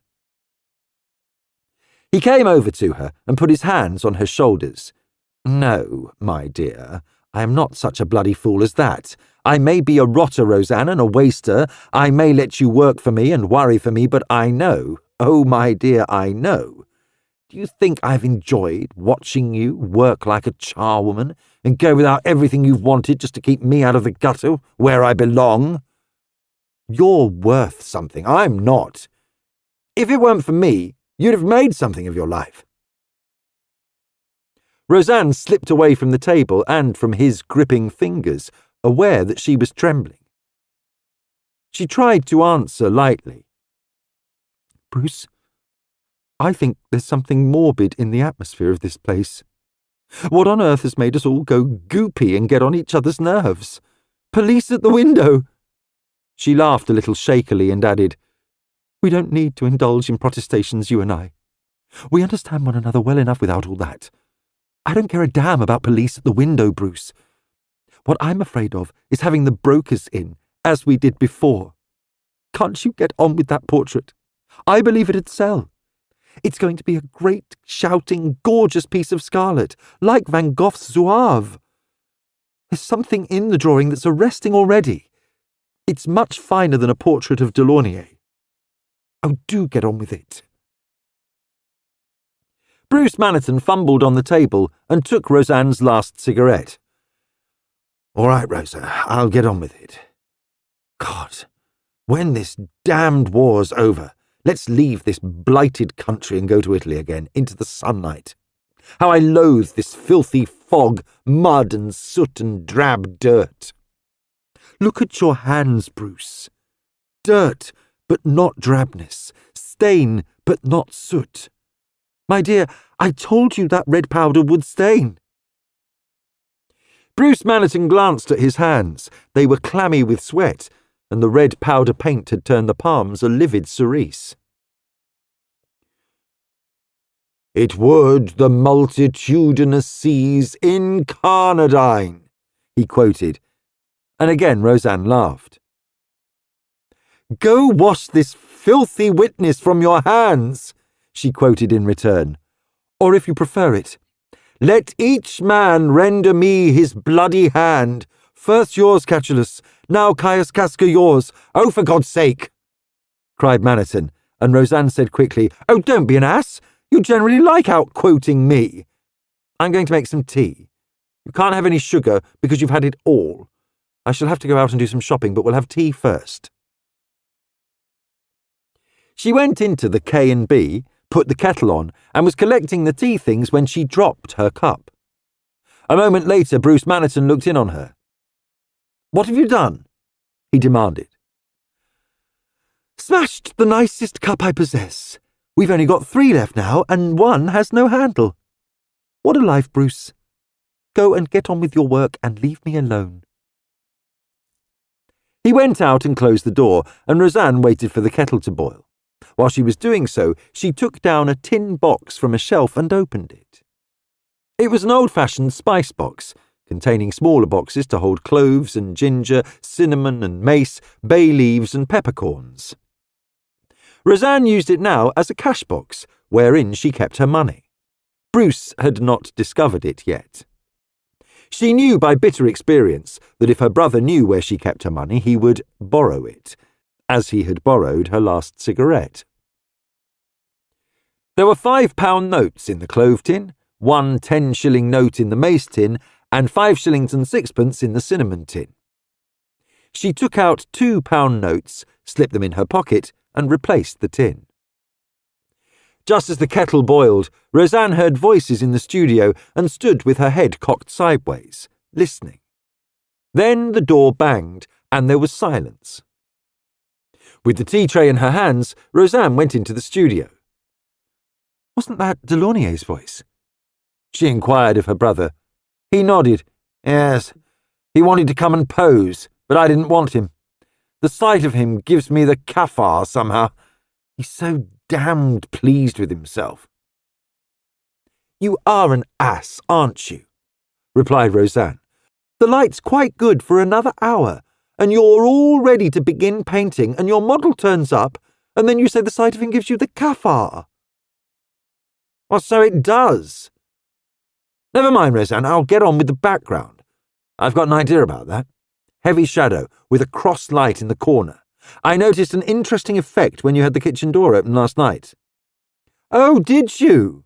And you cursed me to high heaven for opening that door." "This, my dear, is China tea and the last Romilly biscuit the world contains. So make the best of it." "Madonna! How have you got China tea?" "Saved it. Betty Mountjoy gave me some months ago. Honest to God, Lapsang Souchong. I've been treasuring it like fine gold against an emergency, and somehow, today, I felt justified in using some of it. Everything looked mouldy, and I thought a decent cup of tea might cheer us both up. A pity Robert Cavendish isn't here. He appreciates China tea." "Cavendish?" Bruce Maniton's dark face grew brooding again. "You like him, don't you, Rosa?" "Yes, I like him. He's sensible and reliable and kind, and he's not condescending nor yet a complete Philistine. Do you know he writes good verse, Bruce? Don't tell him I told you, but Cavendish is a poet manqué. Rather pathetic. He works all day on government reports at the Home Office, and he's capable of writing poetry which compares well with T.S. Eliot's." "Cavendish? Good God! I know he can play chess, but poetry? I suppose you're the only person in the world who knows about it. Why don't you marry him, Roseanne?" "A, he hasn't asked me to. B, I don't want to, and shouldn't if he did.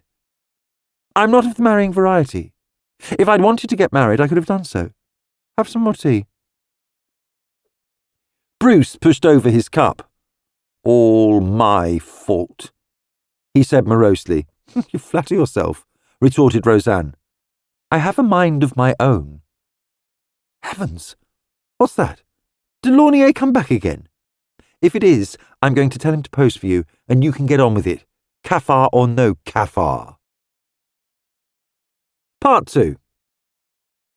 It was not Delaunay. When Roseanne opened the studio door, she saw Macdonald standing there. Quaintly enough, the first thought which flashed into her mind was, how clean he looks. Macdonald, tall, neat in a well-cut dark suit, immaculate collar and black tie, made a striking contrast to Bruce Maniton, who had omitted to shave that morning. "You are the Chief Inspector, aren't you? Do you want to see my brother? Come in."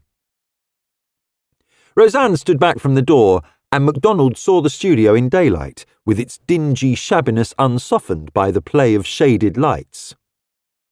Bruce Maniton stared at the CID man with his customary hostile look, and Macdonald said, "Good afternoon. I'm sorry to have to bother you again." "Needs must," said Roseanne. She smiled as she spoke, and Macdonald smiled in return. "When the devil drives."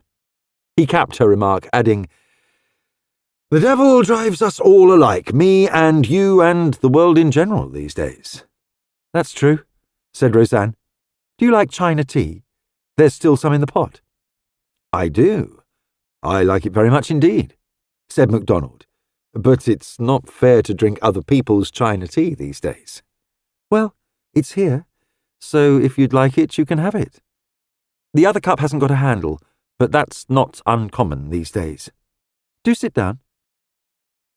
Roseanne sounded calm and cheerful and sensible, talking as she crossed the studio to fetch the cup from the kitchen.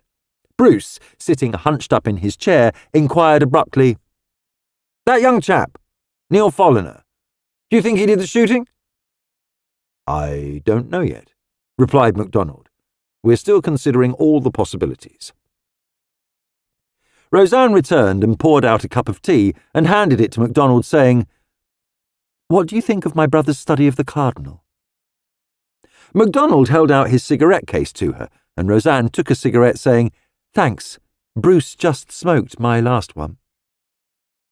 Cup in hand, Macdonald went and stood in front of the canvas and studied it, while he sipped his tea appreciatively. At length he said, "It's impossible for a non-expert to assess the skill of work like this. I think it's a grand drawing. It seems to me that it's not only a striking portrait, it's an impressive composition too. Even in outline, it's got depth, mass, something more than mere line." "You mean it's three-dimensional?" said Roseanne. "You have made a most intelligent commentary. Imagine it with the scarlet and cerise and Delaunay's black-browed face. Wouldn't you like to buy it when it's finished?" "Really, Roseanne," protested her brother, "the Chief Inspector hasn't come here to buy a picture." "Nor yet to drink China tea," replied Macdonald. "But having accepted the tea, I see no reason why he shouldn't enjoy the picture. You didn't do all that in one sitting, did you?" he asked of Maniton. "No, two. I blocked the main proportions in on Tuesday and the details, face and hands, last night. Damn all. It might have been my best picture if only— Oh well, what have you come to tell us?" "I'm afraid I've come to make a nuisance of myself. We believe it probable that old Mr. Folliner was robbed. We don't know yet who the murderer was, nor the thief, but we do know that 3 people who were in that house last night also came into this studio." "Which 3? demanded Roseanne. "You know that already. Young Folliner, the special constable, and Mrs. Tubbs. We have searched the house and found nothing. We have searched the garden and drained the dugout, as you know, and found nothing."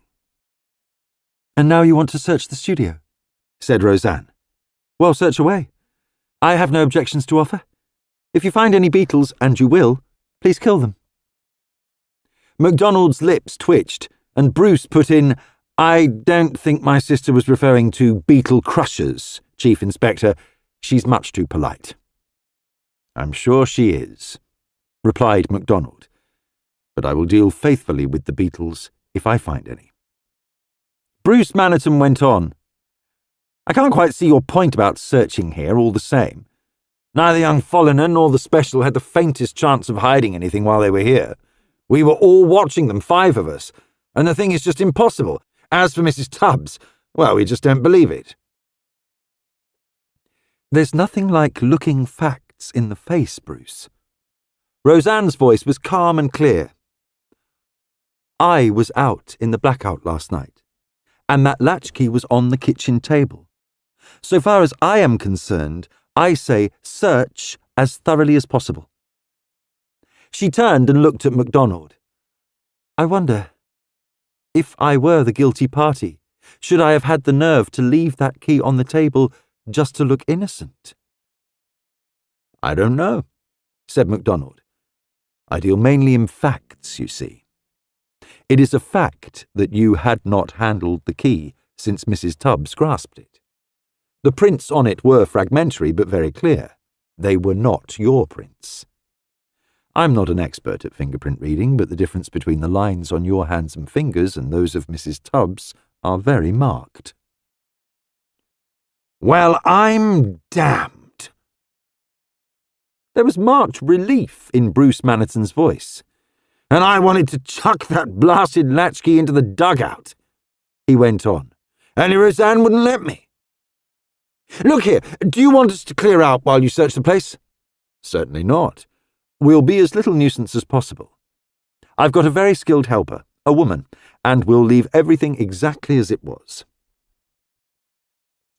"You're going to have some fun when you hunt through my brother's painting materials," said Roseanne.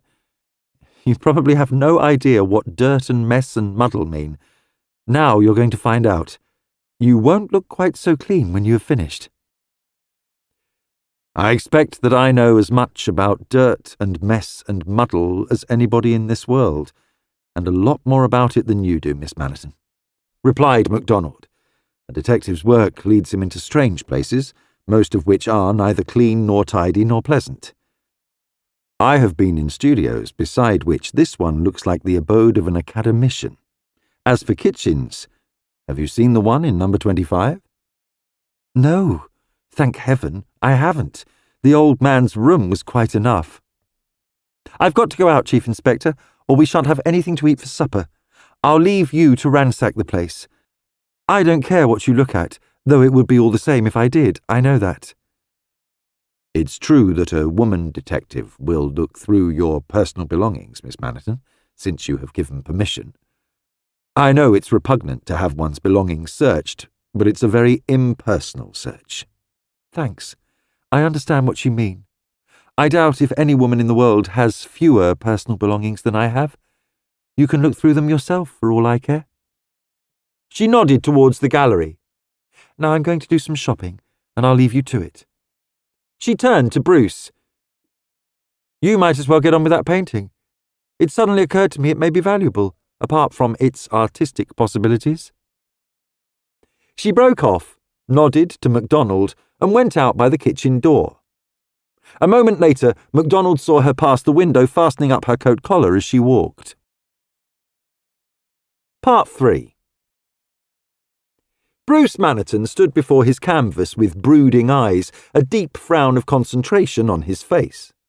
Macdonald stood in the centre of the studio, his hands in his pockets, considering the general layout. The long, barn-like structure ran east and west, the west end nearest to the house. The corrugated iron of the pent roof was covered with some material like asbestos, now stained and discoloured. The north light was set in the sloping roof towards the eastern end. At the west end was the small gallery, with a ladder leading up to it. A curtain, or rather several curtains of varying material, screened the gallery from the floor. Otherwise, it had only a handrail supported by occasional bars. The kitchen door was at the farther end, in the south-east corner of the studio. The stove, an old-fashioned iron affair, stood so that its iron chimney pipe ran up to the roof just clear of the gallery. There was a blocked-up fireplace in the west wall, under the gallery, and Macdonald guessed from the general arrangement that the gallery had been added some time after the original structure was put up, and that the iron stove superseded the original fireplace. The space under the gallery held a divan bed and a chest of drawers, as well as a number of boxes, old easels, canvases, drawing boards, a small printing press, portfolios, and piles of books, mostly stacked on the floor against the wall. The front door of the studio was in the northwest corner under the gallery, with a screen and a curtain arranged for necessities of blackout. Macdonald took in the whole arrangement very quickly, checking up on the impression he had gained the previous evening when the different lighting had made the place seem larger and more mysterious. Now, in the cold grey light of late afternoon, the studio looked shabby and sordid. What did she mean?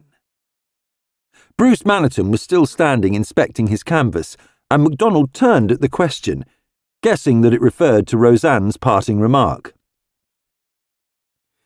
"I expect your sister meant that your picture will acquire a sensation value, so to speak," said Macdonald. "It's not often that artist and sitter are likely to be called as witnesses in a murder case.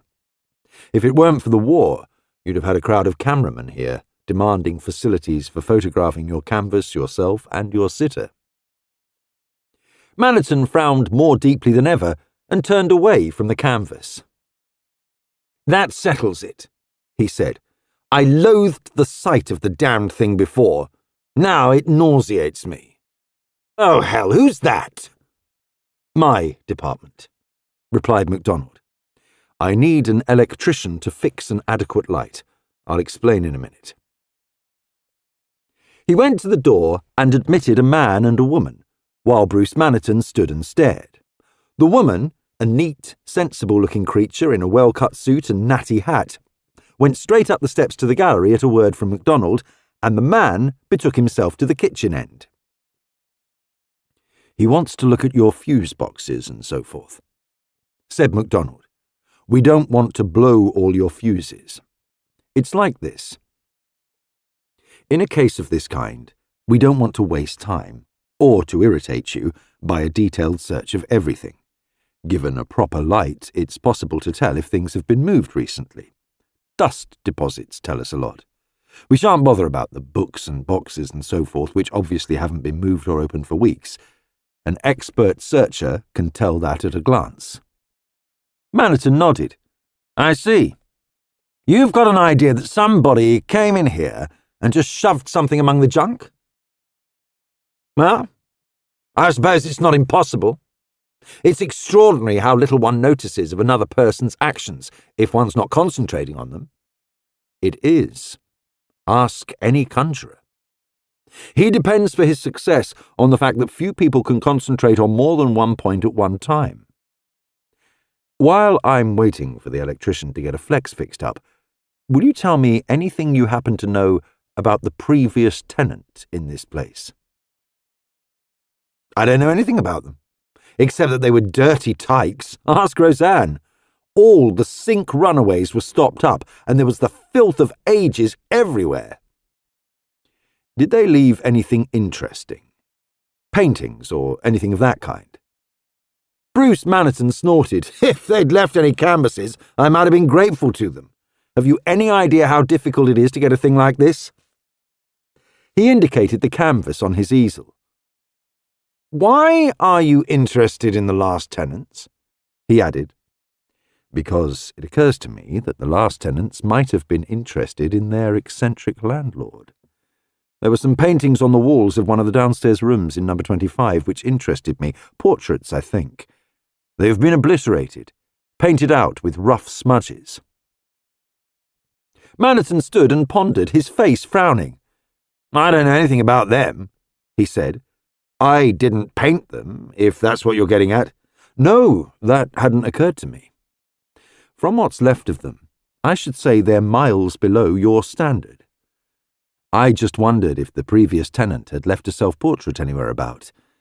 If one of the frescoes in that house represented Mr. Stort, well, it's been very carefully obliterated, that's all." "Do you mind if we black out now? Then we can get going."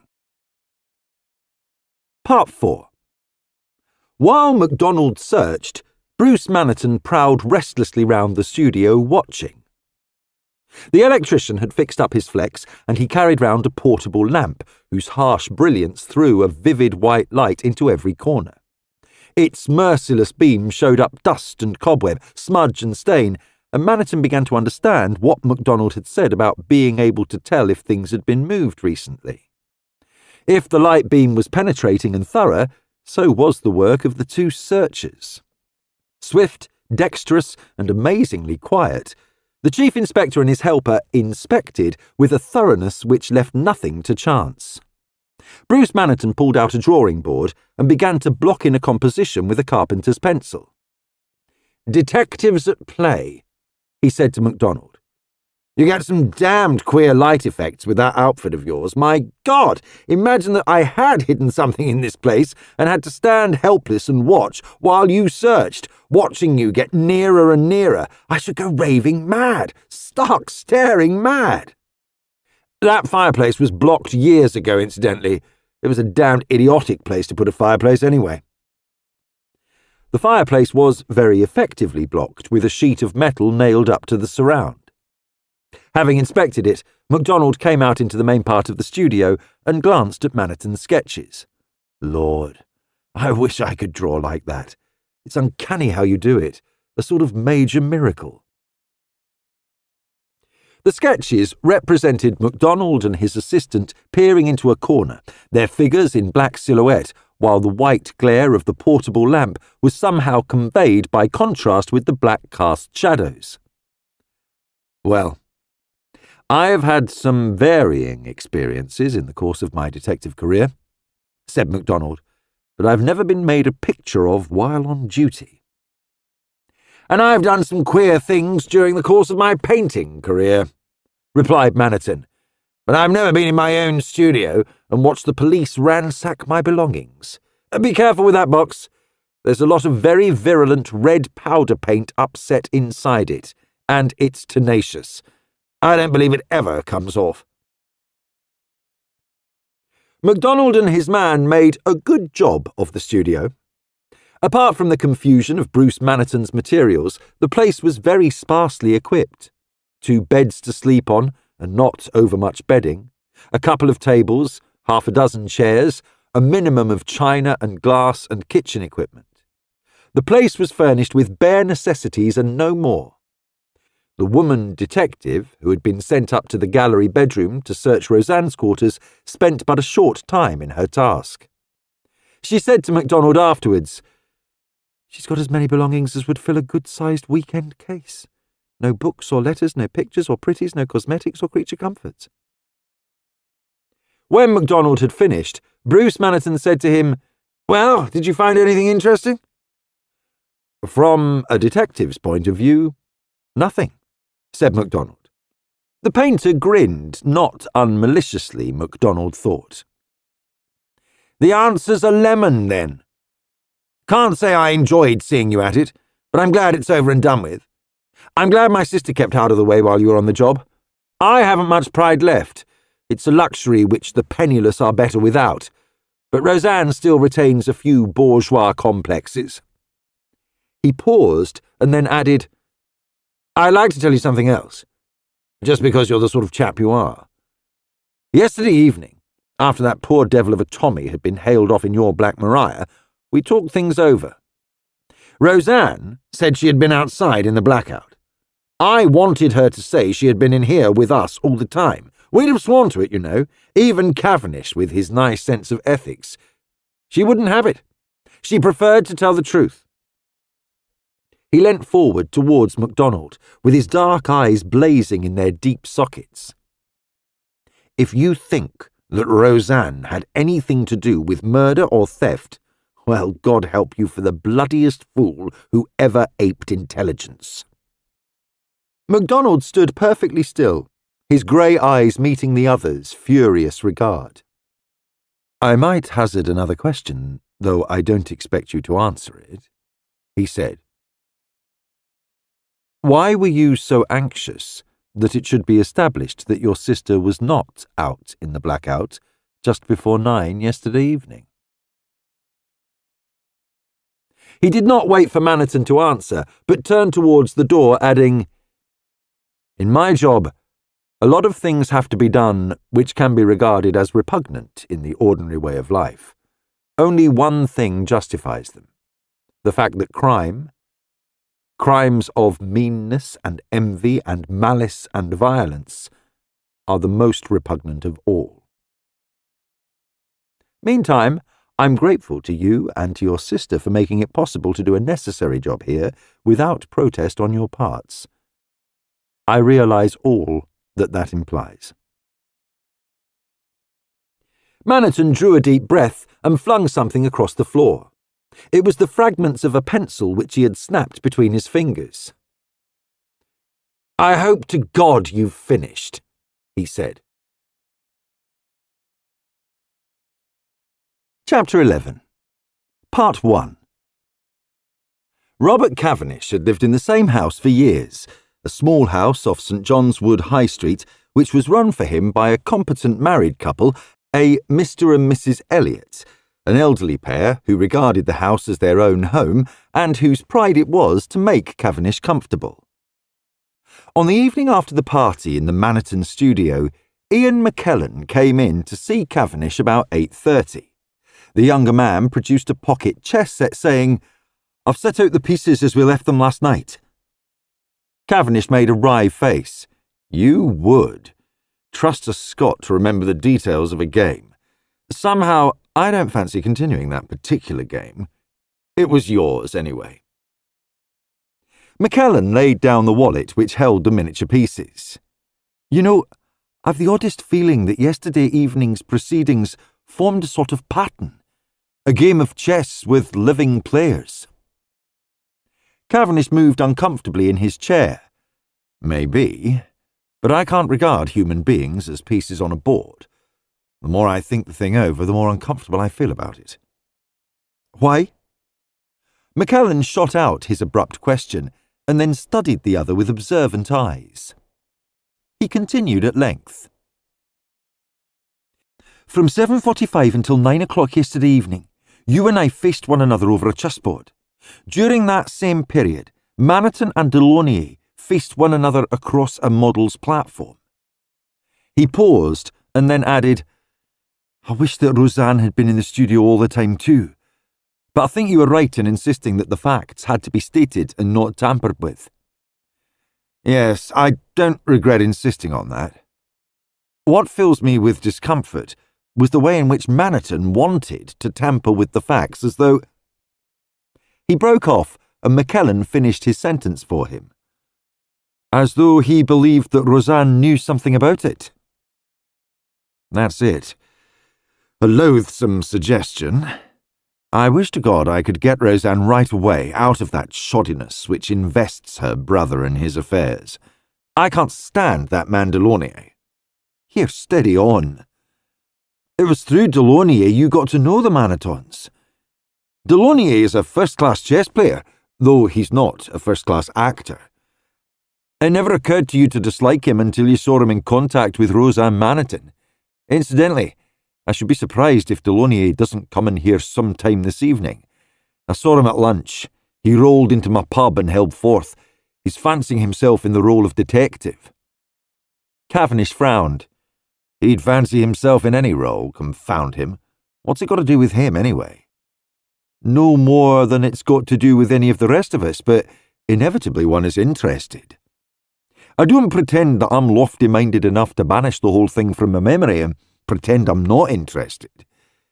For one thing, I shall never be able to forget the moment when that blustering ass of a special butted in on us, dragging that tallow-faced laddie by the arm. It was the sort of thing which stuck in one's mind. You know, every one of us was convinced that young foreigner hadn't anything to do with it. Just sentiment, I suppose, because he was hurt and looked green and was in khaki. Mr. Delaunay, sir. Mrs. Elliot held the door open and Delaunay followed her into the room. Evening, both of you. Hello. Finishing your game at long last? Delaunay seemed to take the room in at a glance, and his eyes studied the little chess pieces. Black to move, and mate in 4 moves, he said. But black hasn't moved yet.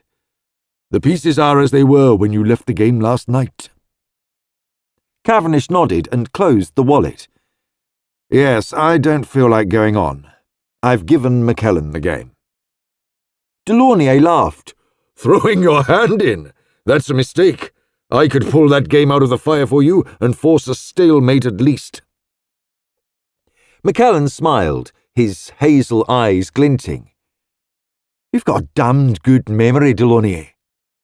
Yes, so far as chess is concerned, I've a very good memory. Well, I've been prowling around the scene of the crime, and a few interesting points have emerged. I'm more than ever disposed to credit that pompous special constable with the onus of the affair. Cavendish said nothing beyond indicating a chair by the fire, and McKellen, sitting on the edge of the table, began to fill his pipe, asking, "Why?" in that terse, abrupt manner of his. Delaunay settled himself comfortably in the chair and lighted a cigarette. The name of the special gentleman is Verby. Mr. Louis Verby. He's fairly well known in the district, it appears. He has the pleasant habit of buying up building land as cheaply as possible and making a fortune out of it by building flats and letting them as dearly as possible. That block on Vernon Hill is one of his major crimes, a blot on the landscape, and 12 foot by 20 for each tenant at a rental of £120 a year, heating and CHW provided. Interesting, but I don't see that it's relevant, said Cavendish. Delaunay laughed. Then you'll never make a detective. Everything concerning any contact in a case is relevant. He broke off and then asked, Did either of you fellows notice if the special or the Tommy was wearing gloves yesterday evening? Cavendish shook his head, but McKellen replied immediately, The special was wearing gloves. Pigskin ditto, with buttons fleece-lined, probably costing a couple of guineas the pair. Young Folliner had been wearing a pair of mitts, presumably. He got the left one on, the right was missing. Very good, said Delaunay. To get back to Cavendish's irrelevancy. Some months ago, Mr. Verby purchased a couple of houses in Hollybury Hill, the ones adjacent to Folliner's. It seemed a senseless sort of purchase. 2 old houses, hardly fit for reconditioning until you consider Verby's habits. If he has bought 2 houses in that block, it's quite probable that he is the owner of the remainder which are unoccupied. He is not, however, the owner of number 25, though it's pretty certain he wanted to be. McKellen was studying Delaunay with smiling concentration. I see your drift, but it's a far-fetched motive. Incidentally, where did you grub all this up? The local, my dear chap, the local. Always try the nearest house of refreshment. The Hollybury Tavern was seething with excitement. Incidentally, they've still got some dry martini, a rarity these days. Now I ask you, assuming that Mr. Louis Verby is the owner of those very unpleasant relics of Victorianism which constitute numbers 23 to 29, Hollybury Hill inclusive, don't you think it's probable, to put it mildly, that he has at some time or other approached the owner of number 25 with a view to purchasing that undesirable property? McKellen nodded, his eyes very alert. Yes, if you're right in your previous surmise about the purchase of adjoining property. I agree. Cavendish spoke here. Very ingenious, but I doubt if any jury would convict on such a motive. I wonder, said Delaunay softly. Put together all that we know of deceased, which amounts to almost nothing, in my case, said Cavendish dryly. I know that he is the Maniton's landlord. That is all. Delaunay turned to McKellen. Can you add anything to that? Only what the Manitons have told me, that Folliner was a miserly old skinflint, and that his domestic habits were of an unsavoury nature. Yes, that he was a miserly old skinflint, repeated Delaunay. Do you think that such a man would accept a reasonable offer for his property? He probably knew that his land was an island site situated in the centre of a block already sold. He would have held out for his own price. A very irritating matter for a speculator in land values. A miser.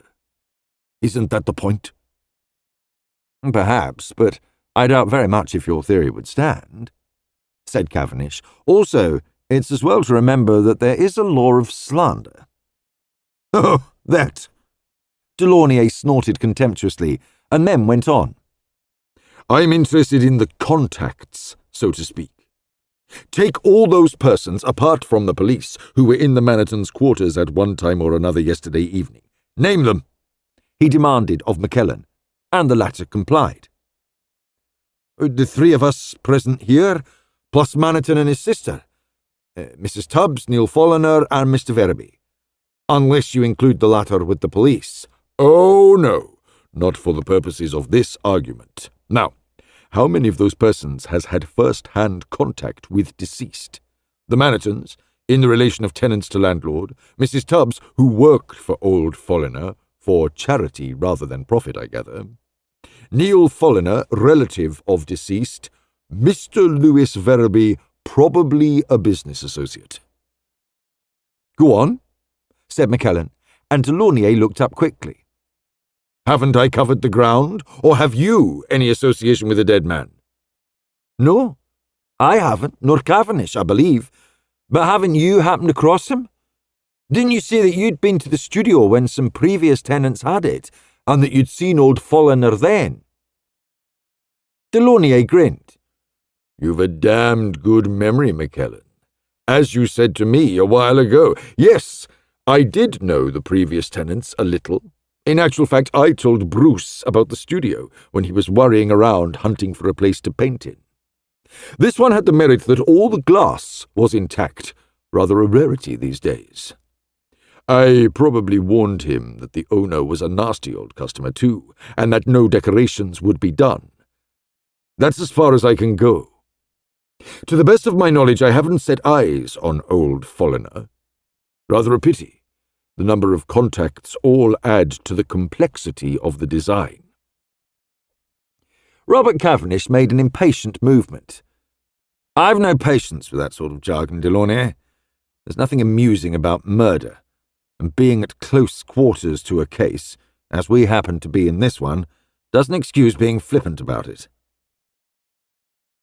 Delaunay's dark eyebrows shot up. You can only take pleasure in fictitious corpses, mon cher, he replied, his lively dark eyes glancing towards Cavendish's bookcase. Or do you read Michael Innes for his literary style, and Dorothy Sayers as an admirer of her encyclopedic information? Come, surely you are being inconsistent. In this particular case, a very objectionable, mean old man was shot.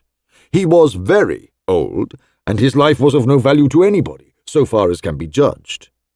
I regard the whole thing as a problem, a design, I might say. The fact that we were at close quarters only renders the interest more intense, to my way of thinking. McKellen put in a word here. I don't think that Cavendish bothers about the decease of Mr. Albert Folliner any more than you or I do. What he dislikes is a police interrogation which involves his own friends. Delaunay's regard was quizzical. His own friends, he repeated softly. Well, Cavendish might have rendered Miss Maniton a better service by persuading her to fall in with her brother's way of thinking. It could have done nobody any harm. The only truth which matters is truth concerning the murder, and there Miss Maniton had no evidence to offer. Of what use for that admirable detective to waste his intelligence pondering over Roseanne's inspection of the blackout? We could all have told him that it had no bearing on the facts. Cavendish flushed, and his habitually tranquil face hardened as he answered. I said before, and I say it again. To tamper with the truth is to put yourself in the wrong. It is a fool's game, quite apart from the ethical aspect. Besides, you forget that Miss Maniton herself would not consider suppressing the truth, either for her own benefit or the convenience of other people. Delaunay shrugged his shoulders, a smile twitching his mobile lips. As you will, mon cher, as you will. The convenience of other people, you suggest. Well, the convenience would have been for Miss Maniton alone, though it might have eased the anxiety of her brother and her friends. For myself, cela m'est bien égal. McKellen interposed here. You spoke about the detective, Chief Inspector Macdonald, being intelligent. I agree with you there. Any man less like a fool I never met, or less likely to be fooled. I don't think he is likely to make any glaring mistakes, but if he had once discovered that we were tampering with the evidence, he would have been disposed to disbelieve everything we told him. Delaunay nodded. Yes, I see your point. Incidentally, have you seen Maniton today? Obviously not, said McKellen. Cavendish and I have had our jobs to do. The only time we are free is in the evenings. Have you seen him? I have, and he was in a very vile temper. He had said that he wanted to go on with the Richelieu portrait, but when I arrived, ready to pose for his convenience, Bruce says that he does not feel like work. Roseanne was out, else she might have made him see sense. As for his portrait, it can go to the devil. I can't be bothered to go running round after him if he chooses to be temperamental. Well, if I don't see you again before the inquest, I take it we shall be called to give evidence. It depends entirely how far the police have got with their case, said Cavendish. It's quite probable that the first sitting will be no more than a necessary formality. They will take evidence of identification and of the discovery of death and then adjourn. None of us has any first-hand evidence to give on the two primary points. They will call Verity, Neil Folliner, and Mrs. Tubbs, the latter being the last to see the old man alive.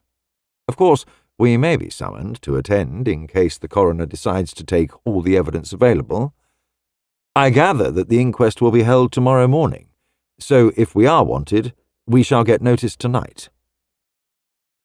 Good night, Delaunay. Good of you to have looked in. Not at all, not at all. Good night, both of you. McKellen, remember, you have promised me another game sometime. Good night. Part 2. After Delaunay had gone, there was silence between the two men, and at length McKellen said, "Well, I gather that your previous irritation with that chap has not abated." "It has not," said Cavendish. "Maybe I'm being unreasonable. One has a tendency to judge people against a background.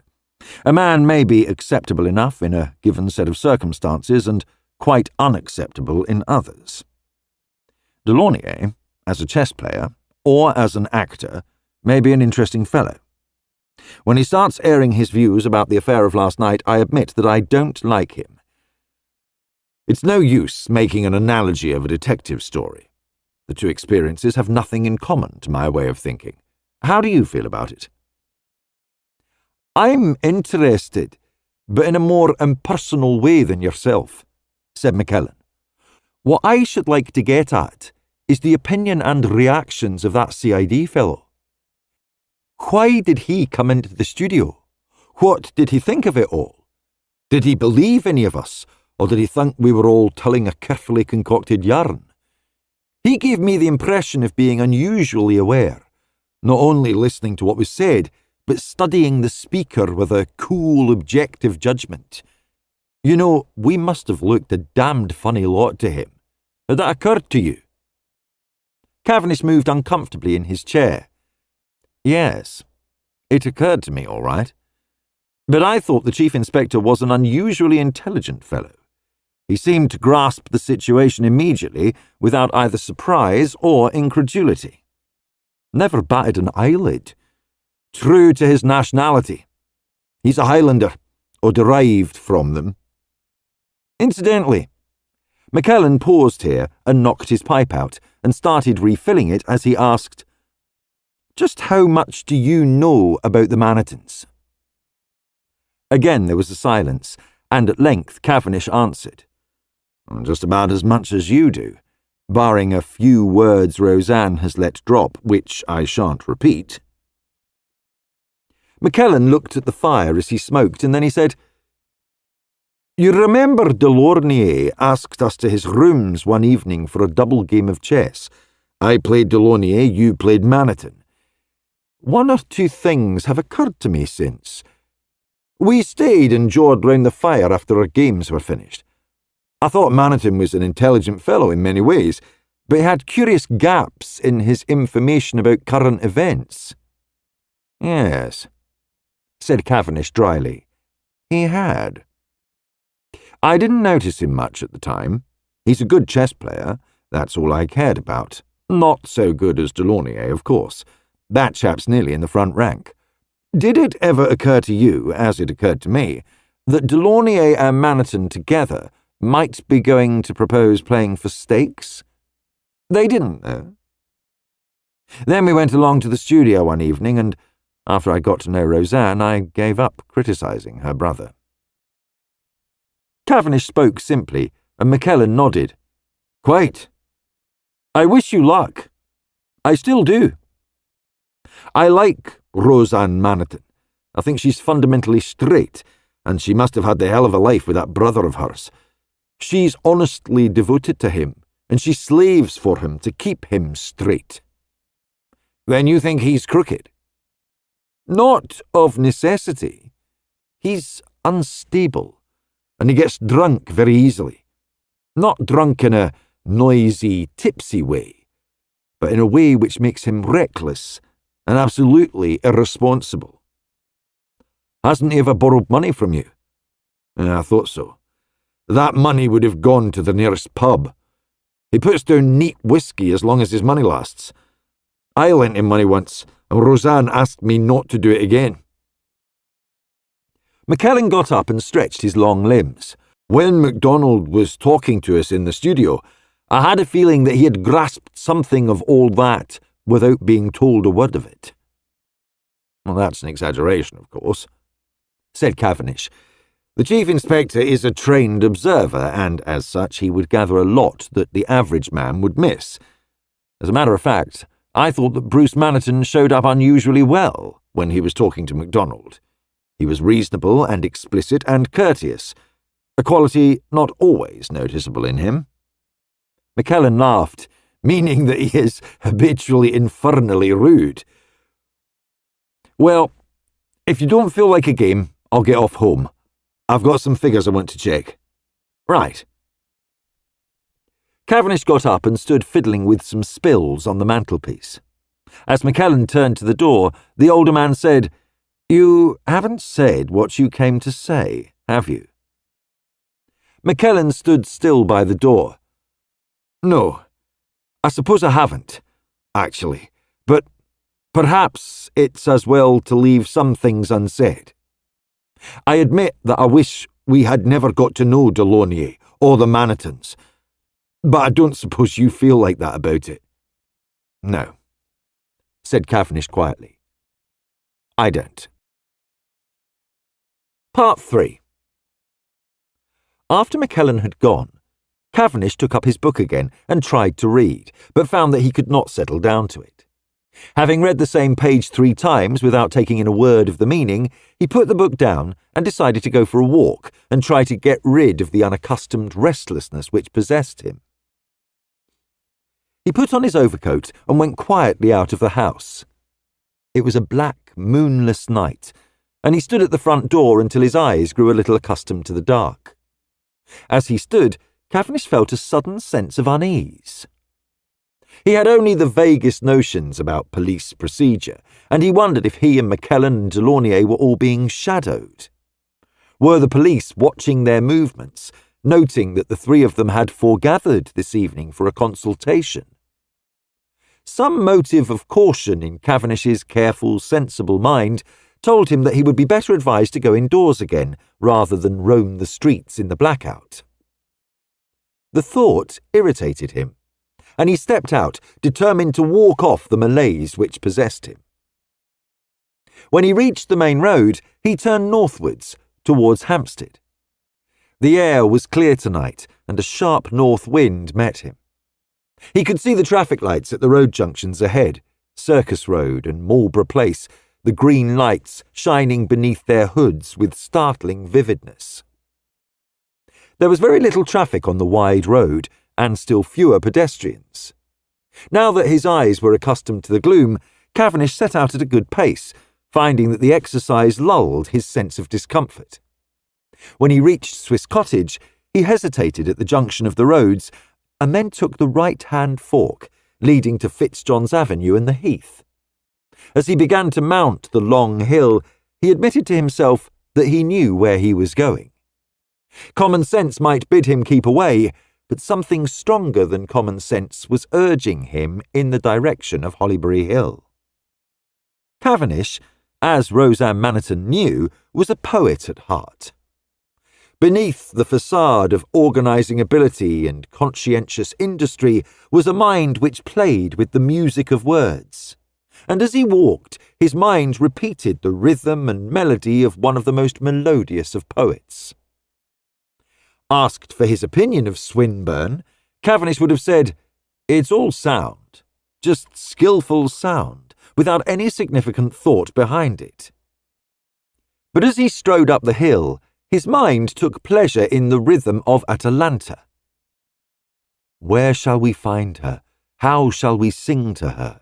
Fold our hands round her knees and sing. Oh, that man's heart were as fire and could spring to her, fire and the strength of the streams that spring. His mind was too occupied with the verse to be analytical, and no errant sense of the ludicrous prompted him to laugh at the thought of a middle-aged, conscientious Home Office official striding up Fitzjohn's Avenue in the blackout to the lilting music of Swinburne. Towards the top of the hill, he turned off to the right and made his way through several small roads until he reached Hollyberry Hill and turned in at the gate of number 25 towards the studio. Even at the door he hesitated, and then, angry with his own hesitation, knocked at the studio door. It was opened by Bruce Maniton. Heedless of the blackout regulations, he threw the unscreened door wide so that Cavendish was confused by the sudden glare of light. "Damn you! What do you want? Where's Roseanne?" demanded the painter. "Where is she, I ask you?" Part 4.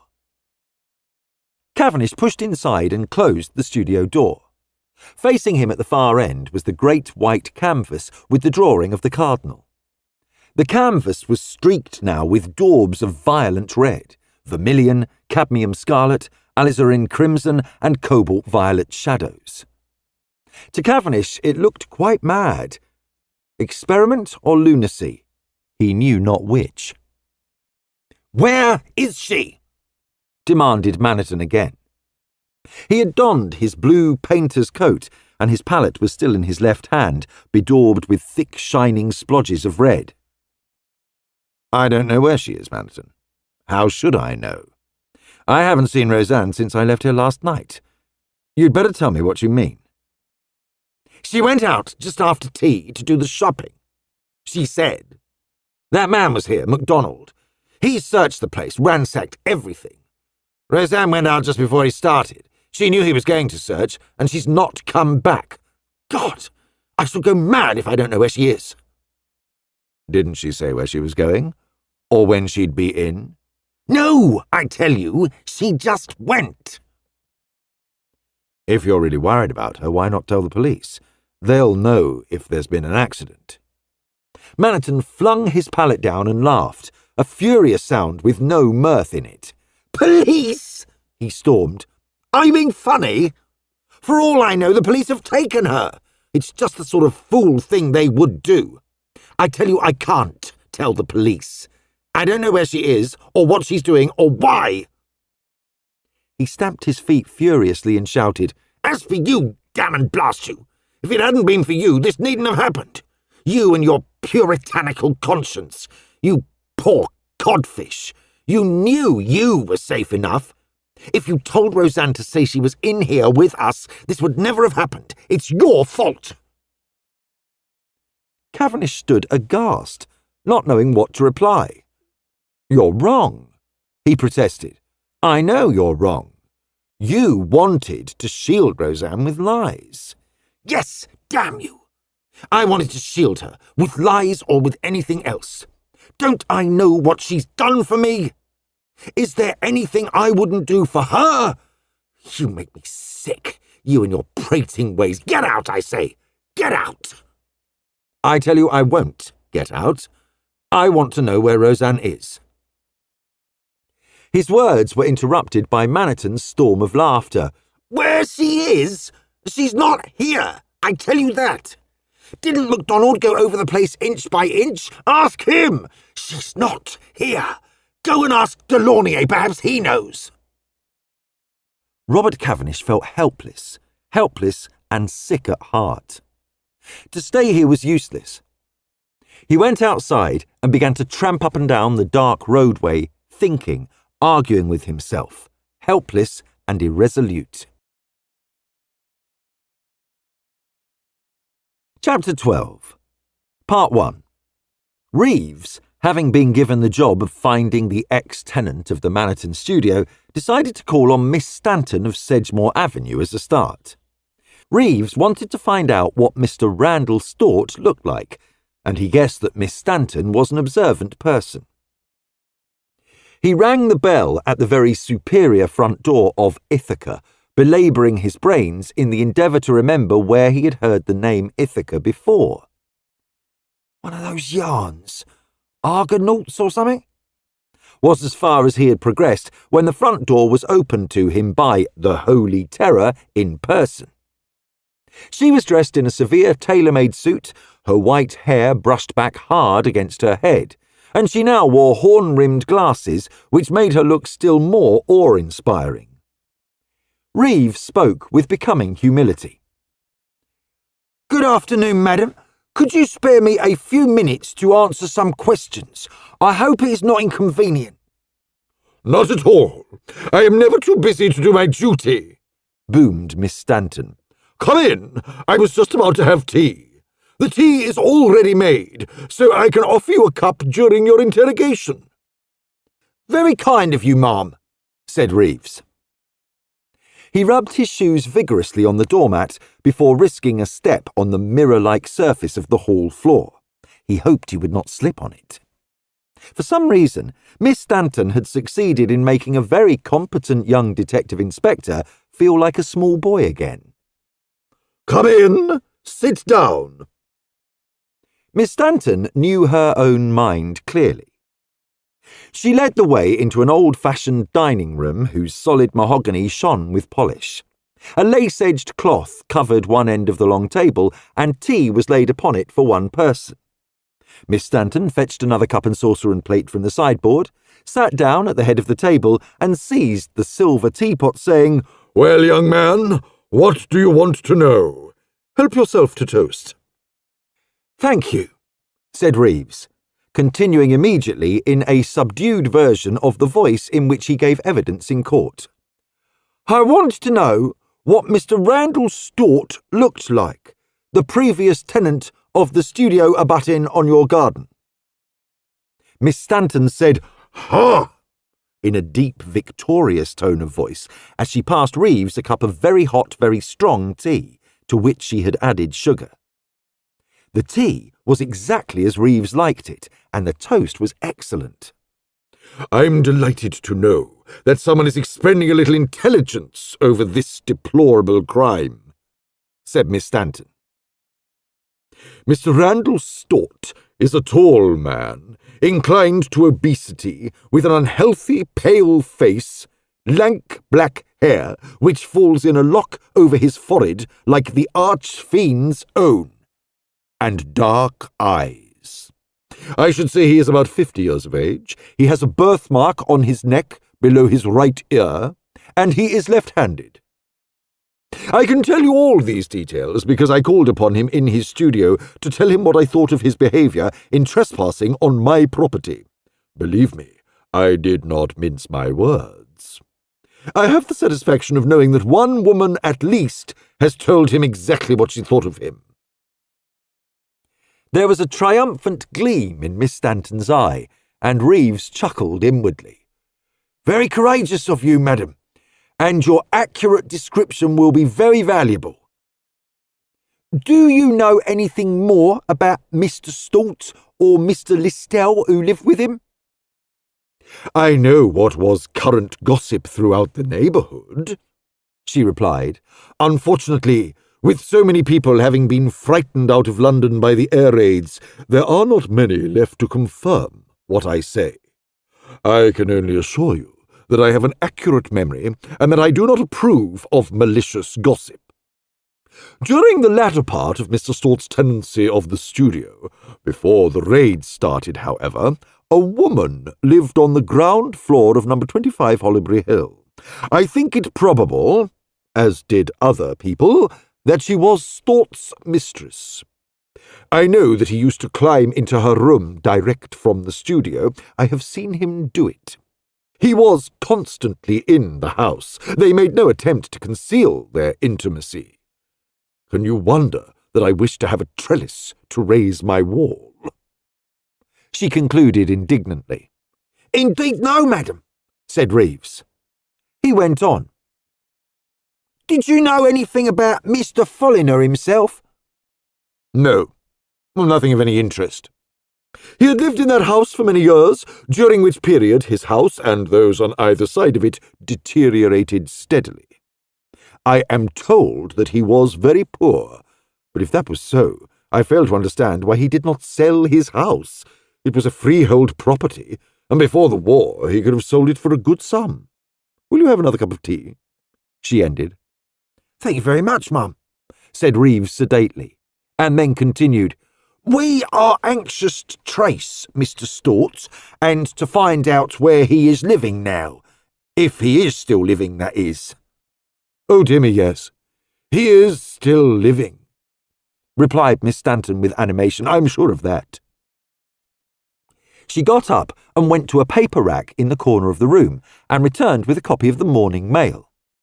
She pointed to a small cartoon in the corner of the paper. "You notice that the picture is signed with a hieroglyphic resembling Rand and a long squiggle? That stands, I think, for Randall, but the point is that the signature is Stort's. I told you that I went into his studio. His drawings were pinned out on a board, not small drawings like that, but very big ones, done in dashing bold lines. Evidently his drawings are reduced for publication. I saw the signature, and it is unmistakable. I admit the work is clever, coarse, perhaps, but vigorous, rather like Stort himself."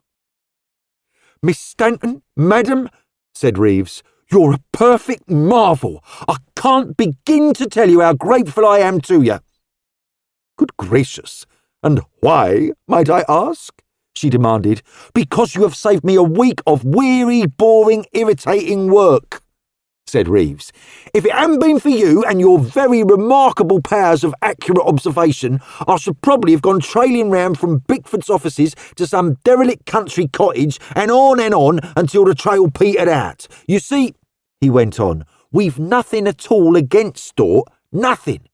We want to find him and to interrogate him, but if by any chance he has done anything he shouldn't have, he's probably changed his name, and it won't be easy to find him. But with the information you have given me, I ought to be able to run him down in 2 twos.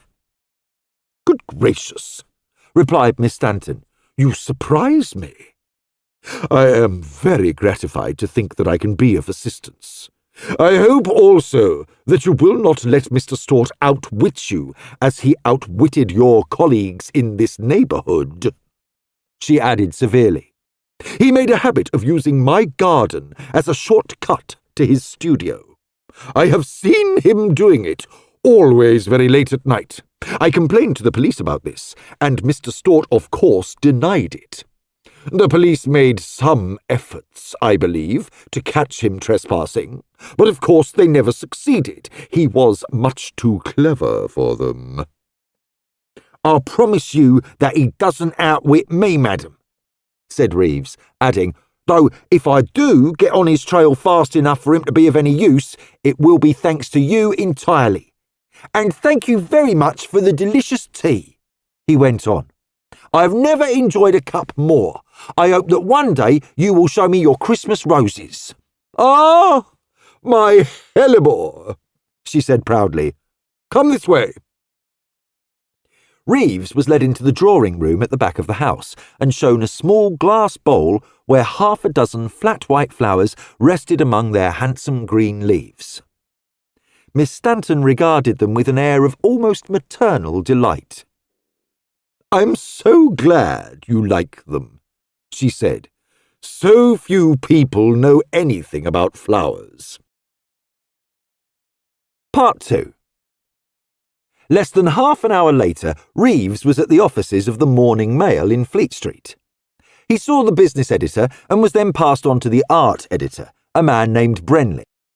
To this gentleman, busy as all Fleet Street is busy, Reeves said, "I want the address of an artist of yours, Randall Stort." "Never heard of him." Reeves picked up a current issue of the paper and pointed out the cartoon. "The chap who drew this," he said. "Oh, him? His name's not Stort, he's Victor Rand. What do you want him for?"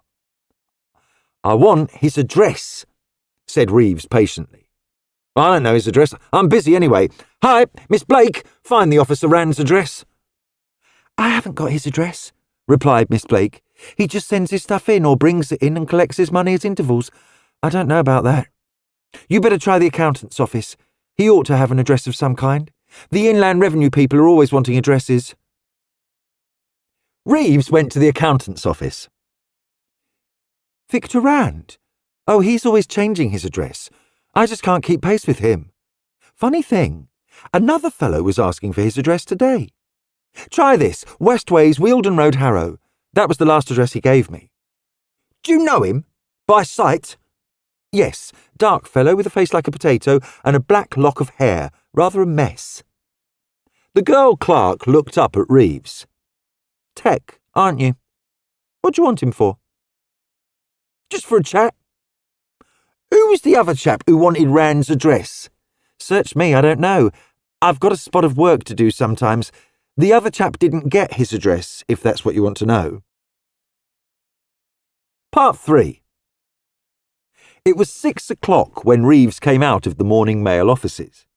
He went into a telephone box and reported to Scotland Yard, and then made his way to Baker Street and took the Metropolitan Railway to Harrow.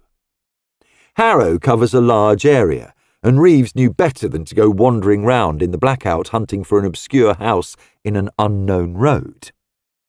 He telephoned to his nearest colleagues of the Metropolitan Police and was soon in a police car which drove him a very long way and put him down at the corner of a little dark roadway. "4th house on the right," said his guide. "I'll wait until you're inside and then stand by."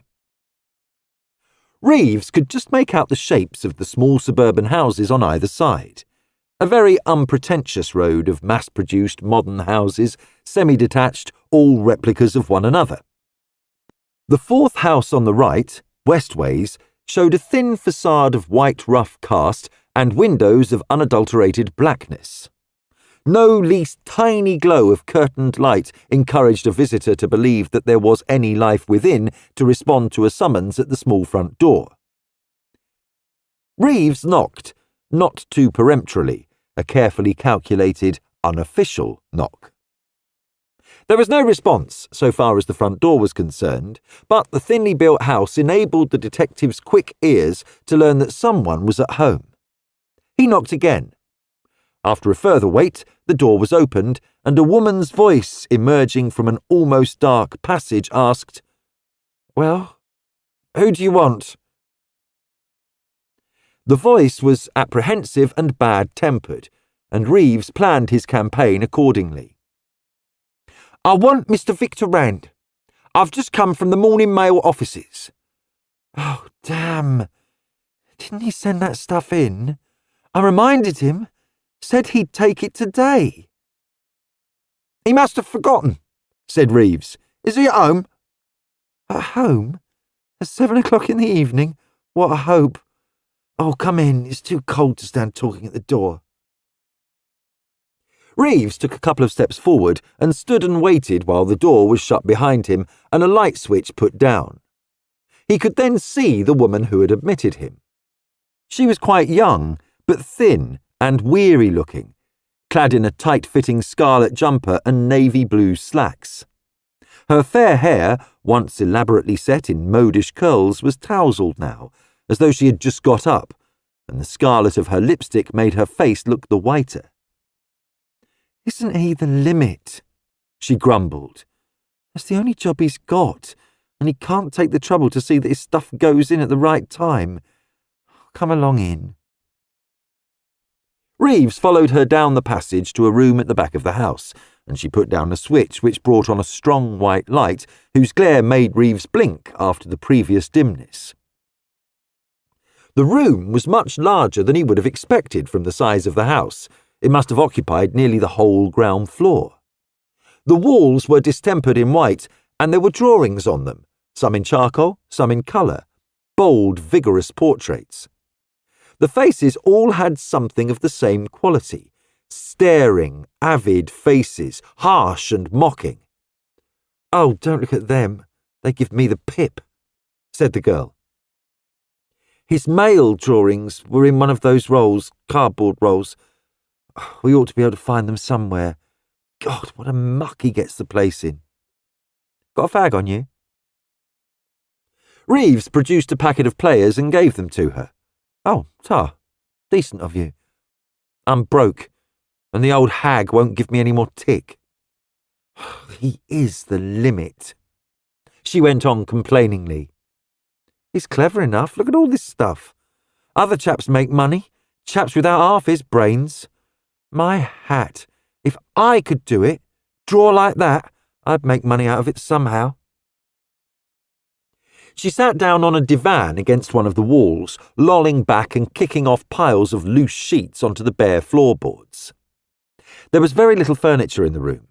A draftsman's desk, covered with a litter of materials, newspapers and magazines, cigarette ash and some dirty plates. A couple of chairs, an easel, a model's platform and stacks of old canvases and portfolios. "I know it's a muck," said the girl, as she inhaled her cigarette smoke avidly. "I tried to keep it decent when we came, but I got fed up, disheartened. I'd get some work myself, only I've been ill. When I'm better, I'm going into the services.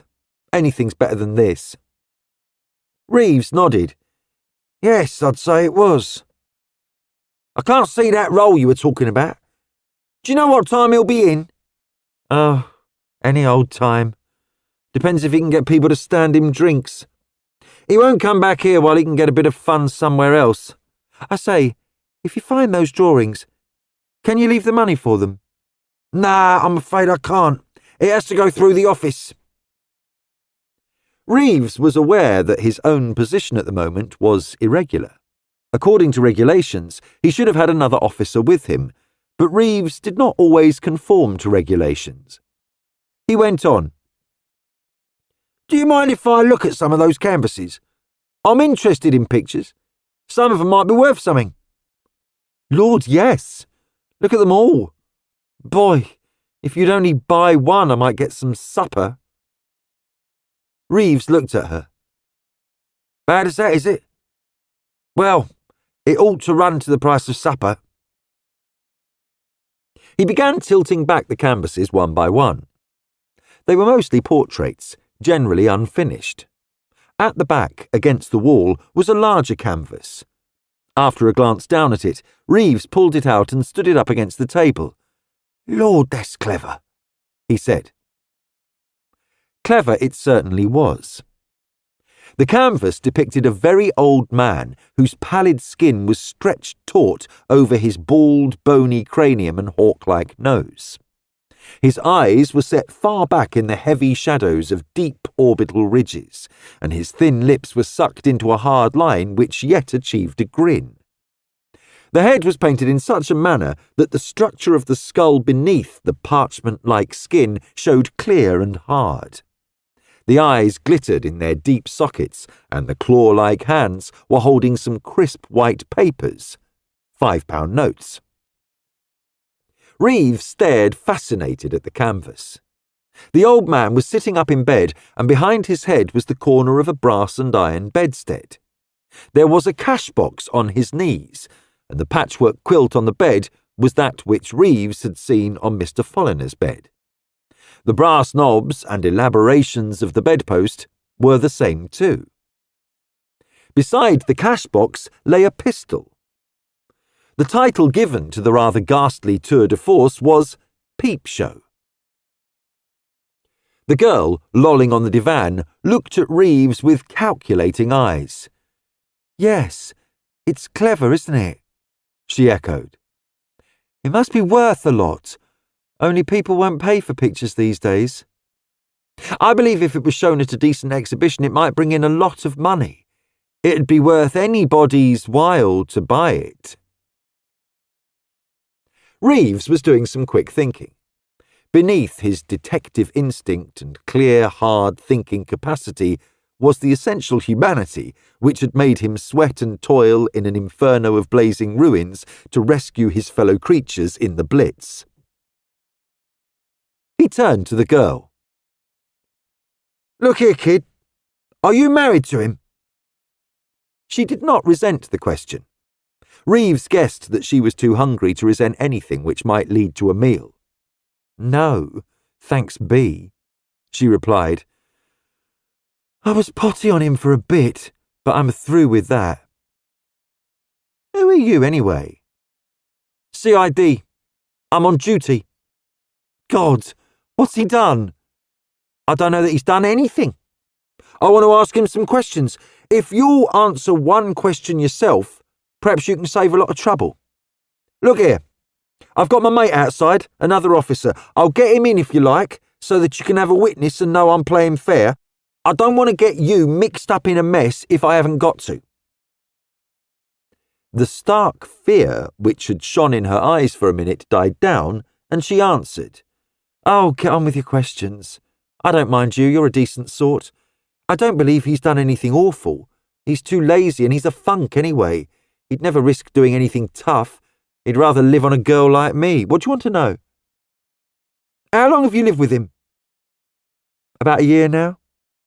This was my home. I paid the rent, only I've been ill. What's your name? Jenny Lane. Do you know what Victor Rand, if that's what he calls himself, was doing yesterday evening between 8 o'clock and 9? Yes, he was here. It was foggy and he was too lazy to go out. He had a couple of other chaps here, boys in the Air Force. He drew their pictures and they brought a bottle of gin with them. It was all gone before they left. That's all right then, said Reeves. If he can prove he was here, he's got nothing to worry about. It's just a matter of asking him a few questions.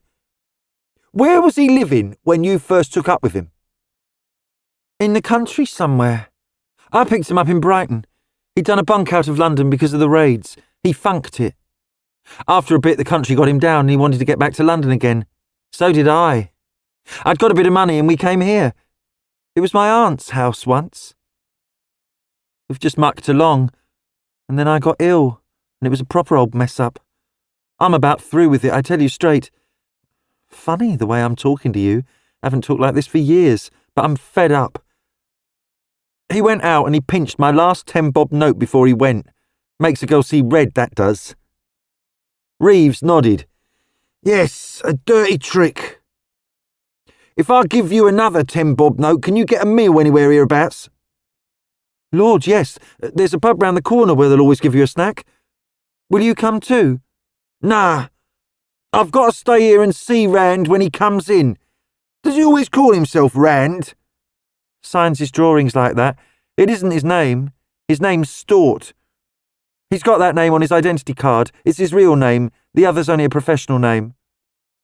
Have you ever heard him talk about a studio he had in Hampstead? Oh, I've heard him talk about lots of places, all very fine and large. Studios in Paris and Chelsea and all that. Mind you, he's clever. I'm not saying he isn't, but he's bone lazy. I think he did quite well before the war, but people won't buy pictures now. And there's the paper shortage, and there you are. Just one more question, said Reeves. Has Rand ever mentioned a fellow called Listel? Oh, him! I nearly died laughing about him. He was afraid of bombs, frightened stiff he was. He went right away from London into the country and lived in a cottage miles from anywhere, and a Jerry just jettisoned all his bombs one night, plonk, on that cottage, and that was the end of Listel. Died of fright, as you might say. I've heard of more than one person died of running away, said Reeves. Well, look here, kid. You better go and get some supper. You look hungry. But don't go and mix your drinks, and don't ever tell anyone I gave you a 10-bob note, or I shall get into no end of a howling row. I won't split. Boy, you are a decent good sort. Do you know, I haven't had a meal today? You look like it, said Reeves gruffly. You're no advertisement for your boyfriend. Jenny Lane pulled a coat round her thin shoulders. You going to stay here? He won't be in yet, not until 11 o'clock anyway, but if he does come, don't go and tell him that you told me you were a cop. He'll think I put you onto him. Anyway, I'll be back in half an hour. 2 minutes after Jenny Lane had let herself out of the house, Reeves followed her into the road and found his reliable colleague waiting patiently a few yards away. Go after that kid and keep your eye on her, mate, said Reeves. She says she was going to a pub to get some supper. If she tries doing a bunk, bring her back here. She may go and try and warn her boyfriend I'm here, and she mustn't do that. Can do, replied the other promptly, and set off after Jenny Lane. Reeves went back into the house. He wanted to make sure that that picture was safe. Whatever happened, he must have that picture. While he waited, he looked carefully through the remaining canvases and the portfolios and took out one or two sketches which interested him. He wished that there were a telephone in the house. He wanted to report to Macdonald. To pass the time, he sat down and wrote up his official report in his notebook, and by the time he had finished that, Jenny Lane came back. "I feel a different girl," she said. "Sausage and chips and apple pudding, a real blowout. I got you another packet of Gaspers." Reeves grinned. "Thanks, that was thoughtful of you. Glad you had a good supper." She yawned. "Life's funny, isn't it? I've never been treated to supper by a copper before. I've known some decent ones, though. When in doubt, ask a policeman." "I'm sleepy. I think I'll go to bed." "When he comes in, you can give him the same dope as you gave me. Say you came from the Morning Mail office. You've got a nerve, haven't you? Telling whackers like that." "It wasn't a whacker. It was true," retorted Reeves. "I left the Morning Mail office at 6:30 and came straight here. It was your own idea that I'd come to fetch his drawings." "Well, I don't care a damn anyway. I'm through. I'm going to clear out in the morning." She yawned again. "Lord, I'm sleepy." "All right, trot off to bed," said Reeves. "Just tell me two things before you go, though.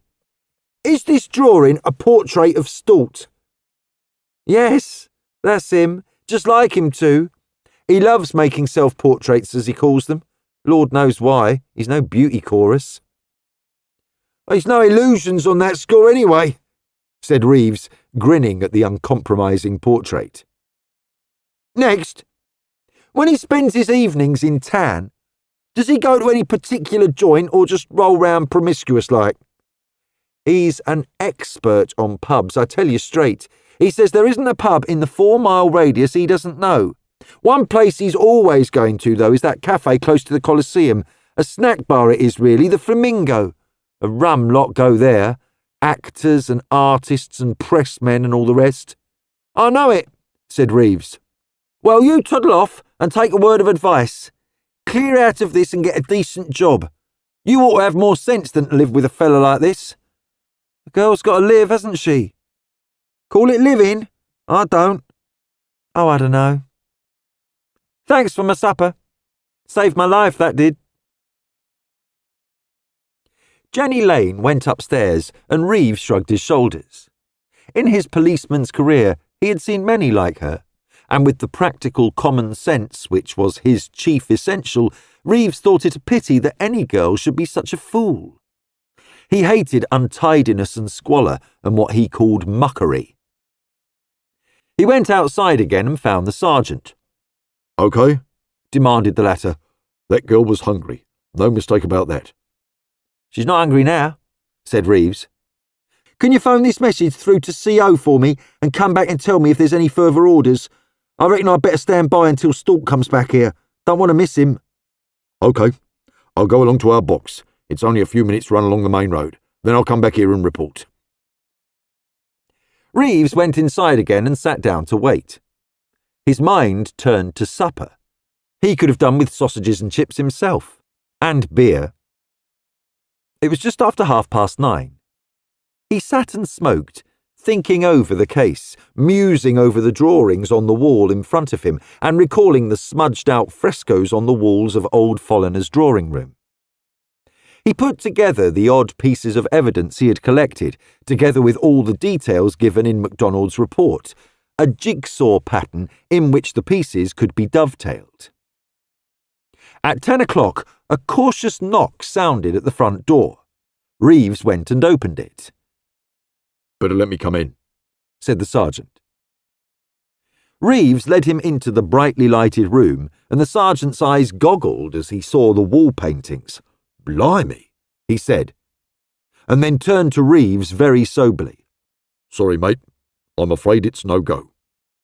They picked Stort up off the live rail just outside the station. He must have got out of the train on the wrong side and fallen on his head. Our chaps reported to CO." "Damn," said Reeves, and the other replied, "Sorry, old chap, but it wasn't your fault. You're to get outside a meal and then report to the chap on duty at the corner of Hollybury Hill. Reeves stood still, his face utterly despondent. He remembered saying to Miss Stanton, "I'll promise you he doesn't outwit me, madam." Reeves felt that he had been outwitted all the same. Chapter 13, Part 1. After Macdonald had left the studio, his search completed, he went back to Scotland Yard and heard the report of Detective Ward, who had been spending his day inquiring into the ownership of property in Hollybury Hill, and also picking up any local gossip and general information. He had not neglected to have a pint at the local, and had actually been in the Hollybury Tavern when Delaunay was acquiring such information as the topers of the neighbourhood could dispense. Ward, with his very large spectacles and rather stupid stare, sat on a stool in silence, ignored by the animated company. After Delaunay had gone, Ward asked for another pint, saying timidly, "I gather you've been having some trouble around here." Call it trouble if you like. Plain murder's the name of it, replied the landlord. Another voice put in, All comes of a miser hoarding his money like that. Ask him for it, I says. Why didn't he put it in war savings, same as anyone else? "And how do you know he was a miser?" demanded another voice. There's all this talk, and it seems to me it's just rumour. Baseless rumour. The poor old chap was always starving, I'm told. Who first put it round that he was a miser? I reckon they've got a lot to be responsible for. That's plain sense, that is, volunteered another. Now then, old friend, turning to the landlord, who first told you old Folliner was a miser? The landlord looked somewhat nonplussed. Who first told me? He asked. Well, I don't know, I'm sure. A lot of people have said so. The old man was always known as a very hard old customer, drove a hard bargain. He was well off at one time too. Old Jenks, who used to sweep the crossing up there before he went into the workhouse, old Jenks used to say he remembered Mr. Folliner in a top hat and tailcoat once. Then he got shabbier and shabbier until his soles nearly parted company with his uppers, and he gave up going out at all. Then look at his house and the shocking state it's in, not been painted since the last war. Ward spoke timidly. Doesn't that prove that he was very poor? Not of necessity a miser? The landlord scratched his head, and somebody else said, I'll tell you who started this miser talk. It was those fellas in the studio, not the ones who are there now, the ones who ran away when the bombing started. Said the landlord. That's right, that is. That little chap with a foreign name. A rare one to talk he was. I remember he said when it was quiet in the studio, he could hear the chink of coins in the house when the old man counted them of an evening. That's a damned whopper anyway, put in someone else. Do you expect anyone to believe a yarn like that? A gentle voice spoke next, the voice of a quiet old gentleman who sat in a corner by the fire. Mr. Folliner was very old, he said. Very old. That's the trouble. You're all too young to remember. I'm 75 years old now. When I was a young man, Mr. Folliner lived in that same house, say, 50 years ago. The soft voice trailed off, but Ward moved over to the old man's corner and spoke to him. I was interested in what you were saying, sir, he said. You really remember this neighbourhood 50 years ago? Yes, I remember those days much better than I remember last week. 50 years ago, 1893, before the Jubilee. Well, I was in my father's business. He was a pharmaceutical chemist. Mr. Folliner got married, and he brought his bride to live in that house. He would have been aged 40 or thereabouts, but he looked older. He was always a hard man. She was a young thing, very young, beautiful girl. People talked. It was said she had been an actress, a terrible stigma in those days. I don't know. My mother was interested in the poor young thing. She had a baby, and then she ran away and took the baby with her. There was a lot of talk at the time. Mr. Folliner had always been a harsh man, but after that he grew meaner and grimmer. He was said to care about nothing but money. That's why it came to be said that he was a miser. Talk grows like a snowball. Ward leaned forward. Wasn't the wife ever heard of again, sir? Or the child? Was it a girl or a boy? It was a boy. My mother saw it. We never heard of the wife again. But one day, sometime before the last war, in 1913, I think, a very handsome young fellow came into my shop and asked if I knew the address of a Mr. Folliner. 30 years ago. It seems like yesterday. I was certain that young man was Mr. Folliner's son. There was just a look of him. "Time, gentlemen, time!" cried the landlord.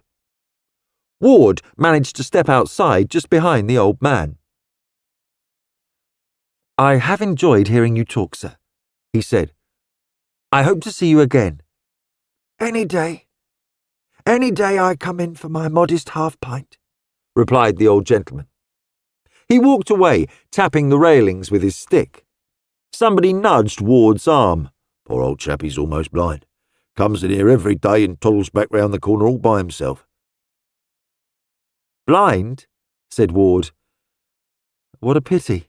"Aye, that's a pitiful thing, that is," replied the other. Part 2. After Macdonald had heard the full report of Ward's researches, he had a quick supper and then went out to Hampstead again and called on Mr. Lewis Verraby. Verraby was sitting in the same handsome panelled room, and he greeted Macdonald with effusion. "Delighted to see you, Chief Inspector, delighted. How goes your case?" "We are still piecing information together, sir. The case is by no means complete. In the light of certain facts which have been established, I have come to give you an opportunity of reconsidering some of your own evidence." "My own evidence?" Verraby stared at Macdonald, tried indeed to stare the other man down. With heightened colour and bulging eyes, Verraby inquired, "May I ask precisely what you mean?" "Yes, sir. You stated that when you entered Mr. Folliner's house, you went upstairs, opened the bedroom door, and found the soldier whom you arrested already in the bedroom at the bedside. I don't think that statement is correct." "Indeed? Am I to understand, Chief Inspector, that you are accepting the word of the arrested man in preference to my own?" "No, sir. In detection, it is not word against word, but fact against fact, which is decisive. One of the first things done by my department on arrival at deceased's house was to take photographs of the floor in the entrance hall, on the stairs, and in the bedroom. Your own footmarks were easily identified. From these photographs, we have evidence that you went up the stairs before Neil Folliner did. His footmarks are superimposed on your own." There was a dead silence. Verraby's colour had faded, and his face was almost grey, but he still tried to bluster. "Your reading of those photographs must be at fault, Chief Inspector." "No, sir. There is no possibility of mistake. But the final verdict on the photographs will not be mine. They will be put into court as evidence.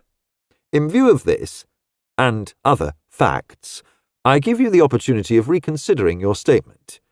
You understand, however, that it is my duty to caution you that anything you say can be taken down in writing and used as evidence. You are not under any obligation to make a statement, but if you wish to make an explanation, you now have the opportunity of doing so." "This," cried Mr. Verraby, "is inconceivable.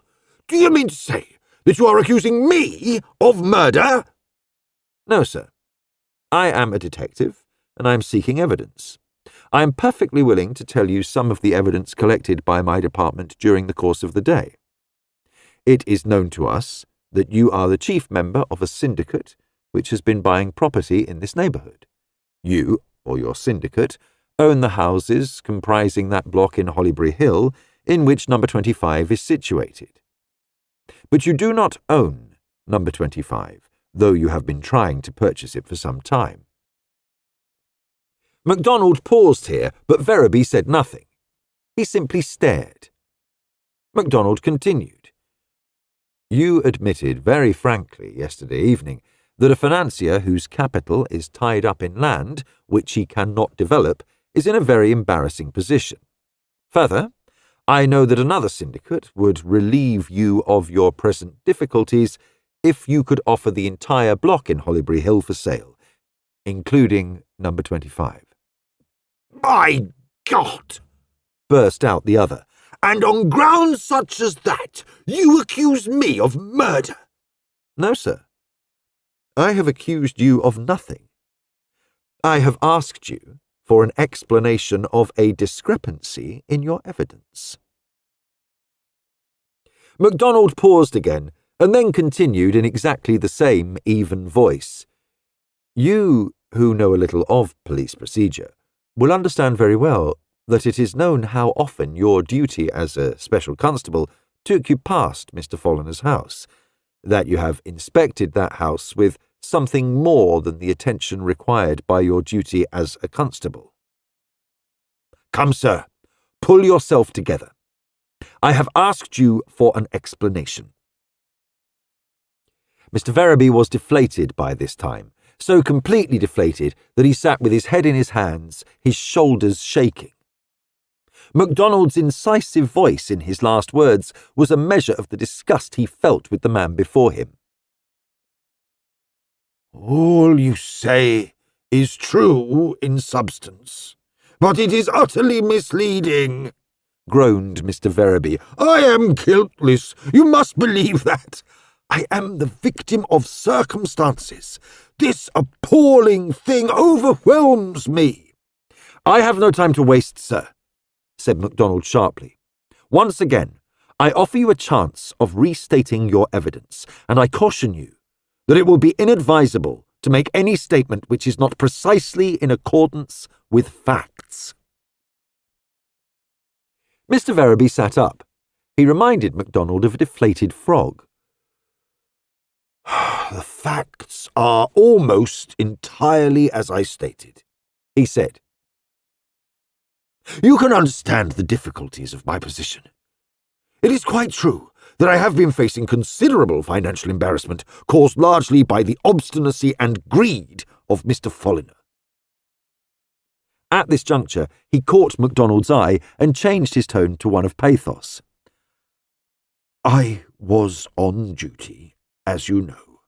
I patrolled according to regulations, and as I repassed number 25, I saw that the front door was open. Did you examine the front door of every house on your beat? Asked MacDonald, and Mr. Verraby hesitated. Then, with a gesture of hopelessness, he spread out his hands. No, Chief Inspector. But put yourself in my place. That house was associated in my mind with my present troubles. It was becoming an obsession to me. MacDonald cut in here. I should hardly use that expression to a jury, he said. It is better to state your facts simply. While you had not examined other houses on your beat, you turned your torchlight onto the door of Mr. Folliner's house and found it open. Exactly. I was puzzled. I went indoors to investigate. The house was perfectly quiet. I went up the stairs. You had been in the house to see Mr. Folliner on previous occasions? MacDonald's question was uttered in a voice which was more that of a statement than a question. Yes, I had tried to reason with him. The light was on in the bedroom. I saw it under the door, as I told you. I opened the door, and I saw the old man lying there, dead. You cannot imagine the horror which possessed me, the fear in my mind. I foresaw what conclusions would be drawn, the danger I was in, I who was innocent of any complicity, I who had no knowledge of this dastardly deed.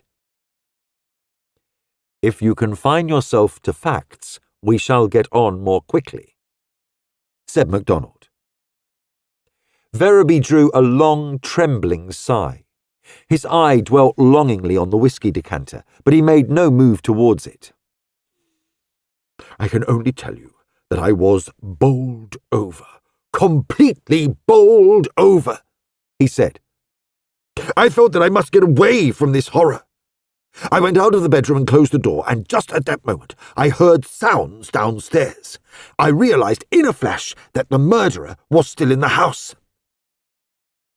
Macdonald looked at the other with an expression very far removed from sympathy.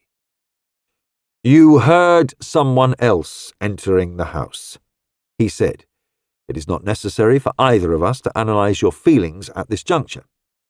Your subsequent behaviour was sufficiently enlightening." "You do me an injustice," complained Mr. Verity. "The one thought in my mind was, here is the murderer, I must apprehend him. I hid behind a door in the landing and waited. The newcomer went into the bedroom, and the rest you know." He leaned forward with his head in his hands, trembling, a wretched figure of a man. "You evidently expect my sympathy, sir," said Macdonald. "I speak for myself in saying that I do not consider that your case merits any sympathy at all. Because you were afraid of being accused of murder, you used your authority as a special constable to accuse another man of a crime which you must have known that he did not commit. In charging Neil Folliner with this crime, you misrepresented the evidence. It is plain that on the evidence, I should be justified in arresting and charging you with murder." "But I am innocent! I swear before God that I know nothing of this thing. He was dead before I entered the room. I tell you, I discovered this murder. Someone shot the old man. Isn't it in the highest degree probable that his nephew did so, hoping to inherit the old man's fortune?" "All this will have to be debated by the jury," said Macdonald. "When you are called as witness at the inquest, I advise you to state all facts plainly and accurately.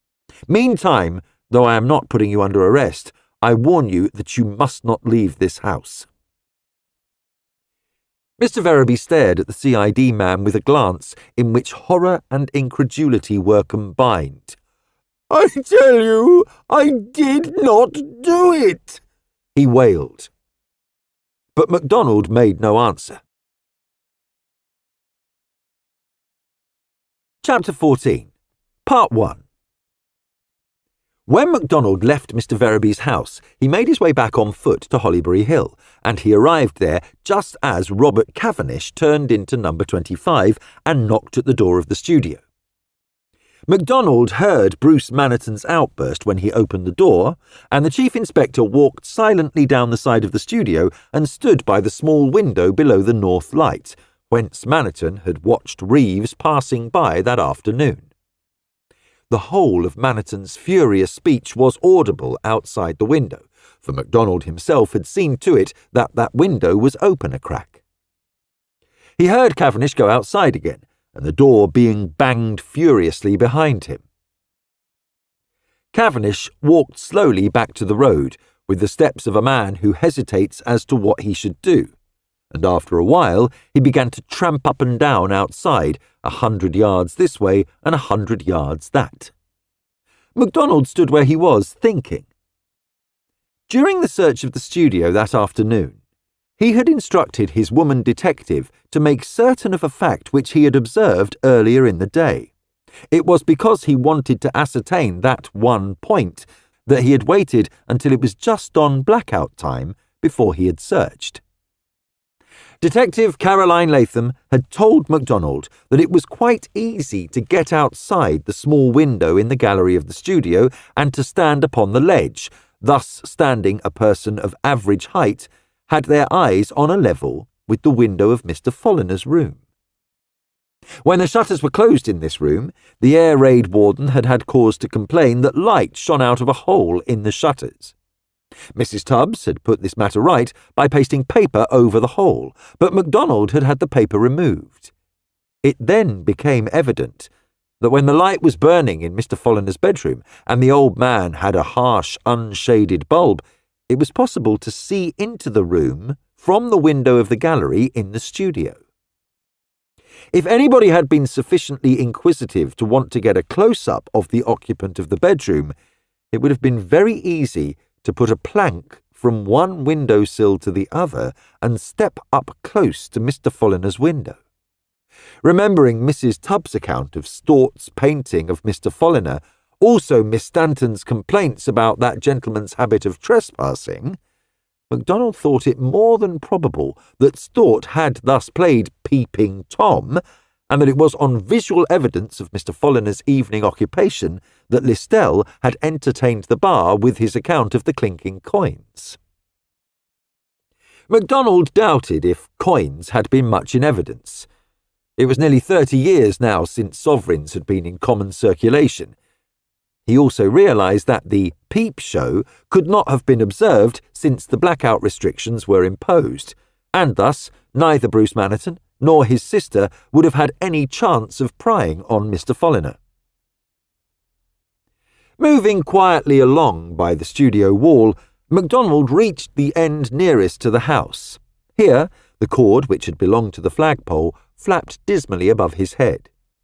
He went and fetched a ladder, which he had had brought in, upended it silently, and, after listening for a moment or two, he climbed the ladder and caught the loose cord and pulled it. It was not slack. Some weight resisted the tension that he put on it. Not a very heavy weight. If he had continued to pull, he could have hauled the line in. He let the cord go after an experimental tug, leaving it flapping as before, and then climbed down and removed the ladder, putting it inside the back door of the house. Part 2. After he had replaced the ladder, Macdonald glanced at his watch. The luminous hands pointed to 9:30. He went out into the street and listened in the darkness. Robert Cavendish was still there, tramping slowly along about 100 yards away. As Macdonald waited, a man came silently up to him in the darkness. "Ward, sir. No one else has come near. Only that chap who's walking up and down. Inspector Jenkins is still inside. Says he's nearly through."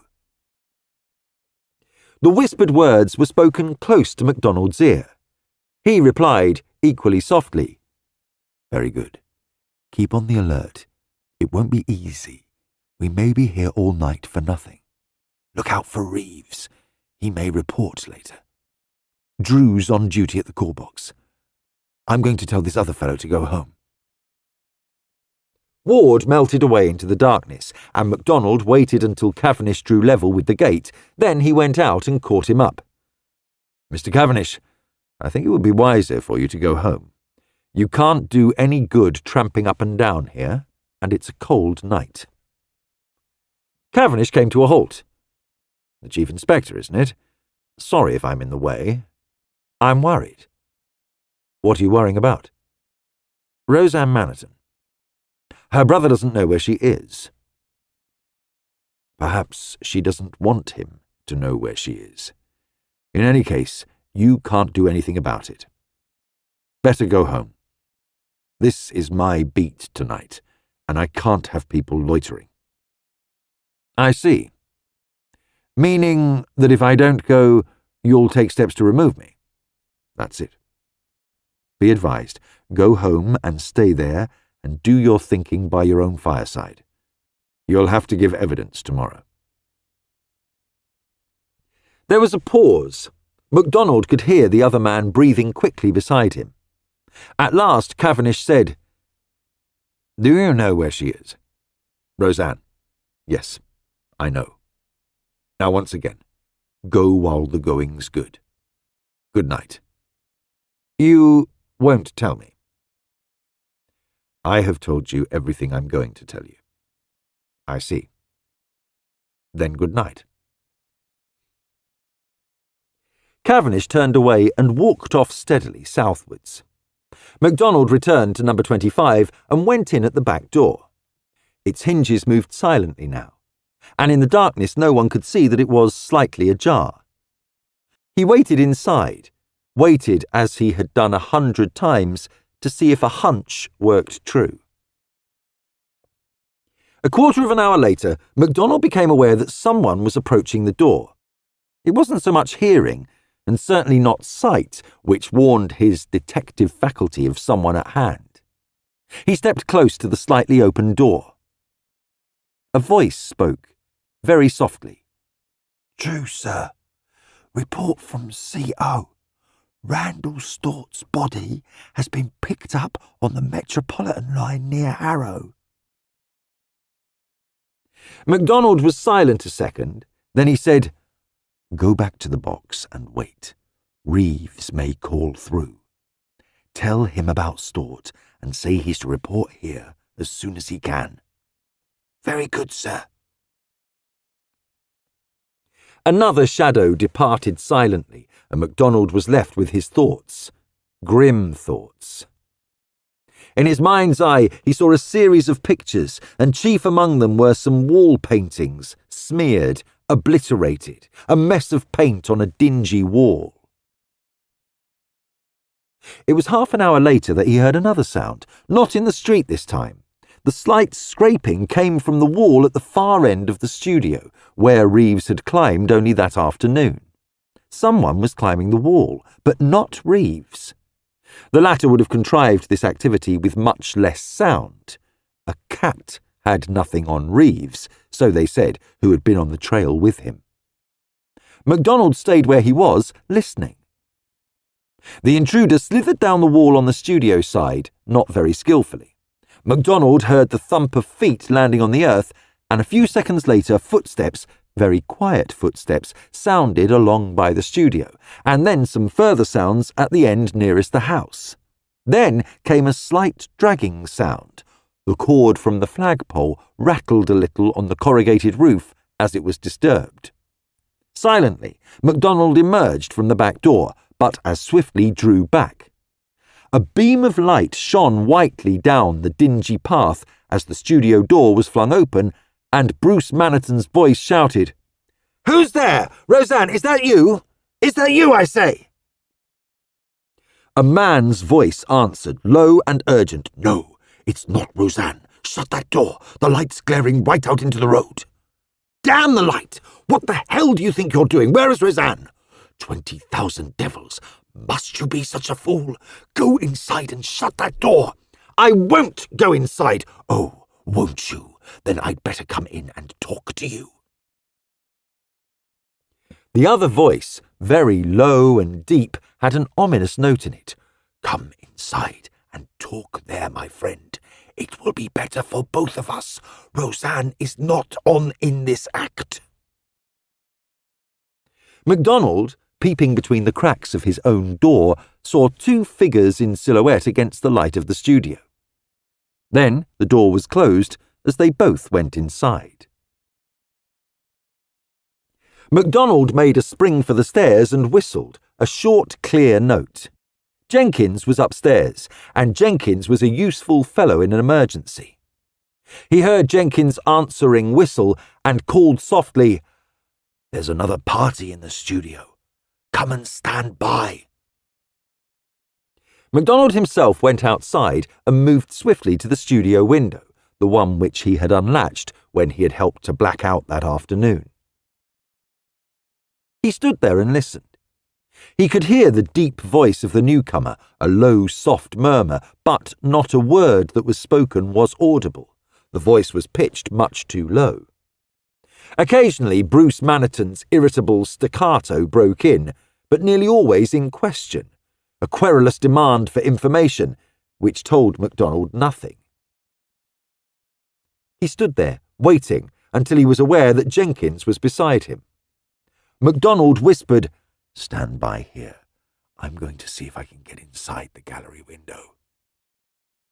He slipped quickly along to the further end and balanced a short plank against the wall for a foothold.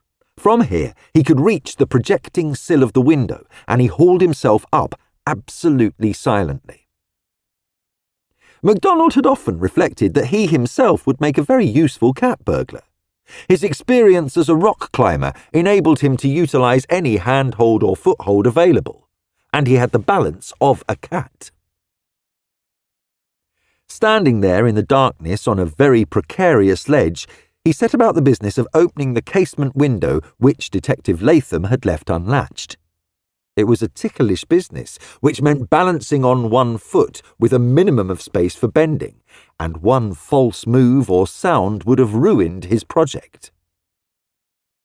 The window was curtained inside by a heavy woolen curtain. Macdonald knew that he had one advantage. The position in which the two men were sitting in the studio was such that they could not see up into the gallery. All he had to do was to get inside without making any sound. Once the window was open, it took all his skill and muscle to achieve an entry. Cold though the night was, he sweated as he lowered himself and got one foot inside. Every muscle taut until cramp nearly defeated him. When he was at last inside, both feet on the floor, the blackout curtain still between himself and the rest of the studio, Macdonald took a deep breath. The business of negotiating his silent entry had taken as much effort as any hazardous rock climb, to say nothing of being vastly more uncomfortable. He drew the window to behind him and slipped down onto the floor, conscious that while he had been concentrating on his own gymnastics, he had not consciously heard a word of the conversation going on below in the studio. He moved forward softly to the edge of the gallery and parted the curtains a chink so that he could see below. He could just see the top of Bruce Maniton's head. The other man was a little beneath the gallery and thus concealed from Macdonald, but a hand was stretched out holding a whiskey bottle, and that same hand poured out half a tumbler of the spirit and pushed it towards Maniton. "Get outside of that, old man. That'll steady your nerves. Remember this, you have got nothing to worry about. Absolutely nothing. Things couldn't have gone better. I told you the scheme was foolproof if you would only play your part, and by gad, you played it well. The evidence stands, and it's indisputable." The deep bass whisper ceased, and there was another gurgle as the whiskey bottle was tilted. Macdonald could smell the spirit in the glasses, so near was he to the drinkers. "My God, I needed that," went on the cautious whisper. "I've had all the work to do. Remember that." A low, satisfied chuckle followed the lip-smacking of a satisfied drinker.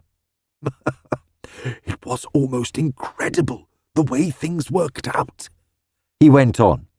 "I felt as though I was working a puppet show, pulling the strings and making the puppets dance. It was as near perfection as could be." Bruce Maniton brought down his glass onto the table with a slam. "Near perfection," he echoed, and his voice was thick, his articulation slurred. "Near, but not perfect. I've been thinking. That rat Stort. If he hears about this, he'll barge in." "And if he does, what matter? The evidence stands. In any case, he won't. I've been making a few inquiries. Stort won't barge in, nor yet Listel. They'll tell no tales, neither of them. I tell you again, don't worry. The evidence stands." Another chuckle sounded below Macdonald and the clink of a glass. "You and I have had a poor deal so far in the way of this world's goods," went on the whisperer. "Take you. Can you draw? Can you paint? I doubt if there's a painter amongst the whole crowd of them who can beat you in the handling of your own medium. Go round the modern shows, the London group, the portraitists, any of them. I tell you, August John himself couldn't beat the handling of that work of yours on the easel there. What have you got out of it? What sort of life have you had? Take this bloody hole we're sitting in. Comfort, security, recognition, pah! One long damn struggle with circumstance. I tell you, it sickens me." There was a silence. And then the voice went on. Some men are content to bow to circumstance, to admit defeat, to put up with poverty, like the wretched slave who with a body filled and vacant mind gets him to bed crammed with distressful bread. Not I, my friend, not I. I have got brains and I have got nerve, and by hell I've used them at long last. A glass was put down on the table and a chair pushed back. Screw your courage to the sticking point and we'll not fail. Now there's this to it. We must get that stuff moved. It was policy to leave it so long, but now it's got to be moved. I've been thinking it out. I'm going to divide it into 2 lots, one for you and one for me, and we'll dump it in the place I arranged. We can't cash in on it yet. No hurry. Above all, no hurry. We'll go on cheese paring, living on the smell of an oiled rag until the excitement's died down. Maybe the war will be over. We can go abroad. I've a fancy for South America myself, somewhere where the sun shines. You can have your villa at Capri, or that little place outside Barcelona. The future's ours, if only we keep our heads and stick out the damned present. Again came a chuckle. I'm glad they searched the place so well. That raw-boned Scott's an efficient devil. I hoped he'd search. Makes me laugh. Now you stay here, old chap. I'm going to haul the line in. Bruce Maniton stirred and pushed his chair back. I'm going to keep an eye on you. You're not above swindling your own mother, I know that. Don't imagine I'm going to let you get away with it. His voice was slurred and sleepy, the voice of a man who was in the quarrelsome stage of drunkenness. The other replied, Now don't you get imagining things. Haven't I done all the real work in this job? Without me, you'd have finished your life as an unsuccessful painter, gone to a pauper's grave as like as not. With me, the combination of my wits and yours, we have got a future. Remember the future. Drink to the future. But keep your head now. I'm going to haul that line in. Oh, all right, come if you must, but for God's sake, don't make a sound. It's almost certain there's one of those CID fellows snooping around that house. Put the light out. It's only a step outside, but nobody must hear. Remember, the only danger in the whole business is if we're caught with the stuff on us. Have another drink. It'll steady you. I am not going to have another drink until I know you're playing square. You're trying to make me drunk, hoping I'll go to sleep and leave you to make off with the goods. Oh, no, my friend. You don't trick me that way. And remember this. If you try any tricks, I'll see to it that you hang, even though I hang beside you. Gently. Gently. No need for that sort of thing between you and me. Having got thus far, 'twere pity to spoil the good work by quarrelling. Come then, come with me, but softly, softly. Chi va piano va sano, chi va sano va lentano. Remember, not a sound. The light clicked out, and Macdonald was left in blackness. He heard the 2 men cross the studio and open the front door. He knew that Jenkins was close at hand, that Ward and Drew were on the alert outside. He reached the gallery window and opened it a crack and waited. In his mind was the memory of a grandfather clock with the weights missing, a rope, a pulley, and 2 good weights, an empty chimney shaft, and a bundle running up on the end of a line, jerking over the edge of a wide chimney cowl as the line was released and the weights ran down inside the shaft. Now, the winding up process was to be put into operation. Silent at the window, Macdonald heard a box being placed against the side of the studio, very quietly. Then someone mounted it, and there came the tap of the line on the roof, then a tugging, dragging sound. There was a little bumping and scuffling, a slithering as a bundle was dragged clear of the cowl, and then a swish. A moment later, the two men went back into the studio. Macdonald heard the front door close behind them, and the light was switched on again. He was just about to go down the gallery steps to confront them when a word from Bruce Maniton brought him to a halt. There was something else he wanted to know. Maniton was at the whiskey bottle again. Then he said suddenly, "What about Roseanne?" The other gave an exclamation of impatience. Roseanne? What about her? I told you, she's not on in this act. Maniton spoke still more slowly, his voice dragging, stuttering a little. She was out there, in the blackout. How much does she know? She guessed, you know. She looked in at the door once too often. If she'd only understand. I did it for Roseanne. His voice dragged out into silence, and Macdonald stood still. For the first time, a sense of pity in his mind. The other man stood still, and then an ugly burst of profanity flowed from his lips. Roseanne, if she lets us down, I'll strangle her with my own hands. Macdonald took the stairs in one leap. He knew what was coming now. Maniton, drunk, beside himself, had seized the first weapon which came to his hand, the soda siphon which stood on the table. Before Macdonald could intervene, the other had wrenched the siphon away and brought it crashing down on the painter's head. Blind, drunken fury was behind the deadly blow. Bruce Maniton crumpled up, and Macdonald caught him as he fell, crashing against the red-daubed canvas with its portrait of a man in cardinal's robes. Part 3. Reeves always had a feeling of satisfaction that his evening ended up with the climax to a case. He had travelled back from Harrow cursing himself bitterly. Reeves was not by nature a boaster. He was a cautious, hard-working, reticent fellow.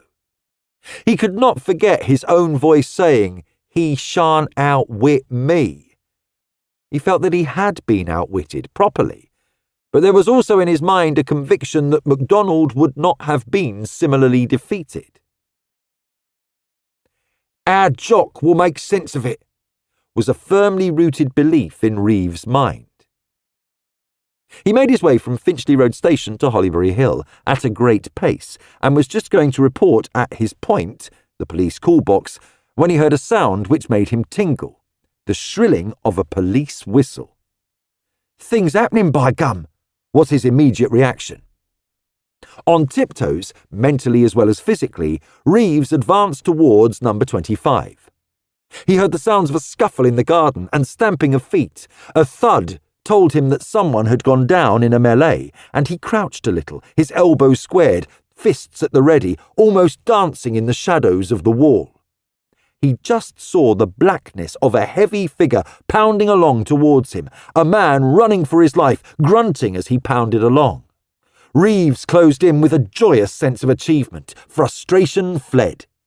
He tackled at the strategic spot, and the fugitive crashed down, thudding onto the slippery London pavement, while Reeves recovered himself like an eel and bestraddled his captive. Drew's voice came out of the darkness. "Got him? The chief's inside." "Yes, I've got him," said Reeves, "and by gum I enjoyed getting him. This evening owed me something, but it's all square now." Part 4. In the studio, a somewhat winded Jenkins found Macdonald. "I collared him, but he got away and ran straight into Reeves' arms. That was that. He's a tough lad, our Reeves. So was I when I was his age. Hello. He looks bad, Chief." Yes, he's finished. Macdonald stood, looking down at Bruce Maniton's body. I suppose I ought to have prevented that, Jenkins. I suppose I could have prevented it, but I didn't want to. It'll be easier for Roseanne this way. Jenkins nodded soberly. Yes, you're right there. But I've no compunction about the other chap. I reckon it was his father he shot, and the world will be well quit of the pair of them. I've finished going through the old man's papers. He was a hard old devil. So, it seems, was his son, replied Macdonald. Chapter 15, Part 1. So, we were cast for the parts of the two mugs. Ian McKellen voiced his disillusionment in a tone which made Macdonald chuckle. Few men like to feel that they have been fooled, said the latter, and Aberdonians like it less than most. You needn't feel so bitter about it. Your presence was requested in the studio on that particular evening because you and Mr. Cavendish were obviously reliable, law-worthy, and conscientious men. No police inspector worth his salt could have suspected either of you of corruption. Therein was your value. Macdonald was sitting in the studio where he had acceded to McKellen's request for an exposition of the cardinal crime, as McKellen called it. Sitting opposite one another across a chessboard, Cavendish and McKellen listened.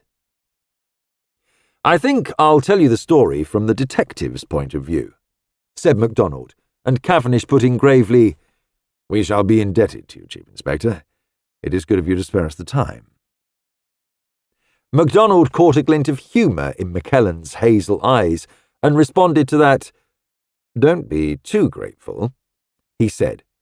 McKellen will admit that all true Scots like talking on occasion. We're silent on occasion, especially when we have a job to do, but we talk all right at times. I'm through with the job of work and I can relax a while and talk. He puffed at his pipe for a moment and then began. I had the bare facts. An old man had been shot at close quarters in his bed. An empty cash box and a pistol lay on the floor. A Canadian soldier had been arrested on the spot, and the special constable who arrested him said that the soldier had made a beeline for this studio, as though for a deliberate reason. I sent the camera and fingerprint men into the house to do their job, and then I came in here to consider the assembled company. You remember my own entry onto this stage, I expect. McKellen laughed. I shall never forget it. I liked the manner in which you summed us all up. It was an interesting occasion, said Macdonald. I quite understood why Mr. Verby had felt that the party looked strange, capable of anything, as he expressed it. Delaunay, in his scarlet trappings, was so dramatic. Maniton, so very much the temperamental painter, and the studio so bizarre in effect that the resulting impression was operatic, something far removed from the average of everyday experience. What struck me most was the contrast in type of the two pairs of men I saw there. Two were artists, two were reliable, hard-headed, and, it seemed to me, conscientious citizens. McKellen put a word in here. Are artists never reliable or hard-headed or conscientious? Of course they are, replied Macdonald, but in this case I summed up Maniton as being unstable. It was true that he behaved well and spoke reasonably, but it seemed to me that he made a deliberate effort, as though he were controlling himself with an end in view. It mattered to him that the impression he should make on me was a good one, though he hadn't cared, apparently, to thus impress the special constable. Thinking it over afterwards, I found myself wondering if Maniton were drunk, quietly, unostentatiously drunk. McKellen nodded. Drunk or doped. When he had drunk enough whiskey to make most men insensible, I have heard Maniton talk and argue much more lucidly than when he was sober. Macdonald went on. Delaunay was an actor. He acted deliberately, and it was difficult to judge the man behind the acting. Well, I saw Bruce Maniton's portrait. It was good, very good, it seemed to me. I had just heard of Delaunay. I knew this. Neither of the two was successful, an unknown painter, an obscure actor, but both men with energy and ability. In addition, there was Maniton's sister, reserved, cold, steady, and determined to say nothing at all. She watched and waited, a difficult person to assess. Quite obviously being Bruce Maniton's sister and at the same time being a woman of sensibility and orderliness, she must have had a hard life. Sisters of men like Bruce Maniton do have hard lives if they try to retain their self-respect, as Roseanne Maniton did. Macdonald paused. I'm being long-winded over this, but I'm interested in my own recapitulation here. I saw this studio and the kitchen there. I saw the efforts of one person to uphold the niceties and decencies of life, cleanliness, orderliness, grace, and on the other hand, squalor. The brother did not mind squalor. He was used to it. The sister was not. Cavendish spoke here in his sober, conscientious way. I'm glad you saw all that. I did. Roseanne Maniton has struggled against heavy odds, but she never complained and never gave in. Well, there it was, said Macdonald. I took your evidence. It amounted to the fact that you four men had been in the studio within sight of one another the whole evening. Delaunay was most emphatic over this. He even recapitulated the chess moves. However, during the evening sitting, Delaunay had moved about the studio occasionally. The chess players were used to that and took no notice. Also, there was a lay figure on the floor. I merely noted the possibilities. Miss Maniton had looked inside the studio several times. She had also been outside to inspect the blackout. She had nothing to say, and the key of Mr. Folliner's house was on the kitchen table. Again, Macdonald paused and then went on. I needn't stress all the details of our search in the house. The outstanding facts were the pistol, old Folliner's own, an empty cash box, and a postcard from Neil Folliner saying he was calling to see his uncle that evening. The postcard I regarded as Exhibit A. It dated the crime. The old man was shot that evening because his nephew was coming, and that nephew could act as scapegoat. It was an assumption on my part, but it was right. The man who left the postcard for us to find overacted. It was a mistake. The first thing I asked myself was, who could have got hold of that postcard? The answers were obvious. Mrs. Tubbs or the studio tenants. Very often in these days when inexperienced people are delivering mails, letters for separate addresses may get delivered into one and the same letterbox. It was quite probable that the studio people could take letters from the new postman or postwoman and obtain both the studio mail and that for the house. It did look to me as though the studio people could have got hold of that postcard, while it was very improbable that Verraby could have. Another point about that postcard. He turned to Cavendish. You remember that I asked you to write down exactly what Neil Folliner had said while he was in the studio. I asked McKellen to do the same thing. You both wrote down that Neil Folliner had said, I wrote to Uncle and told him I was coming this evening. Bruce Maniton stated that Folliner had said, I sent Uncle a postcard. So, somebody in the studio knew about that postcard. McKellen nodded. Yes, he said, it's points like that give a liar away. I've always maintained that it's very difficult to lie consistently and to get away with it. Macdonald nodded. That's quite true. It's also true that it is on little points that a liar trips up. Well, here are two small points. Mrs. Tubbs had left the key of Mr. Folliner's house in the studio not once but several times. An impression of it could have been made very easily. The studio people could have got hold of Neil Folliner's postcard. Next, to get on with Mrs. Tubbs' evidence.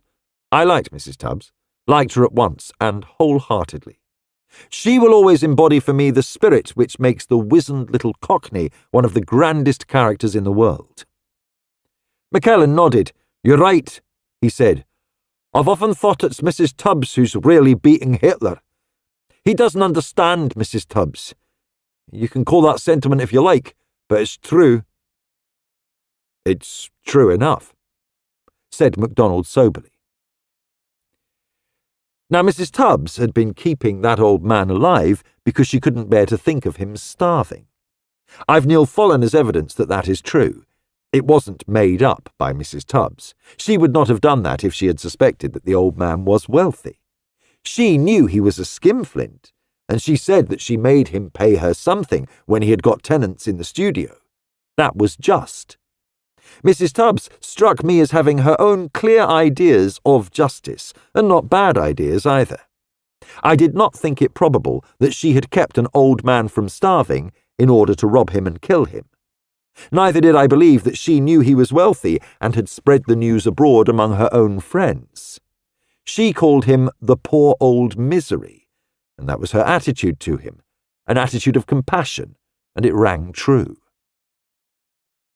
Now, Mrs. Tubbs told me one or two interesting things en passant, and one of the most interesting was that the previous tenant of the studio, a man named Stort, had painted a picture of old Mr. Follener with his hands clutching money which he was counting over. "I did it from memory, Ma," said Stort, and Mrs. Tubbs resented the familiarity of that word, Ma. She did not know how much interested I was in her recital. How had Stort seen old Follener so that he could paint that picture from memory? And how had he got the idea of him counting money like a miser? Incidentally, I've got that painting to show in court. Reeves ran it to earth for me. Here is a photograph of it. Macdonald showed them the reproduction of Peep Show. McKellen exclaimed aloud, "Good Lord, how did he get the detail?" Macdonald replied, "The detail is absolutely accurate.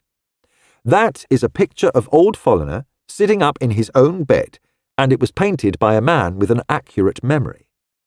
Stort saw old Follener sitting up in bed counting his money, not once, but many times." Macdonald then recounted how it was possible to see into Mr. Follener's bedroom from the gallery window of the studio.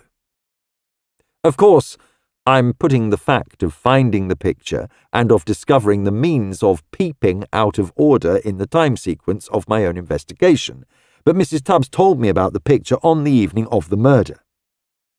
McKellen smiled.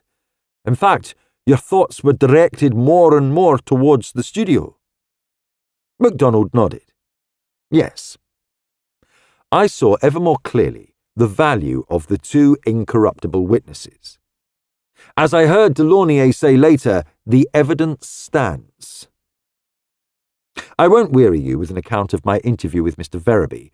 Concerning him, at least, I felt in agreement with Maniton when he said we did not like him. I'll leave him out for the moment. Jenkins worked well into the night, examining deceased's papers, and I did a lot of thinking. The next morning, I saw Neil Follener, and I then examined the house in detail in daylight. 3 points of interest emerged. One was the existence of some portraits on the walls of the sitting room. These portraits had been painted out very carefully and were obliterated. One was the existence of a decrepit grandfather clock minus its weights and chains.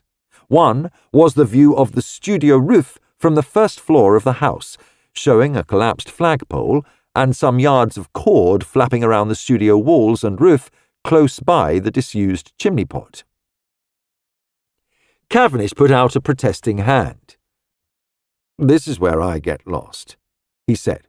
"I followed all your previous argument, and followed it with intense interest, but the 3 points you have just mentioned baffle me completely. I'm no good at puzzles."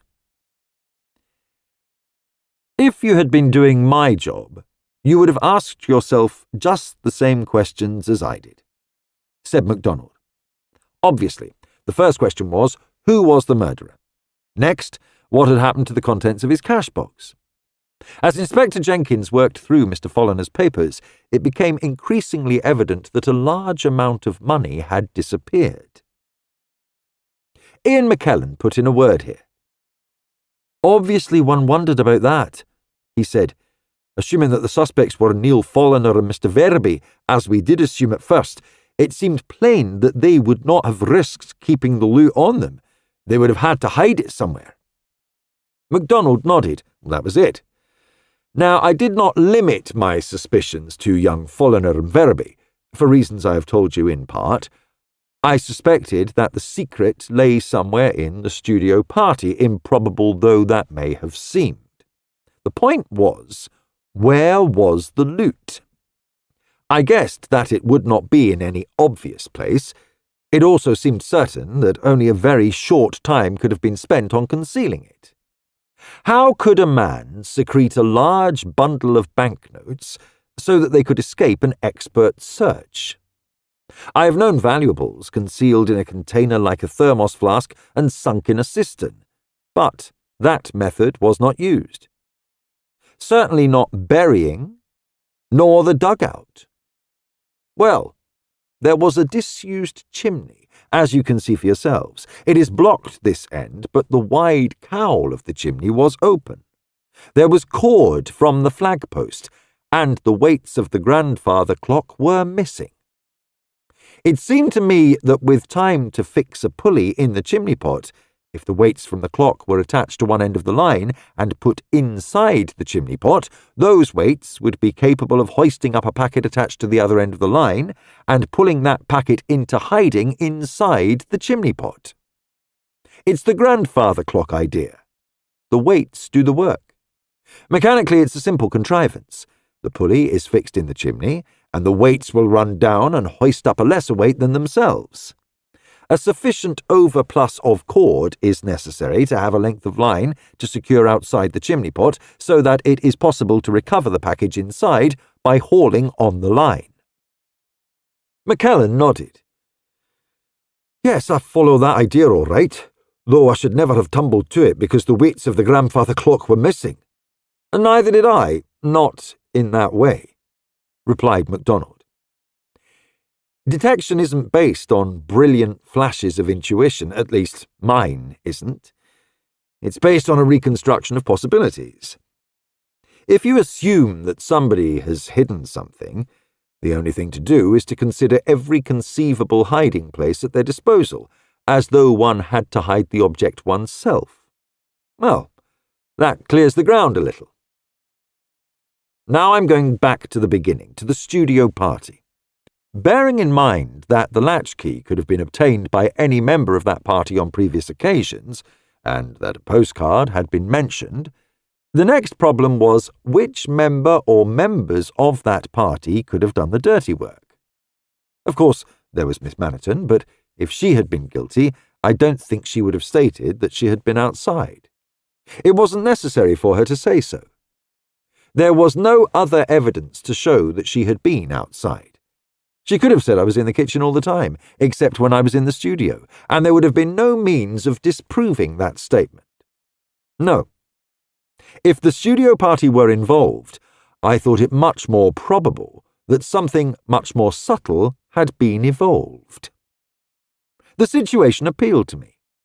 Here were 4 men, all of them stating that they had been in the studio from 7:30 onwards in each other's company. Now, the very fact that 2 of those men were reliable, conscientious citizens made me more than ever inquisitive. It seemed so plain that the chess players had been imported to give a feeling of confidence to the investigator. They were unimpeachable. It was a clever idea. McKellen wriggled. "Confound you, don't rub it in," he protested. "I've admitted that we were mugs, just plain mugs done by a confidence trick." MacDonald chuckled. "I inquired into your bona fides later, that I admit. But the situation as I saw it was this. The 2 of you had been playing chess. Neither of you could have left the chessboard without it being obvious to your partner, to the painter and to the sitter. 4 men conspiring together, And for ill-assorted men at that, I thought not. Next, could the painter have absented himself for 10 minutes without the chess players noticing? Again, I thought not. Bruce Maniton stood in front of that canvas, occasionally moving back to get a fresh focus, occasionally speaking to his model. He was directly in McKellen's line of vision. He must have been there all the time. Finally, there was Delaunay.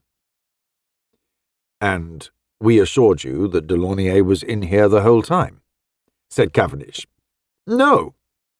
As a matter of fact, you were both very conscientious in your evidence, said Macdonald. You did not pretend that you had had your eyes on Delaunay all the time. You said, and I realized that it was true, that you had been concentrating on your game. Delaunay is a chess player himself. He had played with both of you. He knew that you were players who concentrated on your game, and I know that a good game of chess can absorb the attention of the players utterly. Delaunay counted on this fact. He knew that you took no notice of him when he moved in the intervals of his posing. He also knew that you would be vaguely aware of the Cardinal's scarlet figure sitting in that chair. Delaunay took a risk, and it came off. Once, during that sitting, he got up to stretch, moved behind the easel as though to examine the drawing, took off his scarlet robe, and with Maniton's help slipped it on the lay figure. In another moment, that scarlet-clad lay figure was safely in the Spanish chair, the Cardinal's hat upon its head. The risk had been justified. The two chess players had their eyes glued to their board, their minds intent on their game to the exclusion of all else. Probably, the two players made a conscious effort to ignore the movements of the painter and his model.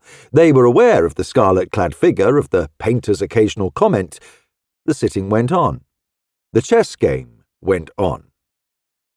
Within 10 minutes at the outside, Delaunay was back in his place. He must have felt very satisfied. He had planned carefully, and his plan had worked. Cavendish sighed, but McKellen said, "Of course, I ought to kick myself round and round the room. This trick was played under our very noses, and we never tumbled to it. We just played chess." Macdonald replied, "Well, you've got to remember that Delaunay counted upon the qualities he knew in you two men. He knew you concentrated on your game.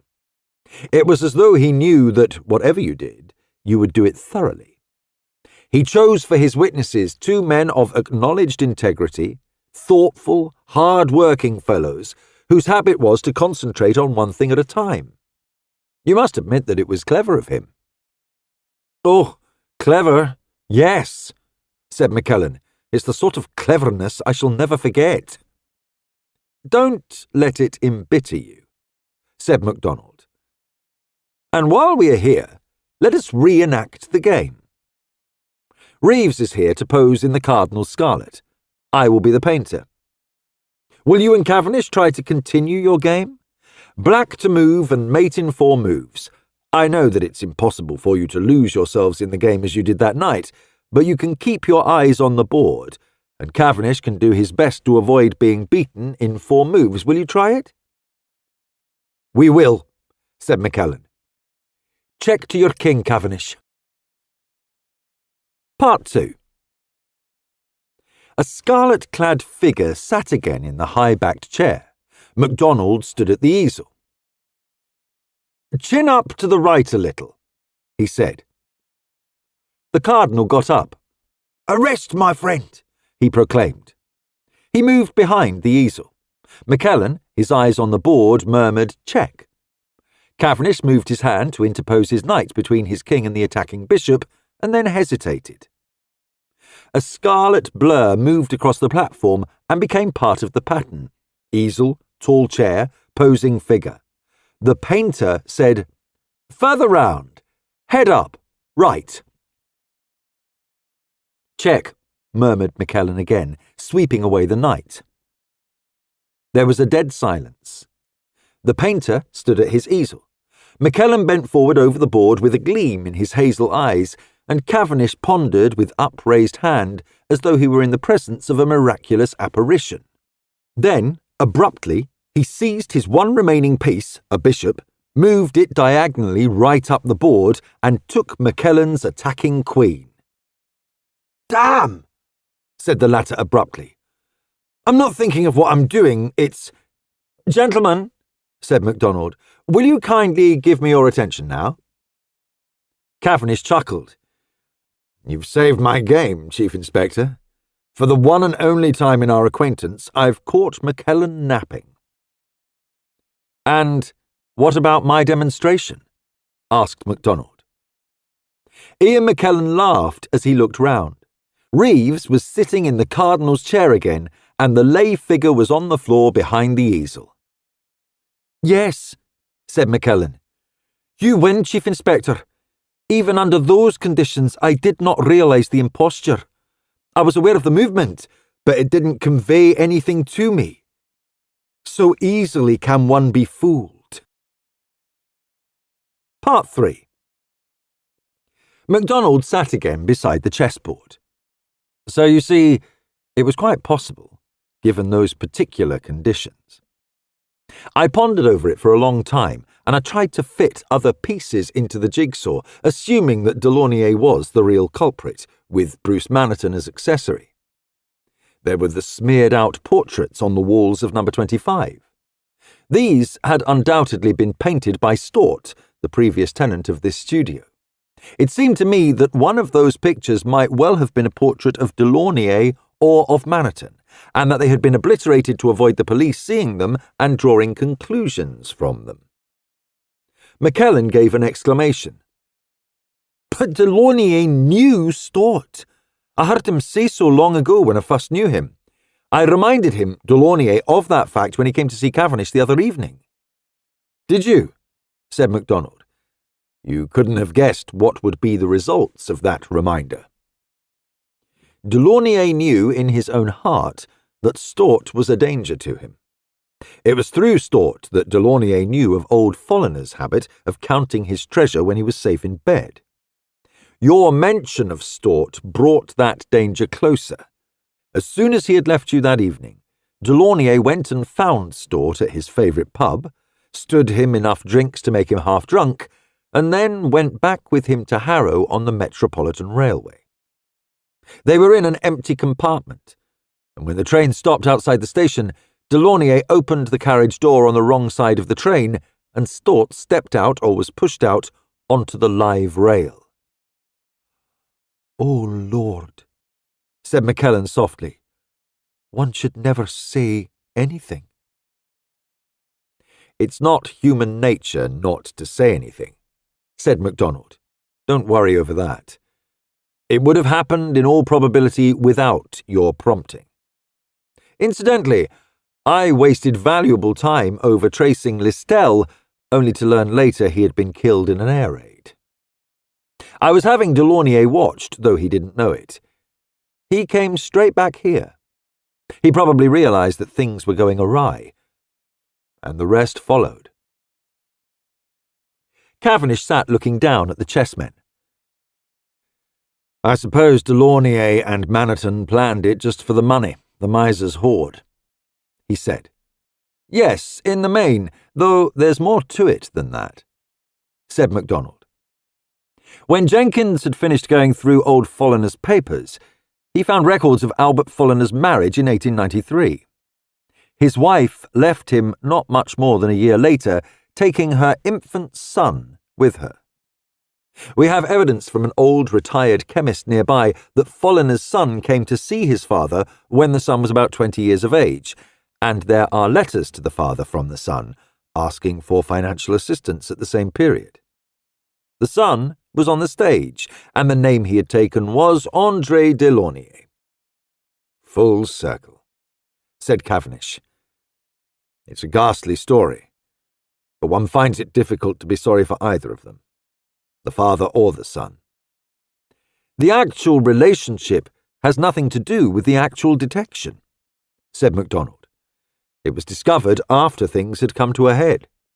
The most interesting thing in the detecting part was working out the possibility of the studio party, the actual relevance of the evidence given by trustworthy witnesses.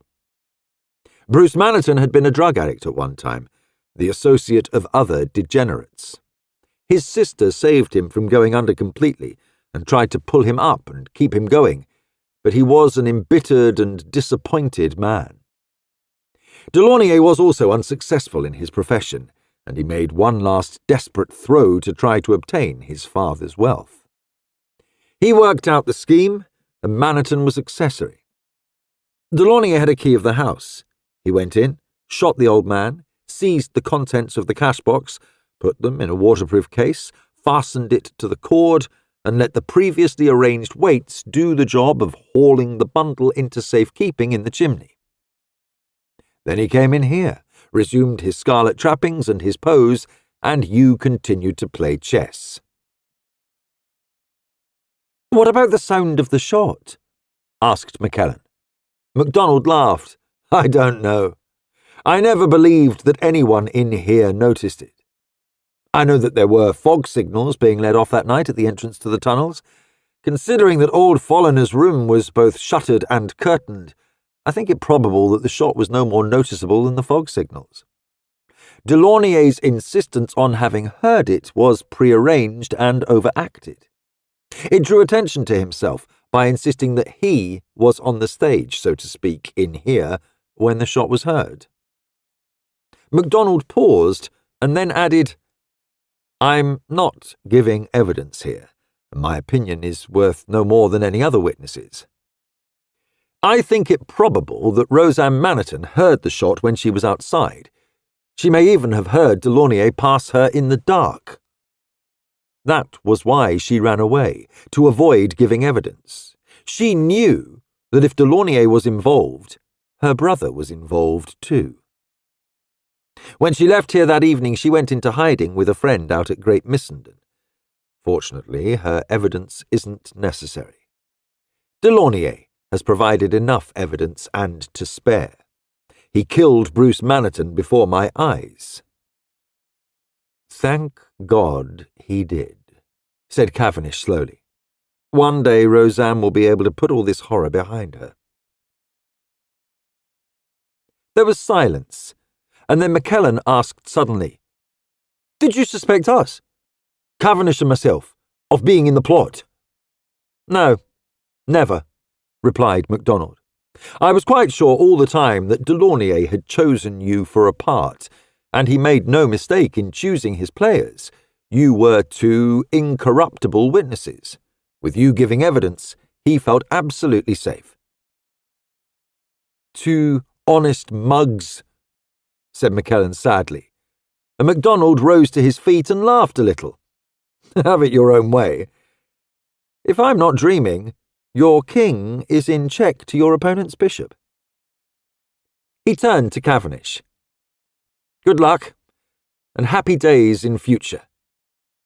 "Thank you very much indeed," replied Cavendish. And on that note of gratitude from the older of his incorruptible witnesses, MacDonald left the studio. The end.